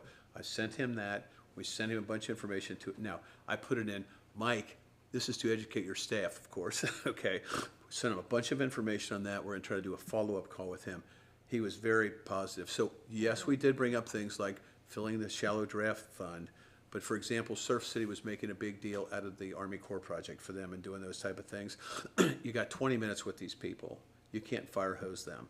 And so the key for us in this thing, the other people were basically, especially the shellfish stuff, that was TISPC's big thing, which is not quite as big an issue to us. I mean, it's a nice issue, but we'd rather have money. And so when we're working with them and working with Senator Lazaro on stuff, it's to get him to do legislation for us. We also found out, because I happened to be looking at it before we went down there, is he actually has put in legislation about getting rid of the limitations on hardened structures, which is the groin. That's actually, he's got that. He brought that up in our conversation. And also some other funding for stuff. He's a real advocate for us, and an important part of it. I thought that was very positive. But Connie and I, and Chris does a great job when he's explaining this stuff up there. It's unbelievable. We picked the issues that we wanted to hit with them that were important to us. Okay, we would and William did a nice job. I didn't talk about shellfish leases, all right? I'm not that, I've seen them, whatever, I know the response to that. We got into funding stuff, we made sure it was important that when we left with them that we were asking for something else as well. And one of the issues that we brought up consistently was on the shallow draft fund, and Chris did a great job on this, is people look at that fund and it's got $70 million in it, like, oh, we can spend that someplace else, all right? And the answer is one project can take out half of that and those type of things. And so he made that point very well. I forget, you brought up a couple of things while we were in there that I didn't know about. Remember her background in the media, those hated media people, was very good. No, I think it was a very good meeting, but keep in mind, this is asking to somebody to marry you on your first date with some of these people. You gotta go in, you gotta pick the stuff that's important to you, the priorities and stuff. And when we talked about it before going up there and with Chris is, the important stuff for us is trying to get money for our beach project, try to get shallow draft money, okay? Getting at least something in the budget, because something's better than nothing. And we'll talk to Lazara again. Trying to help us with the Trying to state help us with this. Oh, and that's the other one with, That was a big one. yeah, the other one was this issue we've had, she was talking about on the sand, the spoil island we were talking about. I'm pretty sure we can get somebody from Lazara's office, not only to help us make sure they stick to a meeting this time, but to actually show up at the meeting.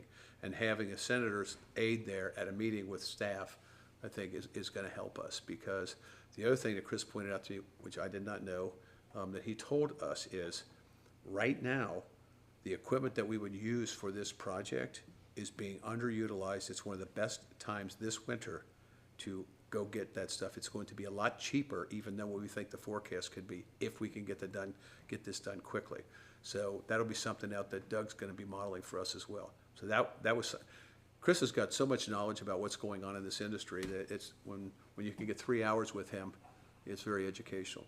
So any questions on that? I think it was a good meeting, but again, these meetings are 20 minutes long, sitting in their office. Lazara's head of staff owes us now, because they set it up for 12:30, and then he got caught up in other stuff, and so it was 2:45 when we sat down with him. Yeah. Okay, so when I was walking out with Adam, I said, just remember this, now you owe me, man, Well, and they seemed like they might come out to the cops, to Yeah, he was canines. He talking was about- very oh, interested I gave in the Har- police. Right, I gave Larry a heads up on that, because, so when I was walking out with Lazara, I said, so I'll see you on Friday. And, at the cop thing, he goes, I don't know, I'm like this. I said, well, Adam, pointing to his aide, Adam says, well, he's got the master calendar. So Adam's gonna let us know if the senator's gonna come. And Larry and I talked about that before, because, you can give him one of those little fake badges or something, right, Chief? Just make sure you'll take care of him, right? We just wanna show this guy a lot of love for the beach, too. The other thing, too, is the knowledge that man has of the stuff in this town, and where this flows and that flows. Is amazing, because remember, he's really from, Sicily? well, he's from Palermo, Sicily, which is my opening comment with him. I didn't know he was born in Sicily. No, oh my God, where was John Davis, the mayor? Swansboro. He was from Swansboro. So anyway, good meetings, good people. We'll keep you in the loop, and if you'd like to go to a fundraiser, let me know. I'll be going. All checks appreciated, so. No, but I think he's going to be a very good advocate for us, a really good advocate, don't you? Mm-hmm, I All right, do. thank you. Okay, open forum. I have one sign up. Okay. Mr. Anders?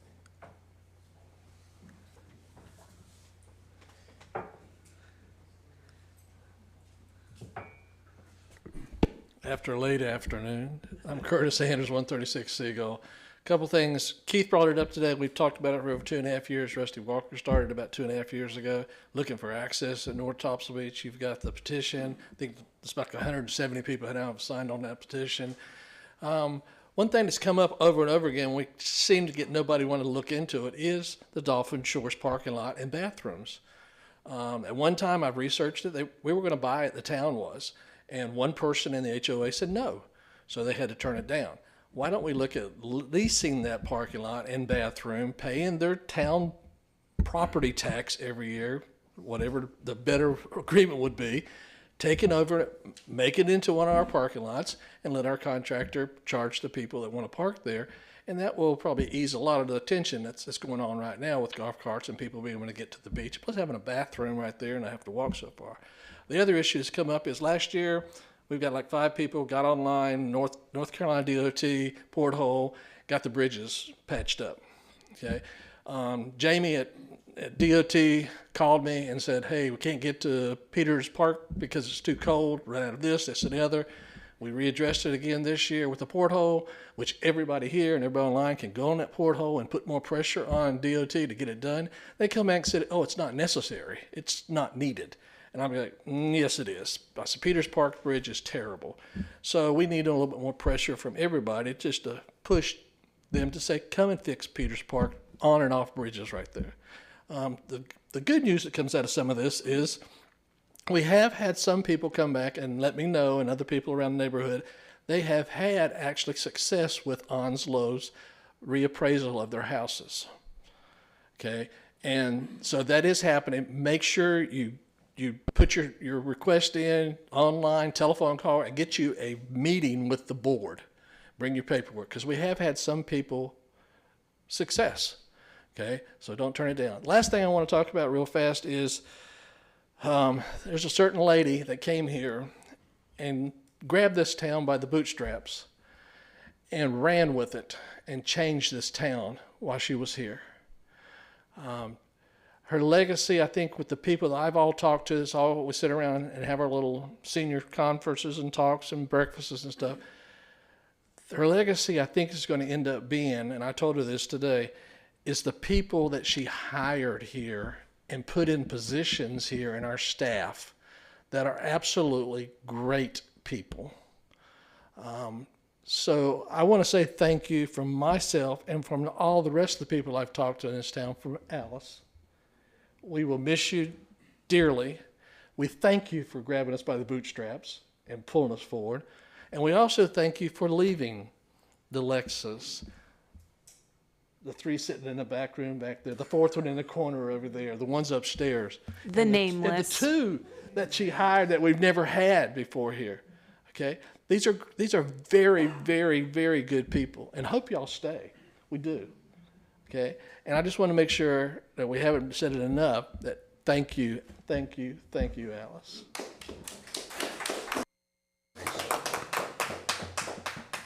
Do we have anybody else, Lexi?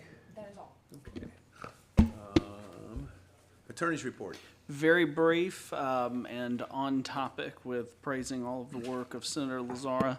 As you all know, our office with a group of other municipalities and law firms has been working on the downzoning prohibition, and you all passed a resolution last year that we sent to Senator Lazzara's office.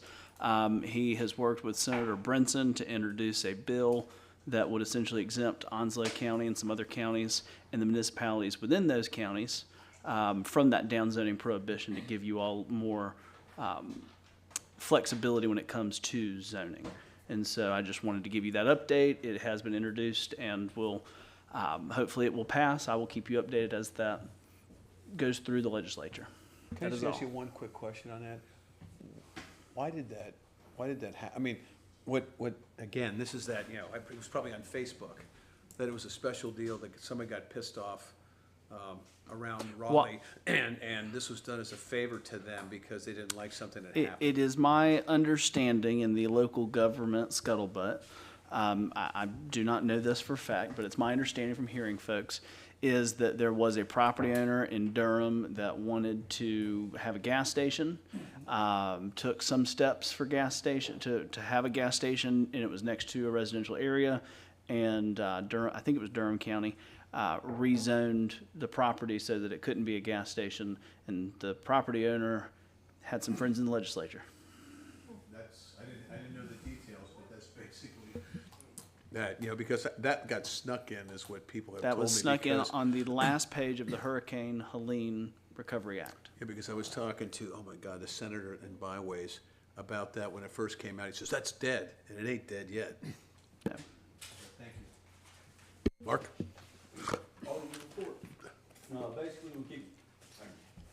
Basically, keep it short and sweet since we're 40 minutes into the budget meeting. Thank everyone for coming out.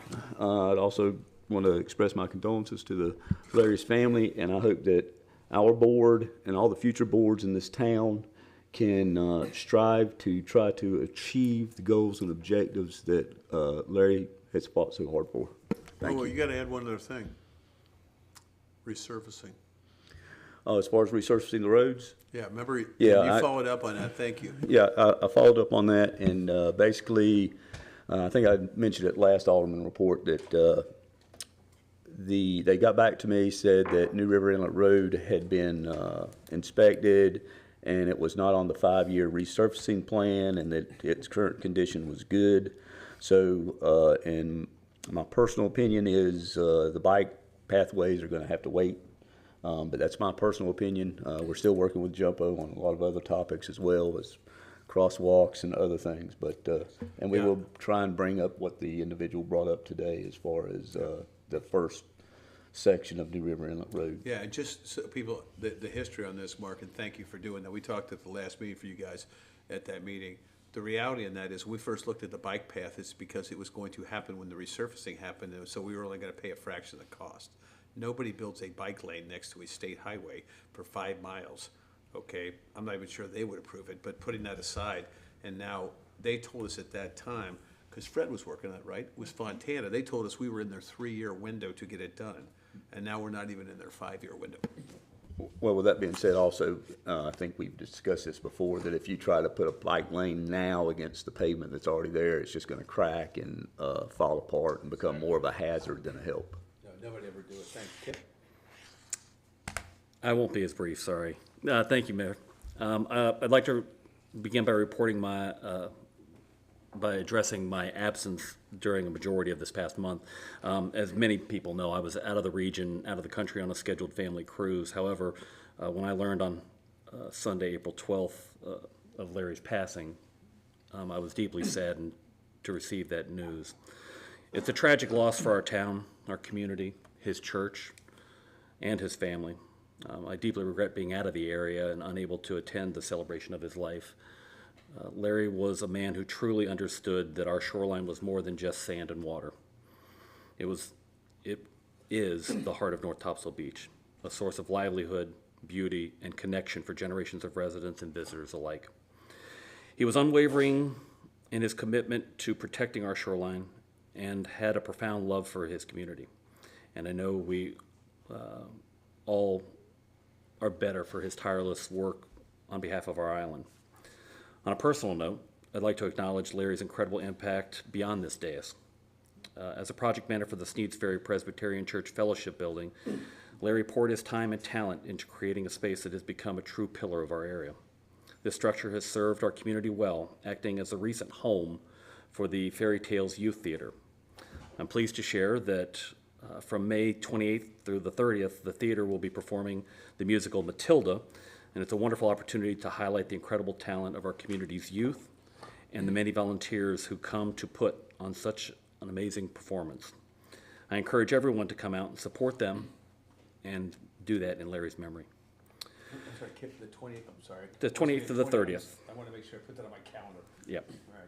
All right. And as we head into the busy summer season, we have several important dates on the horizon. This Friday, May 15th, our police department is hosting the Cops and Canines event from 4 p.m. to 7 p.m., and I hope to see many of you there. Coincidentally, May 15th is also Peace Officer Memorial Day, a day in which we honor the loss and sacrifice of law enforcement officers across the United States. This year, we honored 363 officers lost, 109 who made the ultimate sacrifice in 2025. While I miss being in Washington, D.C. for National Police Week to stand with the families of fallen heroes and support those in uniform, I believe it's vital that we continue to highlight the dangers and sacrifices facing our public safety officers every day. We also recently honored the National Fallen Firefighters Memorial Weekend on May 2nd and 3rd, remembering 204 fallen firefighters, including 97 that were lost in 2025. We owe a debt of gratitude to all who serve and protect us. Looking ahead as we approach Memorial Day, the unofficial start of summer, I want to encourage our residents to keep the spirit of service alive. As we've discussed today, the board is now accepting applications for the seat vacated by our Alderman Larry Strother. I strongly encourage any resident who has a heart for this town and a desire to contribute to our future to submit this application. Service to our community is the cornerstone to what makes North Topsail Beach the incredible place that it is. And that concludes my report. I'd like to report on the turtles. Sorry.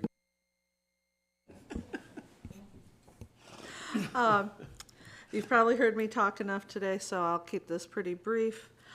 Mark and I had a parking committee meeting.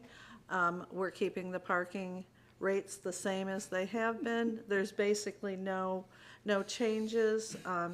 We are going to have the ordinance codified that surrounds that. Also, what was the amount of money that was brought in was it about 700,000? I have it somewhere in my notes, but I've been on the road and don't know where I put it. So that was about what we brought in this year. Also, it is turtle season. There have been. We're not keeping score. We're not keeping score, although Surf City did get the first nest this year. We got one the very next day. So we're tied. There's 2 turtle nests on the island. North Topsail was second. We're letting them have a little bit of bragging rights this year. Don't forget to turn off your oceanside lights, interior and exterior, or pull your blinds. The town does have some turtle paraphernalia out there, beach mats, lighting, all that. We will be starting turtle talks here on Tuesdays at 9 o'clock in the morning, starting the first week in June.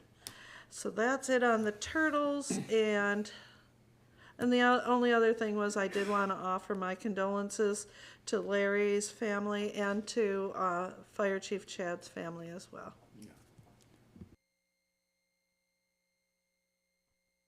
So thanks everybody for coming. I also know why Kip had to write down the tribute to Larry, because I couldn't get through it if I had to. If you hadn't written it, that's why I couldn't even read the thing. It just, you know how close the three of us got. And people don't realize how much time he spent on the things of this town. We were on the phone every single day on this. He followed up with Ann, he followed up with everybody. Larry was the guy that could sit there and say, Rick, that's a stupid shirt. I'd walk away going, wait a minute. He had that way about him. He made people feel good about themselves. I was lucky enough, and thank you, Lexi, for helping me.